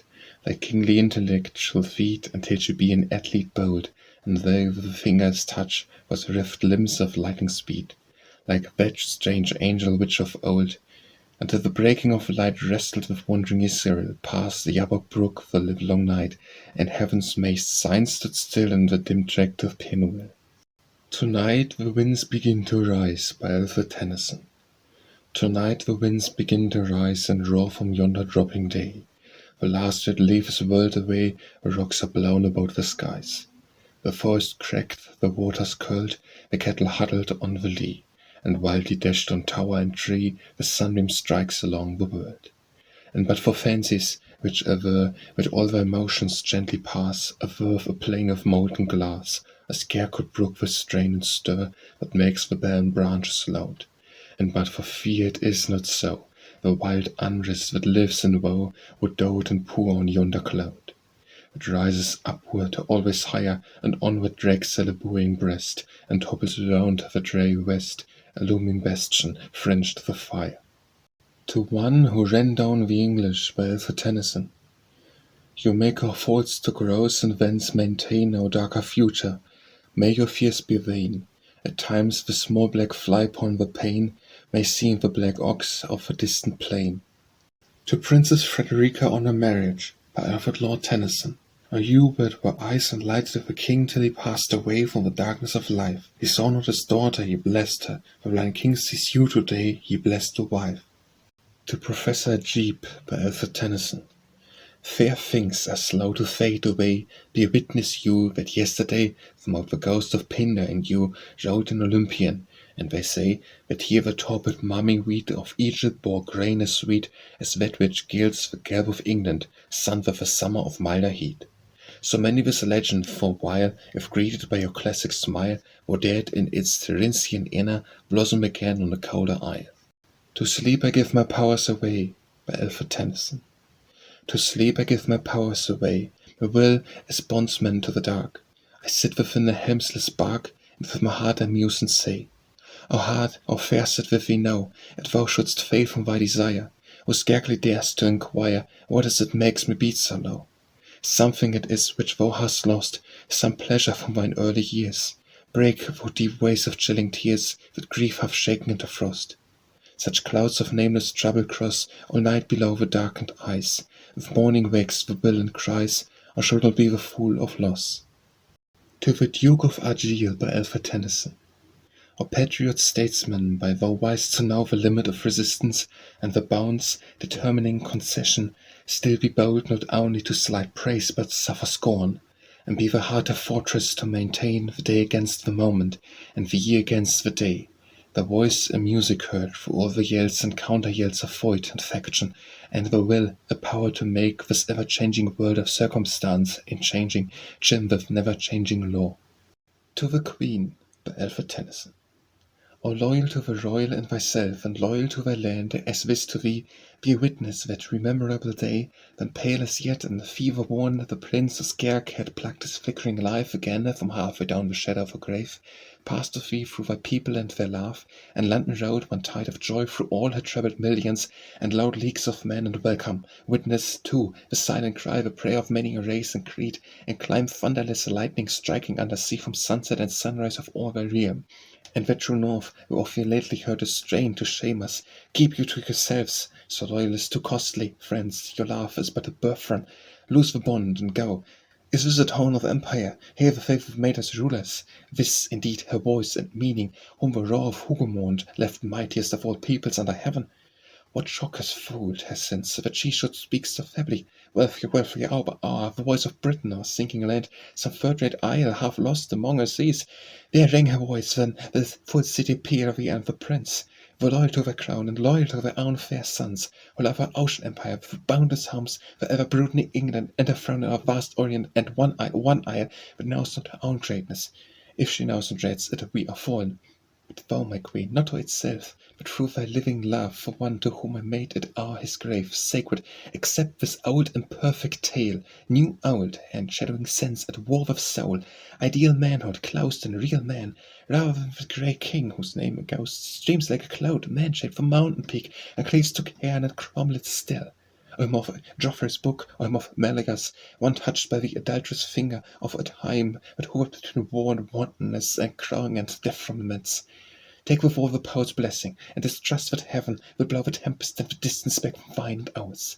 For some are scared, mark or wisely or unwisely, sings of storm, wavering of every wane with every wind, and wordy trucklings to the transient hour, and fierce or careless looseness of faith, softness breeding scorn of simple life, of cowardice, betrayed of lust for gold, or labour, with brown and not a voice, or art with poisonous honeystone from France, which it knows but careful for itself, which it knows not, ruling with which knows to its own harm. The goal of his great world lies beyond sight, yet though slowly grown and crowned republics crowning common sense, that saved them many times, not fail. The fierce are morning showers, huger than the shapes that cast them, not those gloomier which fog over darkness of the battle in the west, where all of high and holy dies away. To the Reverend F.D. Maurice by Alfred Tennyson. Come when no graver cares employ, good father, come and see your boy. Your presence will be sun and winter, making the little one leap for joy. For being of that honest few who give Fiend himself his due, should 80,000 college councils thunder anathema, friend, at you. Should all our churchmen foemen spite at you, so careful of a rite, yet one lay half would give you welcome, take it and come to the Isle of Wight. Where, far from noise and smoke of town, I watch the twilight falling brown, all round the careless ordered garden, close the ridge of a noble down. You'll have to scandal while you din but honest talk and wholesome wine, and only hear the magpie gossip, garrulous, under a roof of pine. For groves of pine on either hand, to break the blast of winter, stand, and further on the wide channel tumbles the breaker on chalk sand, where, if below the milky steep, some sheep of battle slowly creep, and on through zones of light and shadow glimmer away to the lonely deep. We might discuss the northern sin, which made the selfish war begin. Dispute the claims, arrange the changes, Emperor Ottoman, which shall win. Of whether war's avenging grudge shall lash all Europe into blood, till you should turn to dear matters, dear to the man that is dear to God. Or best to help the slender stir, how mend the dwellings of the poor, or gain in life as life advances, valor and charity more and more. Come, Maurice, come, the lawn is yet as o'er the rim, or spongy wet, but when the wreath of March has blossomed, crocus, anemone, violet, or later, pay one visit here, for those of you behold is dear, nor pay but one, but come for many, many, many a happy year. To Ulysses by Alfred Tennyson. Ulysses, much experienced man, whose eyes have known this globe of ours, the tribes of men and trees and flowers, from Corinth to Japan. To you that bask below the line, and soaking here in winter wet, the centuries free strong aids have met to drag me down to 79. And summer, if I reach my day, to you, yet young, who breathe balm of summer winters by the palm and orange grove of Paraguay.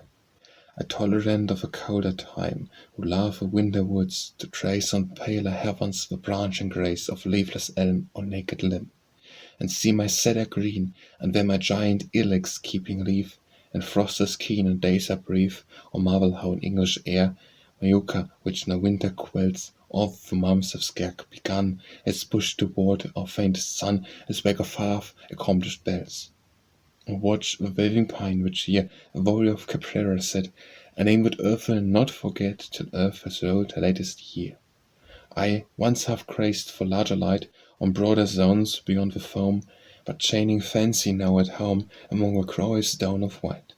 Not less would yield full thanks to you for your rich gift, your tales of lands I know not, your Arabian sands, your cane, your palm, tree-fern bamboo, the wealth of tropic bower and brake, your oriental Eden Isles, the man, not only nature smiles, your wonder of a boiling lake. Pra-Chai, the shell of the beast, Pra-Bat, the steppe, your Pontic coast, Craig Cloister, Antinomian ghost, Hong Kong, Karnak, and all the rest. For which I followed line by line your leading hand, and came, my friend, to prize your various books, and send a gift of slender value mine. To Victor Hugo by Alfred Lord Tennyson.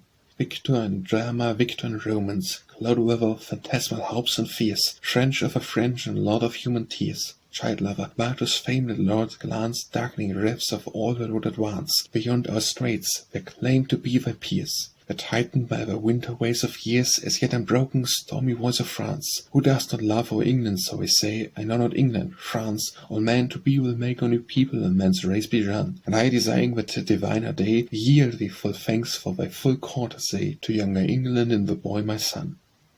To Virgil by Alfred Tennyson. Roman Virgil, thou that sign'st Ilion's lofty temples erupt in fire, Ilion falling, Rome rising, wars and filial faith and Dido's prayer. Landscape lover, lord of language, more when he would sing the works and days, or the chosen coin of fancy flashing out for many golden phrase. Though it singeth the wheat and woodland, tilleth and vineyard, heath and horse and herd, all the charm of all the muses, often flowering in the lonely word. Poet of a happy Tetrus, piping underneath his beechen boughs, poet of a poet's satyr, whom the loving shepherd bound the flowers. Chanter of Apollo, glowing in the blissful years again to be, summers of a snakeless meadow, and laborious earth and all the sea. Of its ceased universal nature, moved by universal mind, the majestic and by sadness at the doubtful doom of humankind. Light among the vanished ages, starward gilded yet this phantom shore, golden branch amid the shadows, kings and realms will pass to rise no more. Now the forum roars no longer, fallen every purpose Caesar's dome, or an ocean roll of rhythm sound forever of imperial Rome. Now the realm of slaves, half perished, and the realm of freedom holds a place. I from out the northern island, sent once from all the human race. I salute thee, Montavano, I that love thee since my day began, wild of a statelier measure, ever molded by the lips of man.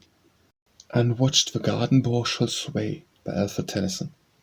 Unwatched the garden boar shall sway, the tender blossom flutter down, unloved that beech will gather brown, was made to burn itself away.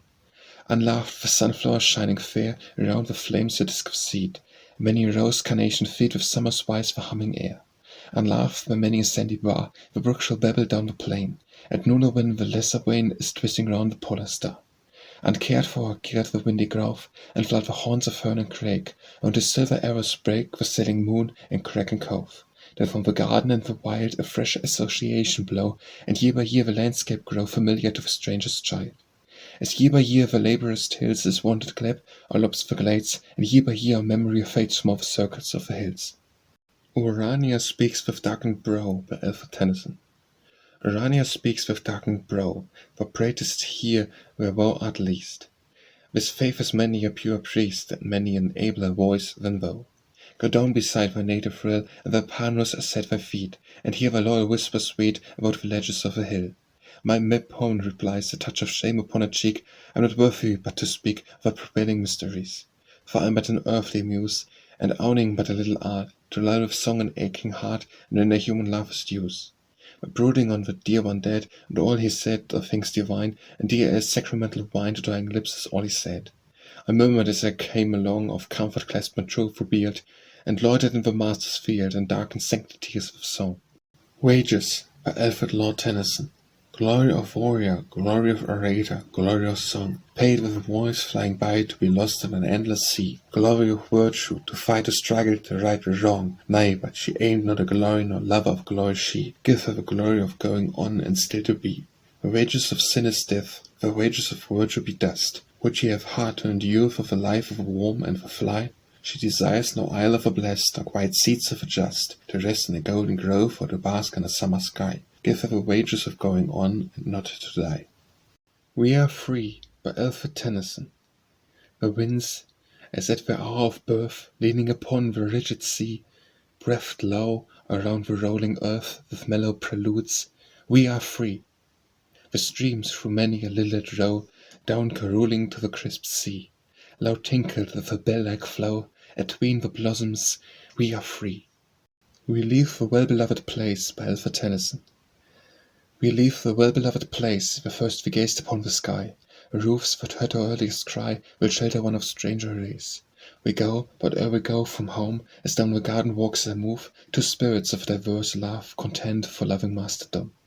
One whispers, hear thy boyhood sung, long since its maiden song, and heard the low love language of a bird, in native hazel tassel hung. The other answers, yea, but here thy feet have strayed in after hours, with thy lost friend among the bowers, this have made them trebly dear. These two have striven half a day, and each prefers a separate claim, poor rivals in a losing game, that will not yield each other way. I turn to go, my feet are set, to leave the pleasant fields and farms, they mix in one another's arms, to one pure image of regret. The arranging down this lower track, by Alfred Tennyson. The arranging down this lower track, the path we came by, thorn and flower, is shadowed by the growing hour, lest life should fail in looking back. So be it, where no shade can last, in the deep dawn behind the tomb, but clear from march to march shall bloom the eternal landscape of the past. A lifelong tract of time revealed, the fruitful hours of still increase, days ordered in the wealthy peace, in those 5 years its richest field. O love, thy providence were not large, a bounded field, no stretching far, look also, love, a brooding star, a rosy warmth from march to march. What hope is here for modern rhyme by Alfred Tennyson? What hope is here for modern rhyme to him who turns a musing eye on songs and deeds and lives that lie foreshortened in the tract of time? These mortal lullabies of pain may bind a book, may line a box, may serve to curl a maiden's locks, or when 1,000 moons shall wane, a man upon a stall may find, at passing, turn the page that tells a grief, and change to something else, sung by a long-forgotten mind. But what of that? My darkened ways shall ring with music all the same, to breath my losses more than fame, to utter love more sweet than praise. What words are these have fallen from me, by Alfred Tennyson? What words of these have fallen from me, can calm despair and wild unrest be tenants of a single breast, or so such a changeling be? Or doth she only seem to take the touch of change in calm or storm, but knows no more of transient form in her deep self than some dead lake that holds the shadow of a lark hung in the shadow of a heaven? Or has the shock, so harshly given, confused me like the unhappy bark that strikes by night a craggy shelf and staggers blindly ere she sink, and stunned me from my power to think with all my knowledge of myself, and made me that delirious man whose fancy fuses old and new, and flashes into false and true, and mingles all without a plan? Ever I have said or sung, by Alfred Tennyson. Whatever I have said or sung, some bitter notes my harp would give, yea, or where often seemed to live the contradiction on the tongue, yet hope had never lost her youth, she did but look through dimmer eyes, or laugh but played with gracious lies, because he felt so fixed in truth. And if a song were full of care, he breathed the spirit of a song, and if a word were sweet and strong, he set his royal signet there, abiding with me till I sail to seek thee on the mystic deeps, and this electric force that keeps 1,000 pulses dancing fail. When I contemplate all alone, by Alfred Tennyson. When I contemplate all alone the life that had been thine below, and fix my thoughts on all the glow to which thy crescent would have grown, I see thee sitting crowned with gold, a gentle warmth diffusing bliss, and glance and smile and clasp and kiss of the branches of her blood. Thy blood, my friend, and partly mine, for now the day was drawing on, and thou shouldst link the life of one of mine own house and boys of wine, and little uncle on my knees, but that remorseless iron hour had suppressed of her orange flower a spell of hope and earth of thee. I seem to meet their least desire, to clap their cheeks, to call them mine. I see their unbound faces shine beside the never-lighted fire. I see myself an honored guest, a partner in the flowery walk of letters, genial table talk, or deep dispute and graceful jest, where now thy prosperous labor fills the lips of men with honest praise, and sun by sun the happy days descant below the golden hills. If promise of a morn is fair, and o'er the train of bounteous hours conduct the paths of growing powers, the reverence and the silver hair, that slowly worn by earthly robe, a lavish mission richly wrought, leaving great legacies athwart, where spirit should fail from off the globe. What time mine own might also flee, as linked with thine in love and fate, hovering over the dolorous strait to the other shore, involved and we arrive at last to blessed goal, and he who died in holy land, when he reach us out with shining hand and take us as a single soul.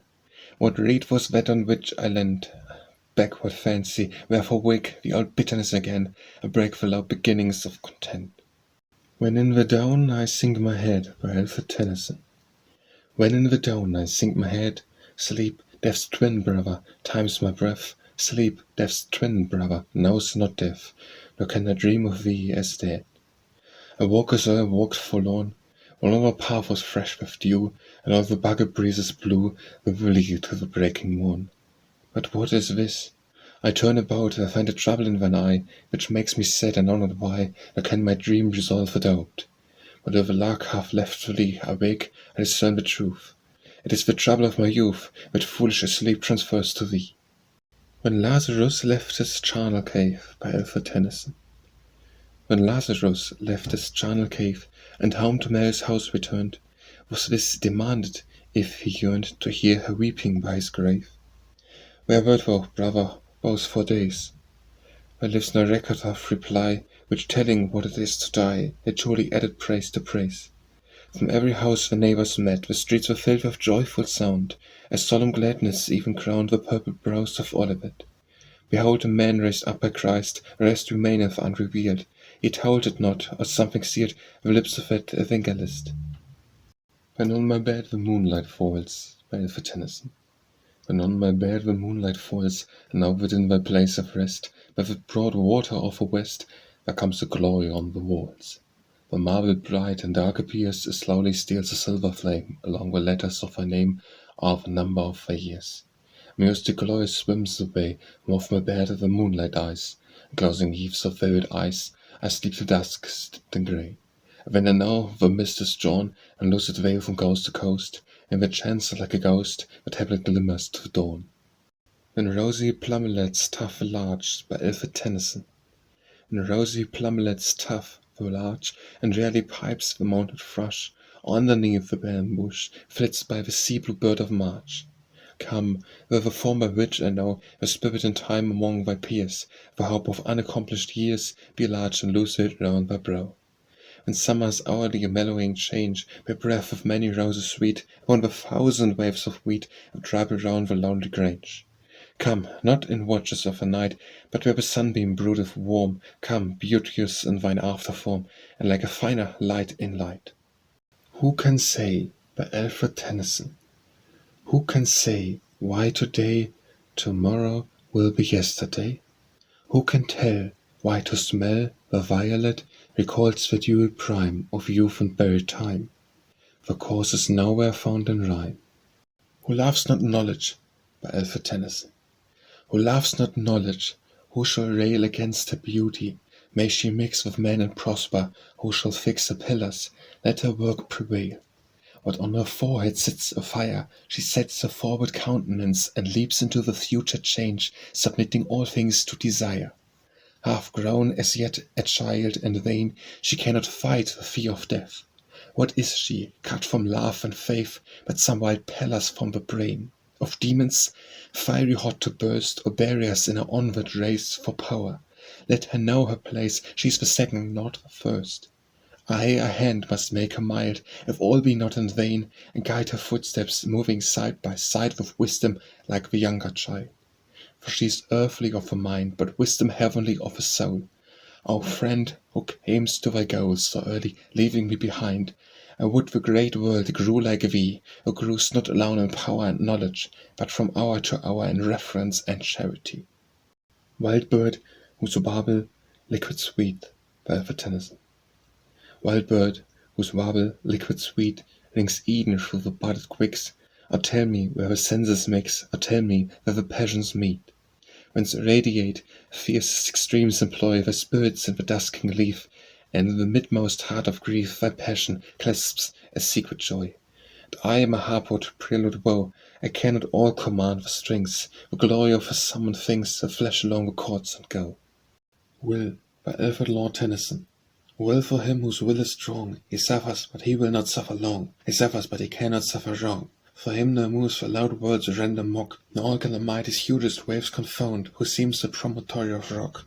But compassed round with turbulent sound, in middle ocean meets the surging shock, tempest buffeted, citadel crowned. But ill for him who, battering not with time, gropes the strength of heaven's candid will, never weaker grows through acted crime, with seeming genial venial fault, recurring and suggesting still. He seems as one whose footsteps halt, toiling in immeasurable sand, and over weary sultry land, for then the blazing ward, zone in a wrinkle of a monstrous hell, the city sparkles like a grain of salt. With such compelling cause to grieve, by Alfred Tennyson. With such compelling cause to grieve, as daily vexes household peace, and chains regret to his keys, how dare we keep our Christmas Eve, which brings the more welcome guests to enrich the threshold of a night, with showered largesse of delight in dance and song and game and jest.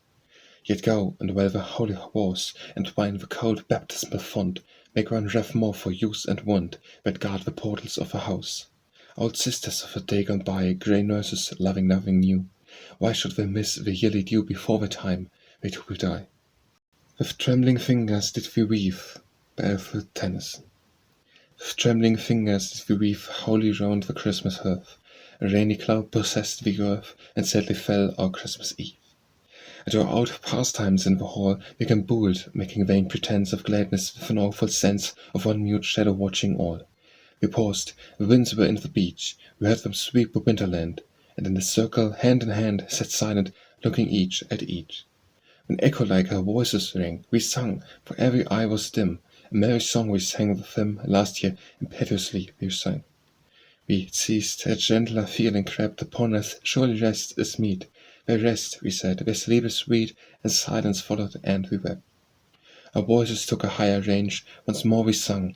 We do not die, nor lose the mortal sympathy, nor change to us all we change. Reft from the fickle and the frail, with given power yet the same, pierces the keen seraphic flame from orb to orb, from veil to veil.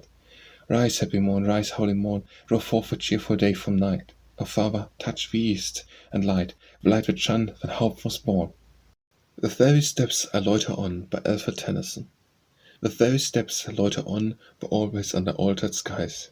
The purple from the distance dies, the prospect into rising gone. No joy the blowing season gives, the herald melodies of spring, but in the songs I love to sing, a doubtful gleam of solace lives. If any care for what is here, so are the spirits rendered free, when of these songs I sing of thee, not all ungrateful to thine ear. Yet if some voice that man could trust, by Alfred Tennyson. Yet if some voice that man could trust should murmur from the narrow house, the cheeks drop in, the body bows, man dies, nor is there hope in dust. Might I not say, yet even here, but for 1 hour, O love, I strive to keep so sweet a thing alive? I should turn mine ears and hear the moanings of a homeless sea, the sound of streams which swift or slow draw down Aeonian hills, and so the dust of continents to be.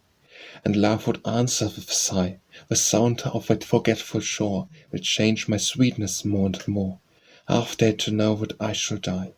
O me, what profits it to put an idle case? If death were seen, at first as death, love had not been, nor been in narrowest working shut. Mere fellowship of sluggish moods on the corset set to your shape, had bruised the herb and crushed the grape, and basked and battered in the woods. Yet pity for horse are driven, by Alfred Tennyson. Yet pity for horse are driven, and love in which my hound has part, can hang no weight upon my heart, its assumptions up to heaven. And I am so much more than these, as thou perchance art more than I, yet I spare them sympathy, and I would set their pains at ease. So mayst thou watch me where I weep, as, unto vast emotions bound, the circuits of thine orbit round a higher height, a deeper deep. You ask me why thou ill at ease, by Alfred Tennyson. You ask me why, though ill at ease, within this region I subsist, where spirits fail within the mist, and languish for the purple seas? It is the land that freemen till, that sober-suited freedom chose, the land where girt the friends of foes, a man may speak the thing he will, a land of settled government, a land of just and out renown, where freedom broadens slowly down from precedent to precedent. Where fashions seldom gathers head, but by degrees to fullness wrought, the strength of some diffusive thought, have time and space to work and spread, should the banded unions persecuate opinion and induce a time when single thought is the crime and individual freedom mute. Our power should make from land to land the name of Britain trebly great, while every channel of the state should almost choke with golden sand, yet above me from the harbour mouth, wild wind, I seek a warmer sky, and I will see before I die the palms and temples of the south. You leave us, you will see the Rhine, by Alfred Tennyson. You leave us, you will see the Rhine, and those the hills I sailed below, when I was there with him, and go by summer belts of wheat and wine, to where he breathed his latest breath. That city, all its splendour seems no livelier than the whispered gleams on live in the eyes of death. Let her great den be rolling fair, and winter isles, unmarked of me. I have not seen, I will not see Vienna, rather dream that where, at treble darkness evil haunts, the birth, the bridal friend from friend, is oftener parted, fathers bend above more graves, 1,000 wounds gnaw at the heels of men, and pray by each cold hearth, and sadness flings her shadow on the blaze of kings. And yet myself have heard him say, But not in any mother town, with statelier progress to and fro, the double tides of chariots flow by park and suburb underbrown of lustier leaves. No more content, he told me, lives in any crowd, when all is gay with lamps and lot of sport and song, and both content imperial halls are open plain, and wheels the circle dance, and breaks the rocket molten into flakes of crimson on emerald rain. You say, but with no touch of scorn, by Alfred Tennyson. You say, but with no touch of scorn, sweet-hearted you, whose light blue eyes are tender over drowning flies, you tell me, doubt is devil-born. I know not, one indeed I knew, many a subtle question versed, who touched the gying lyre at first, but ever strove to make it true. Perplexed in faith, but pure in deeds, at last he beat his music out. There lives more faith in honest doubt, believe me, than in half the creeds. He fought his doubts and gathered strength, he would not make his judgment blind. He faced the spectres of the mind and laid them as he came at length. To find a stronger faith, his own, and power was with him in the night, which makes the darkness and the light, and dwells not in the light alone, but in the darkness and the cloud, so the Sinai's peaks of old, while Israel made the gods of gold, all the trumpet blew so loud. You fought my heart too far diseased, well for Tennyson. You fought my heart too far diseased, you won over my fancy's play, you find me gay among the gay, like one with any trifle pleased. The shade by which my life was crossed, which makes a desert in the mind, has made me kindly with my kind, and like to him whose sight is lost. Whose feet are guided through the land, whose jest among his friends is free, who takes the children on his knee, and winds their curls about his hand. He plays the frets, he beats his chair, for pastime, dreaming of a sky, as in a day can never die, his night of loss is always there.